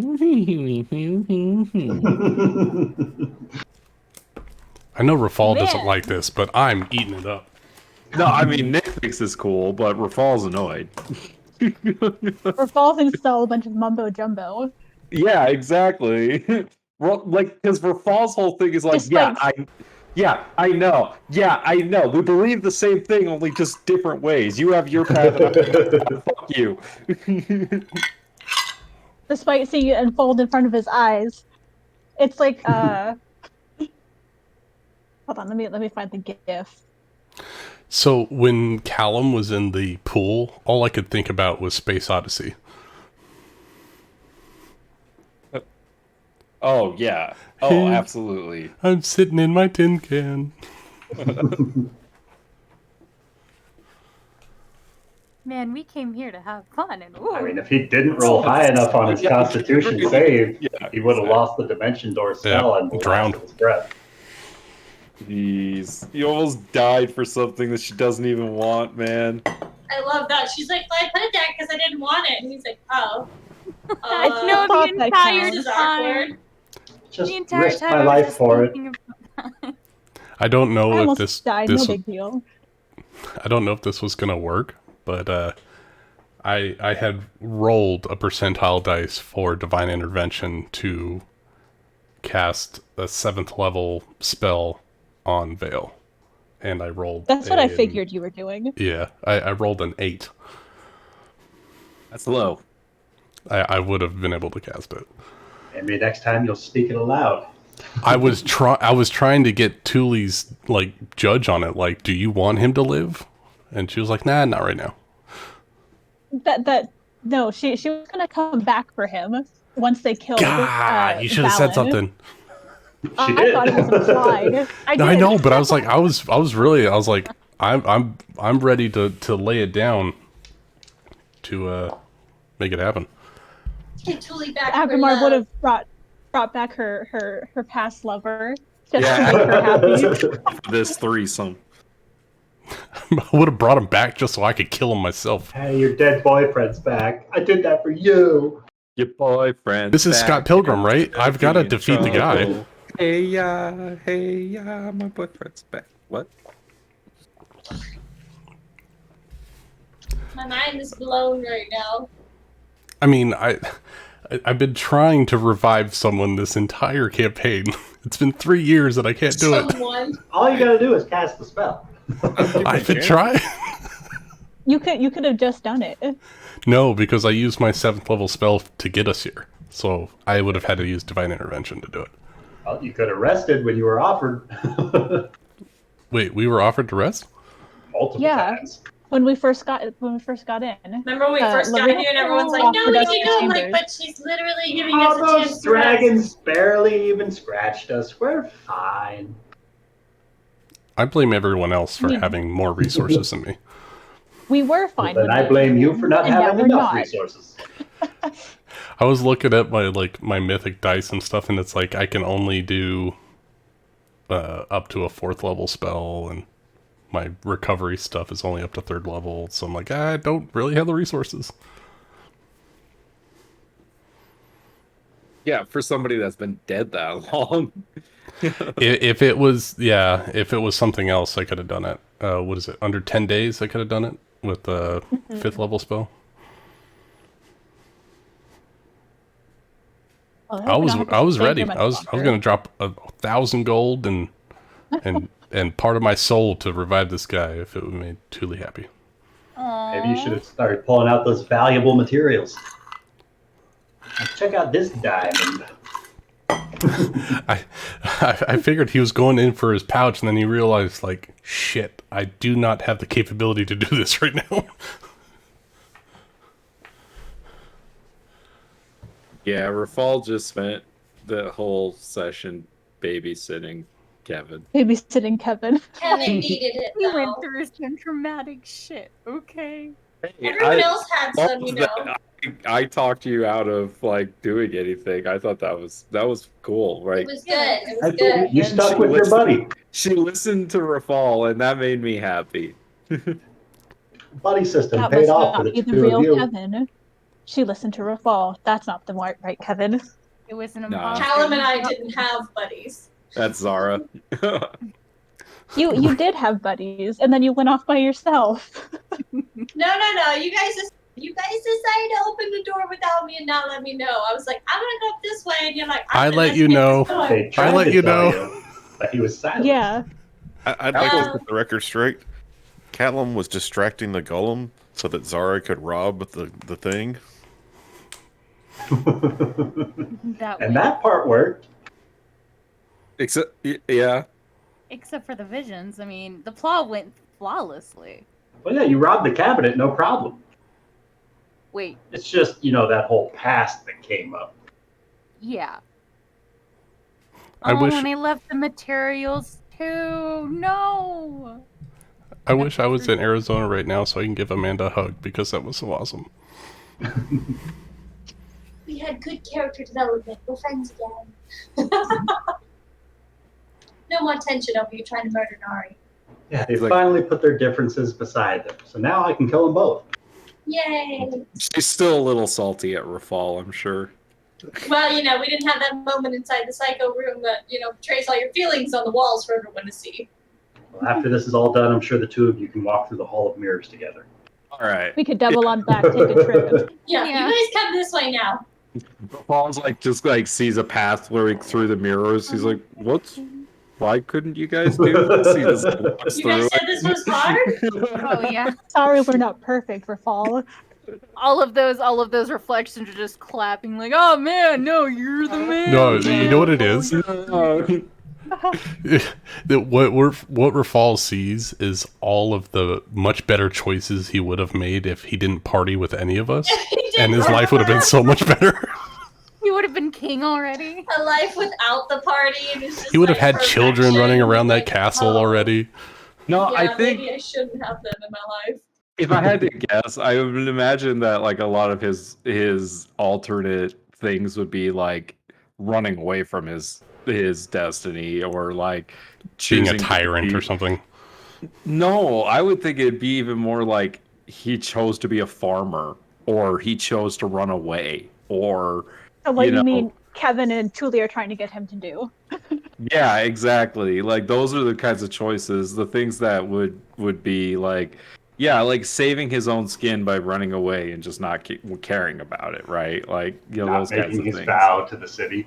Yeah, exactly. Because he took an oath, and I think the only thing that would be different is if he didn't take that oath. What I'm getting is Rafal is his fire self. Kinda. You know what I think is funny is that each of the party members has our specific fields that we could start our own kingdom and we'd be able to be the heads of all those parts in a kingdom. We have a thieves I don't know guild. Thieves Guild, we have a wizards college, we have Okay. You're the saying church. that as a collective, we could start a kingdom, and each of us would have. Okay. That each of us would be a head of state, or whatever. So what you're saying is y'all are great advisors. All right, perfect. No, I'm just saying when Yeah, MistHaven I'm eventually turns into a crater at some point, we could start a new kingdom with you at the head and the rest of us in our respective areas of expertise. All right, so Lucas wants me to crater the whole city. Got it. I get access to that spell next we've level. been Don't worry about saying. it. So we're gonna burn MistHaven to the ground. No, I was just saying, I was just thinking, I was like, if the blood plague or whatever the hell that thing was would have taken over the city, we could start a new government in another place and just build it up. We don't have to because we saved the city because we're heroes. I don't know, there's Yeah, some but weird that's blood just- shit but going on we- The with... city's cursed to hell. It's going to fall at some point. Just a band-aid. We might as well just. And if That's Yeah. why Rafal wants to go to hell is to get rid of the curse. that doesn't mean that it'll still be safe. It won't have demons and devils. No, freaking Asmodeus is gonna come up and be like, "We're not doing a full-scale demon invasion because you broke the contract." That's the level 20. Yeah, that's the level 20 is where hell and earth meets, and we have to defend the last bastion of hope.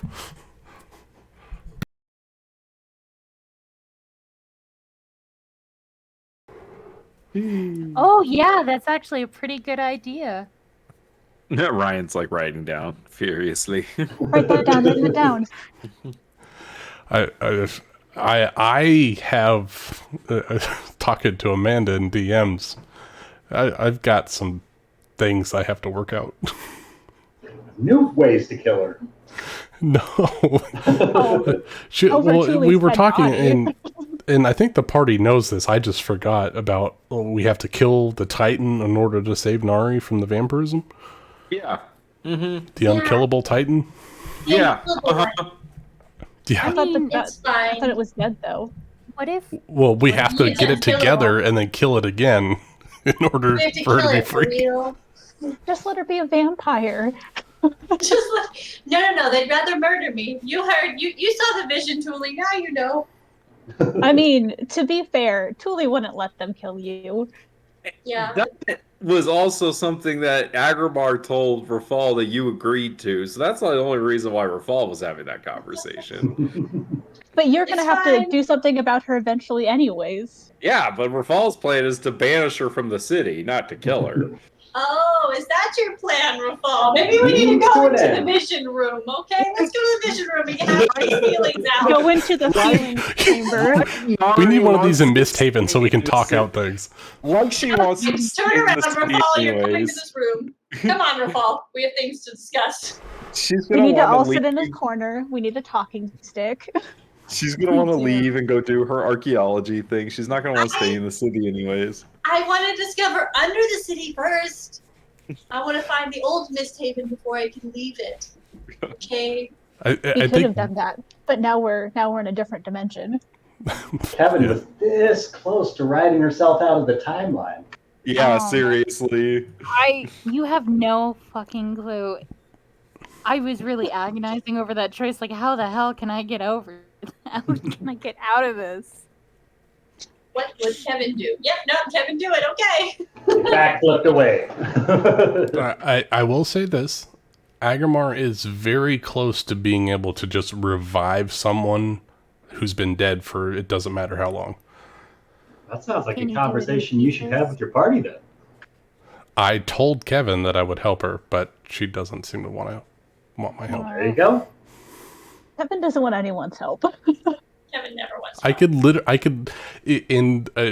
it's all of your asses. Kevin just okay. no. I'm just saying. In a couple of levels, I could revive the Queen Zomaria if I wanted to with enough And that's if money. you make it to a couple more levels. She had the opportunity right now.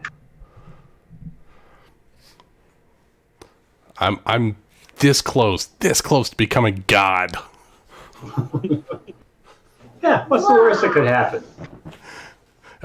Total devastation and destruction of all known universes. I mean, at least you got what? Full hit points, full spell slots, facing off with the Oracle and all these canopic golems. Oh You're god. probably fine. You're this close to becoming a god. What's the worst that could happen? Oh no. By the way, Yeah. where's my Cognar? You didn't bring him with. I didn't bring him Yeah, with. you didn't bring him. You did not. Fucking You chose robot. not to. Oh no! I didn't have enough. I couldn't transport enough people with plane shift. Oh, that's what right. it was. All right, next time, remind me. Like seriously, remind me to put him in the bag before we plane shift.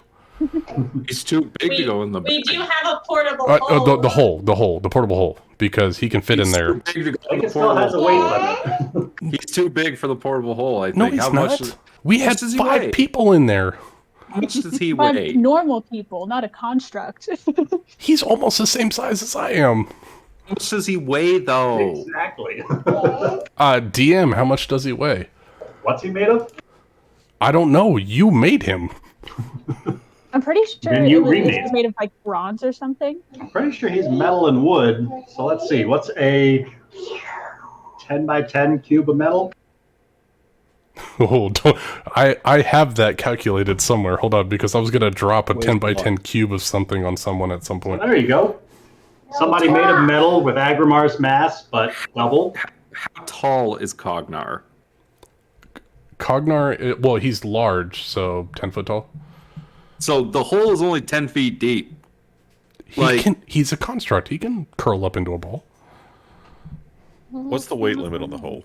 It doesn't have one, actually. It's size. It's size only. Size limit. So we had 3 grown adults sitting in there with a bunch of other shit when we were leaving the city. I think 1 robot could fit in there. We had all of us sitting in there with the dragon flew overhead, and we used the wall to hide it. Metal But it was itself weighs a open. lot more than people. Oh God. And to stop unplugging your headphones. God damn it, Amanda. What is that? That was Feedback. Charles messing with my cord. Thanks, Hi, Charles. So yeah, it's 6 feet in diameter and 10 feet deep. Okay, a So cubic Cognar foot. would take up almost all of it. A cubic foot of gold weighs 1,200 pounds. So that's 12,000. He does not weigh 12,000 pounds. I've been carrying that much. Yeah. Oh. Ooh. But It's we also not ignore an empty coin portable weight, hole. right? You've also got all sorts of items in that portable hole. There's so much stuff in there. I'll just Fine. Then I should I'll sell the back fucking clothing. robot because he's never around. You keep bringing this up? There's not that much stuff in the portable hole right now. What do I have in there? Did you track it on your D&D I'm not Beyond, keeping Nick? track of it. Oh, that's what I'm saying. I think the portable hole's like practically empty right now as far as Nick's We aware. spent all the gold for armor and stuff. Yeah, I unloaded it. Like it's like pretty much empty. So then I guess the question's for Lucas. Why didn't you put Cognar in the portable hole? Because I didn't think about it until now. So there you go. Maybe I next thought of time him go as to a the human oracles. being, Ryan, alright? Not as some There's your object I can problem. put into He's a more portable of a hole. dwarf than a human. I love that robot. He never gets to do anything. Keep leaving him behind. Our modes of travel are not conducive to a robot. Well, you could have used your divine intervention to bring Cognar along. Oh, hold on. Can I use divine intervention to have him summon here? I got a 69. Does that count? Not even Nice. close. Oh, we're not playing Glass Cannon rules? Nice. Well, it's not an actual roll because we're not in game anymore. Oh. Now it's just a nice roll. Nice. Nice. All right. I'll catch you guys later. Y'all have Hi, a good Ben. night. Night, Have a night. good night. He said, Bye, Ben. bye. So are we killing this Bye. oracle or what? What are we doing? I don't think That's I'll- a choice for you and Um, Julie. You God, two are I don't think facing I'll be able to kill historical. her. You I have guys are the 13 reason hit we're points, here. 7 I spell think slots. Julie has 13 hit points. Yeah, I have 13 She'll hit be points. alright. I haven't tried my healing spells. 'cause She's none a of my other spells work. badass. She'll be fine. God damn. I am short 100 hit points, and have been dealt more than that this entire fiasco. To be fair, it's your own damn fault. Well, then I guess an if actor, it were not up a to an thinker. initiative roll at this very moment, if Aggramar had the initiative, what would he do? I could kill her right now. I'm not asking if you'd kill Thule right now. That's an entirely different path. Oh, right. Okay, so Aggramar just wants to murder this woman that he Well, says all right. he loves. There's Okay. Lucas's answer. So, what would Thule do if she were Jeez. first in initiative? Let's hope Aggramar doesn't top Thule in initiative next time. I mean, she would definitely try to talk shit out before attacking, for once. No, I would definitely get information. As much information as I could. So, what sort of information are you looking for? Gonna have to start thinking of some questions for the next time.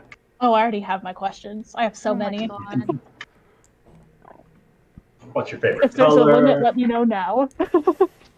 What's the Colonel's secret recipe? I just want to get What are back the to my Earth's home places? without some giant dragon man stopping me from getting in. Hey, Excuse me. Atrox is pretty cool. His name is not Dragonborn just man, thank you. Atriox. It is Fuck, I don't have it written down anywhere. God damn it. Atriox, Herald of the Great Worm, Opener of Ways, Keeper of Portals, Lord of Dragons. There we go. One of us needs to get that tattooed on us. I am not All of getting us should get Atriox Atriox's tattooed tattoo. anywhere. I think the first person to die should get that Bet. tattoo. I would go, but my tattoo artist died a couple years ago. So. That includes Roger. Don't tempt me, Ryan, with a good time. Well, I mean, if that's the case, my character already died. Well, we No, know it's from this Aggramar point on. rolls before you in initiative. He's going to murder you. Apparently. For the blood god, kill Thule's He characters. He wants to murder all his women companions. Apparently, that's kind of a fucked up harem, if I say so myself. Yeah, he's got to kill Nari. You got to kill Thule. You're right. Oh shit. Well, he saw what happened to your ex. That's only one of the 7 exes. That wasn't even one of the evil exes. Guys are so I mean, I mean don't to know. me. She doesn't know what Vale's been doing for the last 10 years. You have 7 evil ex-boyfriends? Apparently, I guess she's apparently a Ramona Flowers. Oh, so you mean Apparently, you don't know. you mean 7 evil exes? I've been telling you. Everyone says that Aggramar is the one that wants the harem, but Thule's trying so hard. Thule's succeeding. Thule We all is love succeeding. Thule, let's be honest. I mean, What? Kevin doesn't. No, Kevin. definitely not. She did at one point, though. It was more, yeah. Just wait. Just wait when Thule gets modified memory and then they become best friends. She would never. That is horrid. You should do it. Or would she? She would she would not. Can do you that. imagine Rachel playing someone like, oh my god, I think it would be great. Because I feel like Rachel There's a would difference. be frustrated, but then Kevin couldn't be, and I think it'd be magical. There's a difference between how fucked up command and detect thoughts is, but modify memory crosses a whole nother line. Well, I mean, it'd make everything smoother. I'm advocating for it. Do it. Add some more of that is a great way of fixing anxiety. Mm-hmm. Thule likes to fight. Yeah, Aggramar has actually got a spell prepared that stops people from fighting. Oh, don't you have calm emotions or something like that? Yes, I do. Chill out. It's You called use Go to it the on Corner. Kevin. Oh yeah, that was the least. I've used it on stressed Kevin out before. That was so long Years. ago. I've It used worked it on really well. a crowd. I've did used it on work really Kevin. well. It worked really well on the crowd too. You have no idea how well it worked on that crowd. Oh, It was I clutch. can imagine. I'm was sure if really it didn't work, clutch. they would have tried to mob past us through the gates. I mean, to pacify 30 or 45 people in a go, it was pretty good. Yeah, including the agents hidden among the crowd. Oh yeah. Fuck those people. They had favorites among the faux crowd freaks. trying to get people riled up. Oh man. Of course, they were Oh, everywhere. They're a thieves Oh, guild. God. Yeah, I Casting forgot. that spell saved that whole crowd of people, whether or not you know it. Aggramar because knows it- it. That's why he did it. Oh Saved man. Eric crowd and of his riot. dad.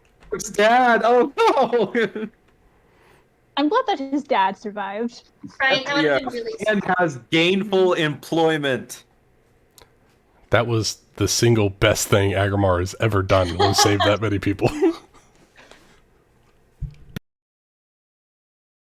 Let's not forget that time he killed the rat folk. That was pretty clutch. Oh, why? We saved some. I was thinking about this in the car, and that's what the images that were coming through when I was talking to Nari about all the terrible things that he's done. I was like, he really is a bad person. We're all pretty bad people. Not Especially Rafal. Rafal. Especially Rafal. He's too prideful. He's bad by association. I'd be fair. That sword of his. Yeah, I mean, at this point, he's been hanging out with us, flaws out and all, showing off, and he's still like, no, these are good people. I'm You surprised are that the good nobles still people. socialize with him. Oh, that's true. I would honestly not be surprised if Aggramar is evil at this point with all the actions he's done. I mean, technically he did it with good intent. Yeah, all the evil people say that. Chaotic good.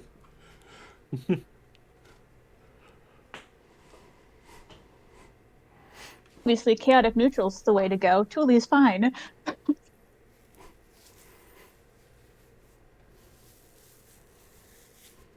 Okay, I gotta call it. Charles is calling for me. Later. Amanda. Bye. Hi, Good Amanda. night, everybody. Looking forward to a TPK next time. Oh, I'm so ready. Oh yeah. Can't wait for that. Oh no. So if we TPK, then we're playing pirates, right? Like that's the plan. Sure. I have nothing prepared. That hasn't stopped us before. You literally just set the scene, and we'll find some like shenanigans. We'll find to get something to into. do. We'll find a way to screw it up. Get us off of Skypea, get us back in the water, and we'll go find a tavern. It's only a matter of time then. I mean, 'Cause we all- technically almost set the tavern in Skypea on fire because it got struck by lightning. That's true. That is true. Very We true. were this close. I think there have only been one tavern we've been into that has not gotten destroyed or has sustained. The some very structural first tavern you guys went into, you didn't destroy. All the other ones got destroyed. Yeah. Because you have to leave one alive to tell the tale. The beginning one. We didn't destroy the tavern on Jaya, right? Mm-mm. Hey, Wait, dude. wait. We just No. got very drunk. What about the orange one? The syrup island? We didn't destroy that tavern. We only stole from it. Remember? Yeah. So You destroyed their economy. Okay. Well, yes. Did we Yeah. rock a couple So you're parts? saying there's Yes. hope for us yet? Okay, every other tavern you've killed or destroyed. That was the tavern we did blow up with the cannon. Yes. Yeah, that was was that Orange Island? I don't remember. That was Orange Island. Yep. Yeah. Yeah, because it was Yeah, where with the we fought buggy ball. Yeah. Yeah, we that was Iskari and Penala blew up the tavern. Oh yeah. The enormous flying carpet on the roof? That was an epic battle. See, I even neutralized Nick's character, and I still couldn't do anything to anybody. I gave a person that was immune to slashing damage, and Nick was like, I'm just gonna Eldritch Blast and kill him anyway. When in doubt, Eldritch Blast. Yeah, like that's the funniest part about being a Hexblade. You know, it's like all other warlocks Eldritch Blast all the time, but the Hexblade's like, no, I'm using my weapon, and then it's like, oh, but I do have this still. The springy missile feet and hands. Yeah, here's the greatest cantrip in the game. I don't know. I think Toll the Dead's better. I mean, I think Thunderclap's pretty great. a warlock with Eldritch Blast makes it the best cantrip, right? Like, because of all the things they can add on to it. Yeah, I mean, you got some movement. Energy. I'm just talking from a pure offensive standpoint. Not from there are plenty of arguments that can be made for flavor and usefulness and all sorts of stuff. Just pure damage, Eldritch Blast is the best one, right? I don't know. 36 points of damage on a failed save was possible. 36. I mean, that's pretty good. That's true. But you don't get as you get all the raise and stuff like that, and it's rolled to hit instead of a save. So I don't know. You can crit with an Eldritch Blast. It is pretty You good. can crit 3 or 4 times with an Eldritch Blast. That's what I'm saying. If we're talking max potential, I think the max potential on the Eldritch Blast is higher. Oh, if you're a death cleric with Toll the Dead, because it's necromancy, you can at level 14 or 15, you could do 60 damage on one strike. You could do that with all sorts of shit at level 14 or 15. As a cantrip, though? I mean, probably. I'm sure there's some evocation wizard build out there that does that shit. I think we found Lucas's next build. Oh, yeah. Death Cleric. Dun, dun, dun. He's going to be a Death Cleric with Bard levels, so he could be a Death Metal Cleric. See, now that would be an interesting campaign for us to play, like a truly evil campaign. Like, I don't know, like how we would do it. I mean, we got to do a 5-session evil campaign at one point. Just to get it out of our systems. Could be fun. Yeah. You mean the doses that we get out of MistHaven aren't enough? You don't know how many times that I want to just take Aggramar and just decimate entire blocks of a city, but I don't do it. Now's your chance to change your fate. Decimate away. Destroy all those rooftop kettles. All I need is 2 more pieces of a specific item and bam! Total devastation.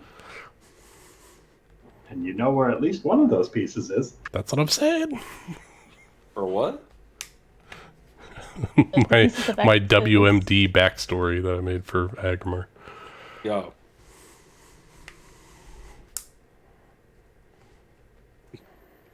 Yeah, suddenly become like just wanting to be king doesn't seem like such a lofty goal. I had to one-up you in one thing, Nick. Chose to be a god.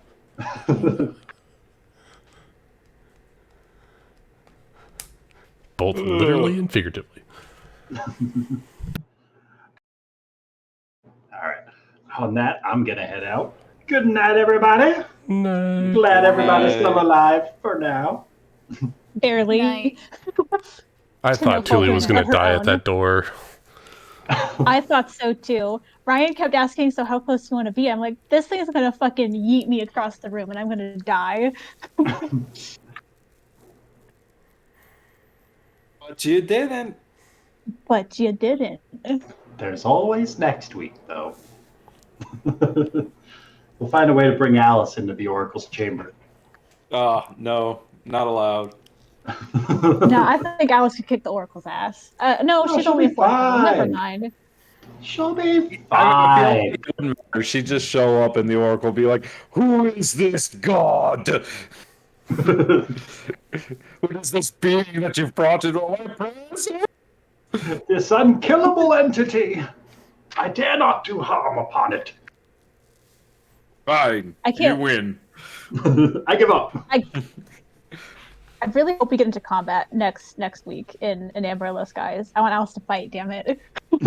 I want to see Alice fight. I mean, that's the thing. Yeah, I mean, based on what Scratch saw, odds are good. There's a fight awaiting you in the town. Just around the corner. So, like on a I mean, we scale didn't of even one- get to see Blythe fight, really. Sure What are you you talking did. about? Got to see Blythe fight Yeah. plenty. Fought a pumpkin. Fought, some Yeah, but fuckaroo. Blythe didn't get to, really let loose. Blythe only got, a couple spells Shot in. a moonbeam at a dude and evaporated him. I was I was gone perfectly for that, I didn't content see with it. those prior fights to Blight's last combat. I was I was unconscious. super happy with those. He didn't even do any damage that last combat. 'Cause he I failed, know! he didn't hit. First hit. To be fair, Roger was in a pumpkin, and Lucas was away the last time I saw Blythe fight. Yeah, I went back and watched that episode because when I made thumbnails for all of my YouTube videos and named all the episodes and everything, and I went back and I watched that one. And I was just I watched the death of Blythe again, and even now, when I watch it, I'm just like, fuck, that sucks. Yeah. First day on the job. I'm still upset that I forgot the most important part of spike growth. Oh, restrain and stuff? No, for spike growth, they have to the creatures inside have to make a perception check to determine whether or not it's Oh, right. dangerous. If they don't notice So it, then they will could move try freely. moving. Yeah. If that I thing think had I moved, would've- I think I could have gotten it pretty well. I mean, like, I think I still could have had it move and then shoot you, you know? It Like, still would have taken some hefty damage, though. it's true. You would have made it easier for Ryan to kill it. Yeah, that's for damn sure. Oh my god. Yeah, that whole thing, I was just like, as I was listening to it again, I was just like, oh no. Like, cause like, it's just like the moment of dread as I know what's coming up, and then like, I hear me go, wait, what was your save again? And then I was like, oh No. Yeah, I no. heard that because I was like, okay, he's just down to 0. That's fine. You know, he can be like revived with Right, the we healing can spell or come back from potion. that. Yeah. And then I 0 heard hit Nick points. say, "What was your save?" I'm like, "Ah, shit, he's fucking dead." And then I just, heard like- the 64 points of damage. I'm like, and then oh no, wait, he's dead. Yeah, because I was like, just keep reading, just keep reading. And then I read the whole thing. I was like, oh no. It's the last sentence that gets you. Yep. I was just like, and that's it. Blythe is no more. But, yeah. And then, oh, Alice. Life as a was now. Mm-hmm. We can attempt to get him back later. Yeah, maybe. I'm super excited for the next few sessions of that campaign. Like, fucking Greywood should be awesome, and then what happens after that is going to be awesome. So I'm really excited. I just can't wait to see what new characters come out after this combat.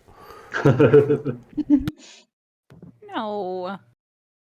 Well, when Roger dies, no. Hey, I'm ready. A weird naked Indian emerges from the desert.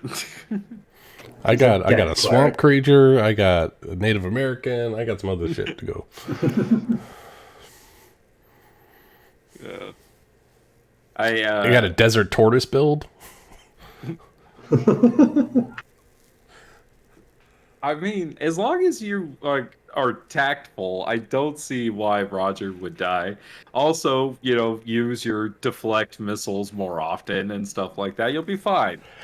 I mean, this is the first time playing a monk, so I forgot. Yeah, that's what I'm saying. Like, you'll be fine. Like, cut yourself. I just don't slack. understand how thematically he would catch bullets. With his He hands. just does. He can dodge them or something, right? Like, he's Yeah, I fast know. enough to dodge bullets, and like, if they still damage him, it like lightly grazes him, right? And if you're like deflecting it back at them, maybe you have steel-toed boots and you put your up and deflect it back at them. I don't fucking care. I'm just trying to wrap my head around it. I'll get it. Yeah, like Just yeah, like Kick Puncher. just like Kick Puncher.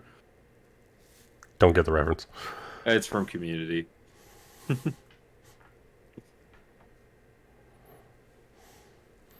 But yeah, like, yeah, you could be a fucking Jedi, essentially, How did the Black will be. Rider do it, Lucas? With He a put his gun. hand out and it bounced back, right? Yeah, I want that feat. I mean, that's basically what deflect missiles got it. is. I just need more training. That's all. Yeah, You just need to focus. you're the best. All right. That's right. Yeah, it's the Rocky Yeah. story. I just got to get the shit beat out of me for a couple times, and then Yeah, I'll and come my then you ways. have to go through a Exactly. montage, and then you'll be good. We just need to find you a refrigerator full of meat to beat up. Yeah, you need a montage. Where's Blythe? I could use him. My God.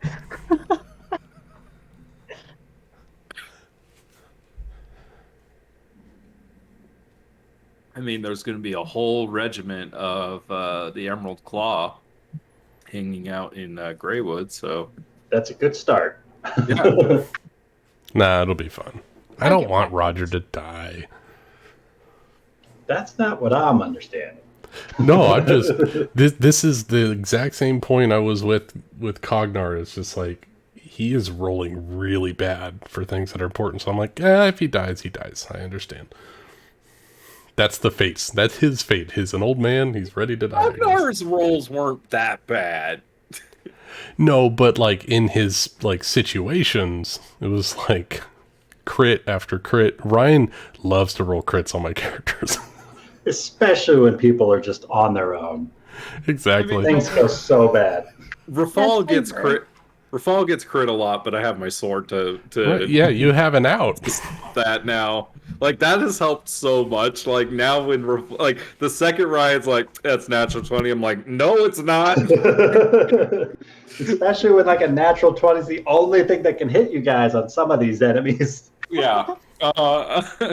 Well, anytime like one of the big people, like if it's a big bad guy that's like rolled a natural 20, I'm like, nah, fuck you. No, Verrader. No, you're not doing 200 points of poison No, damage. Thank you very no. much. Yeah, no. And like because my sword's level 2, I could do it twice, which just means that like statistically I can make it through most fights without taking a crit. I'm telling you right now, if Aggramar dies, I've got a barbarian coming in. That's going to be awesome. Oh my god, if Rafal dies, I don't want to play anymore. That's when Nick Finally, brings in his we evil can turn character into the evil and get campaign. rid of the city. Yeah, like shit, I don't even know. I'd have to ask Ryan what the story's gonna be. If Agramar's alive, Rafal is not going to die when he's around. That's not going to happen. Well, if we both die. Then That's when the anti-establishment campaign starts. no, that's We're what that's taking what down this city he swore to protect. that's what Cookie and Bickerstaff come back That's in and when- save the day. No, That's when they burn it all down. That's when we both make female characters, and then it's a harem center. Oh my god, the gnome boss, yeah.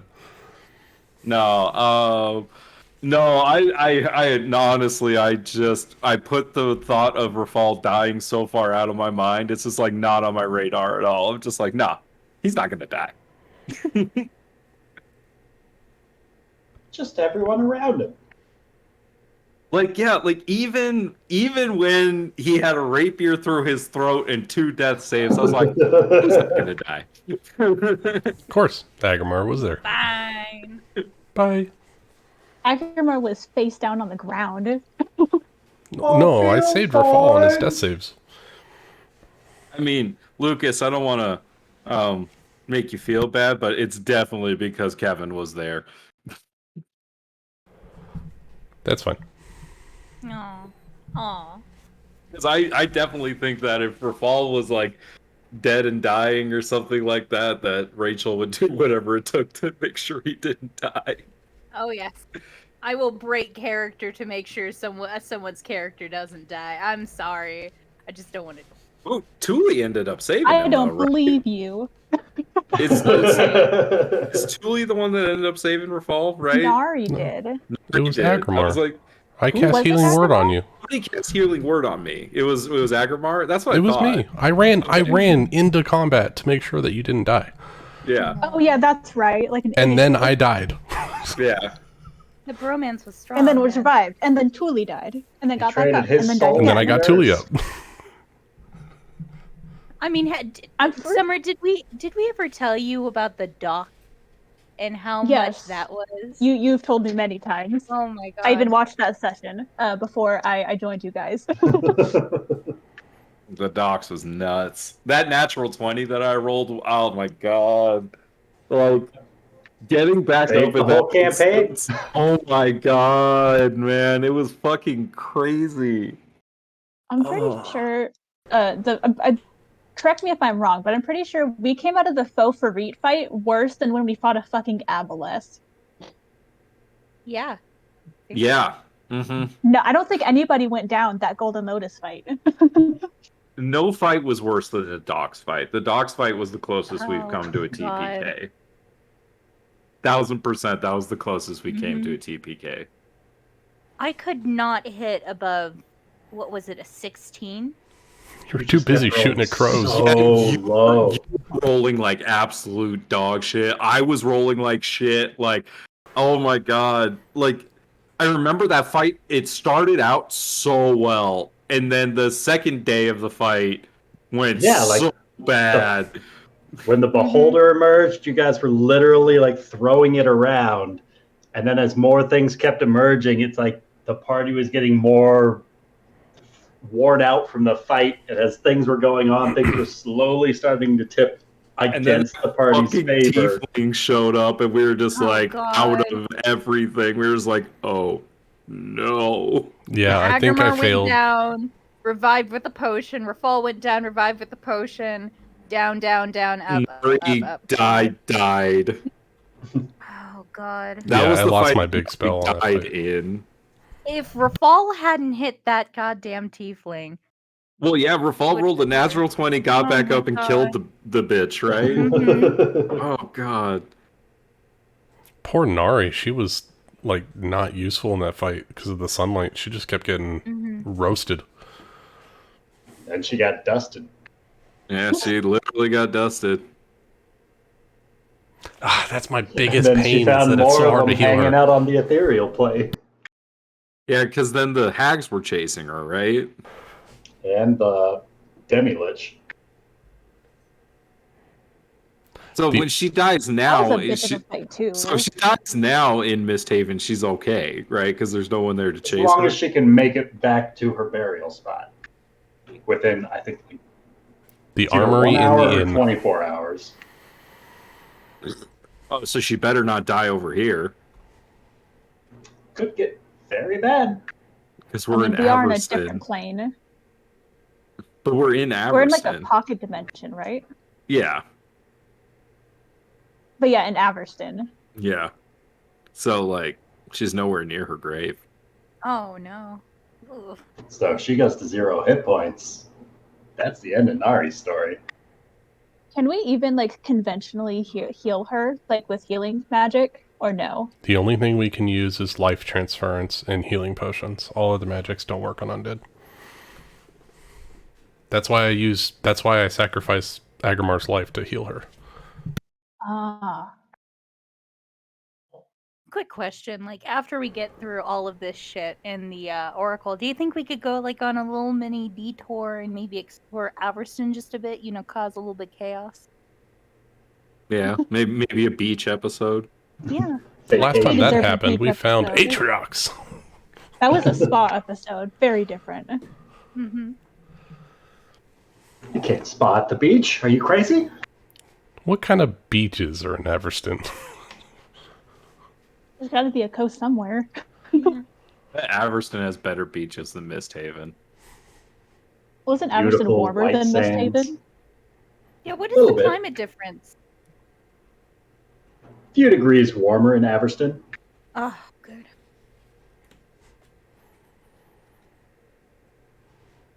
Man, now you got me thinking about Aggramar and swimwear. That's weird. Says the guy who goes around without undergarments. That's what I'm saying. If he's in a public area, I mean, he's got to clothe up a little bit, I guess. Now he forget, cares didn't about his decency. Close up a bit when he's outside of the inn?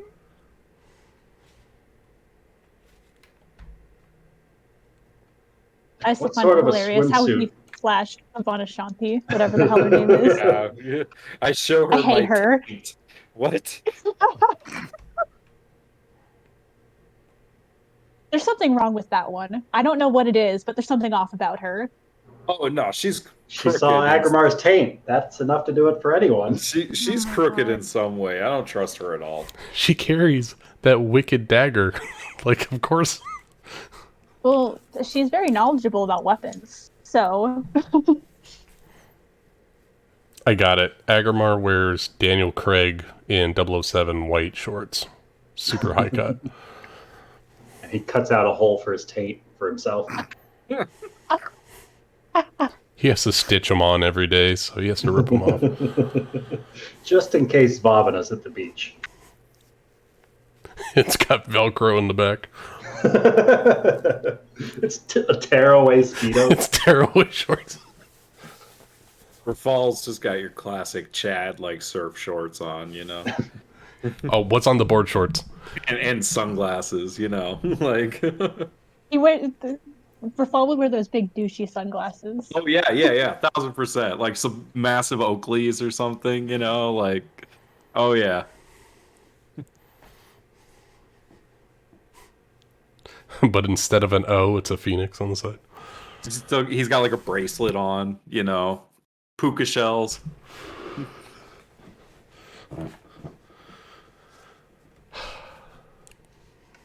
Would be sitting under an umbrella, fully clothed. I think we need a beach art scene now with all the characters. Well, if I could draw, I would do it for you, buddy, but I can't. I'll make some stick figures, and you'll never know what it was I drew. Oh, you know what we need to do? So we need to just take one of the One Piece cover arts where they're at the beach and take all of our characters' faces and put it on top of the other characters. Aggramar is definitely Frankie. He's big and bulky and in the background somewhere.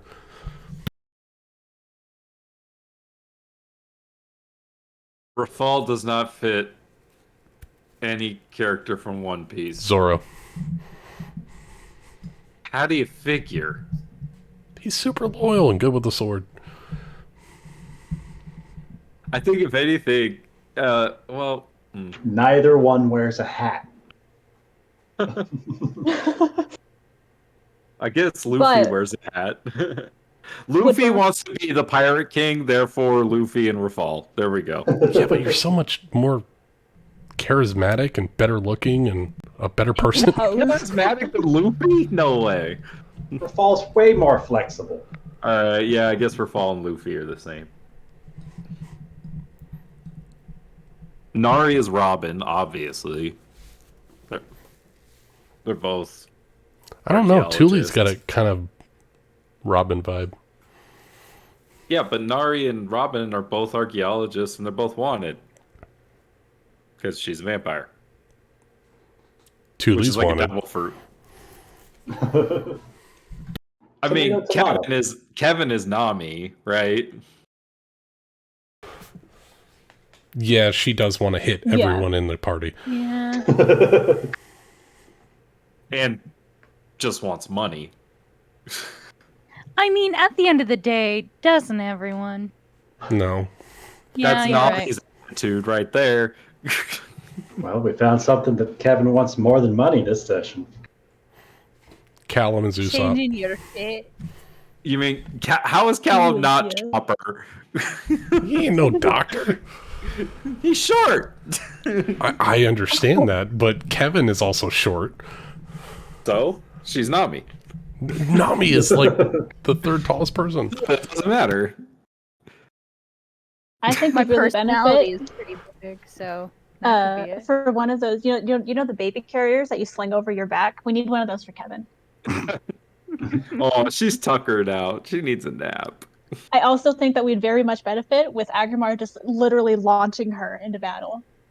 Fastball special. I'm down. She does have those motherfucking bear paws. Mm-hmm. Could They you do some imagine, hefty damage. Oh my god. Like Rafal and Aggramar, like elastic shotting somebody into the fight. In the beach episode, I'm setting up a freaking giant slingshot. We're gonna launch someone in the water. I vote Kevin. Volleyball Make her learn net. how to swim. Launch Nari into the water. We'll use the volleyball net. The volleyball net. Vampires love to swim. I don't think she does. She sinks.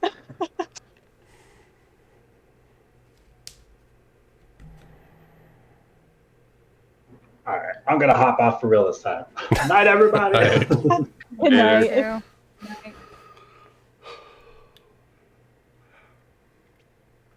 Good session, Summer. Good session. That was intense in that room, man. Yeah. I wasn't sure how Thule was gonna take all that stuff between Aggramar and Nari. She wasn't really paying much attention. I Clearly. mean, she was upset at the thought of. She was more focused on the fact that Rafal and Aggramar wanted to kill her solely because she was a vampire. Because Thule doesn't think that just because something is seen as inherently evil that they are. Like, she didn't have a problem with Phelan and her necromancy. She doesn't care that, Nari's a vampire. Well, I think Rafal has more of a problem with it than Aggramar, but Aggramar was just trying because this was a curse and he was trying to find a way to break the curse, and that was the only thing I could come up with.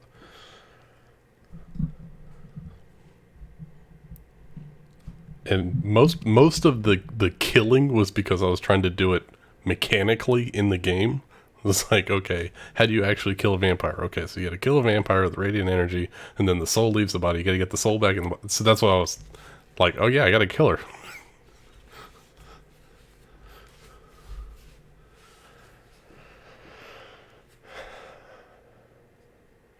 Of course, there was all the lead up to that where Aggramar had been talking to Nari about how to fix it. And there was no real way to fix it without killing the prime vampire.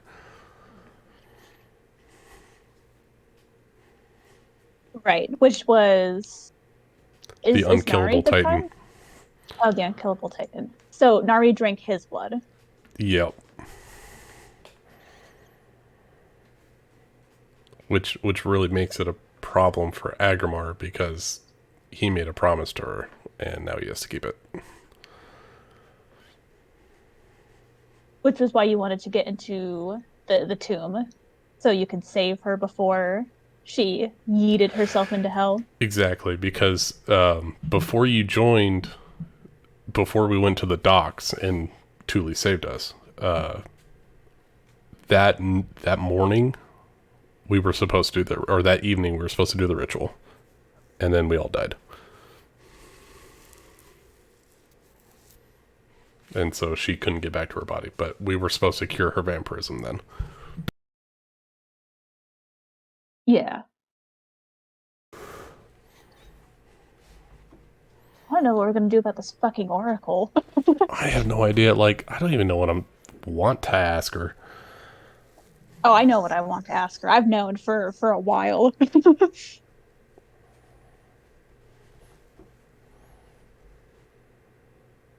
Because originally, my original plan was to just get in there and kill her, and then I was like, well, that is a very Thule thing to do. Not this time.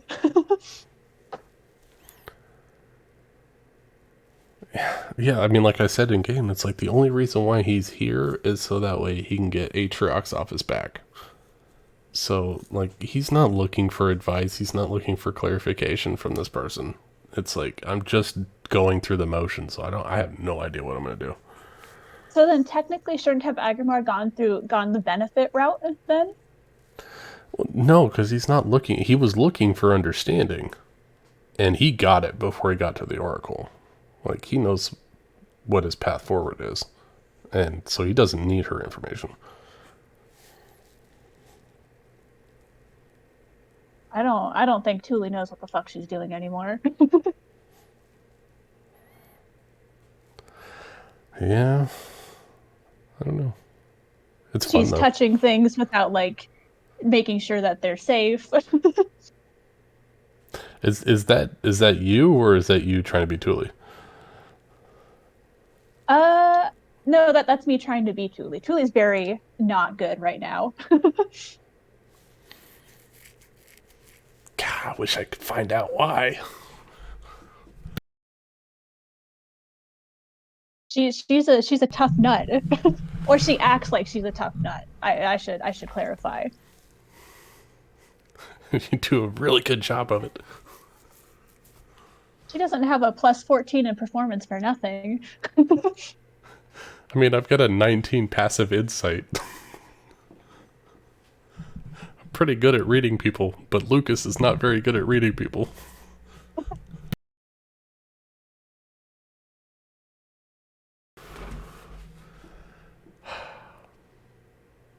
It's going to be interesting, though, no matter what. Yes.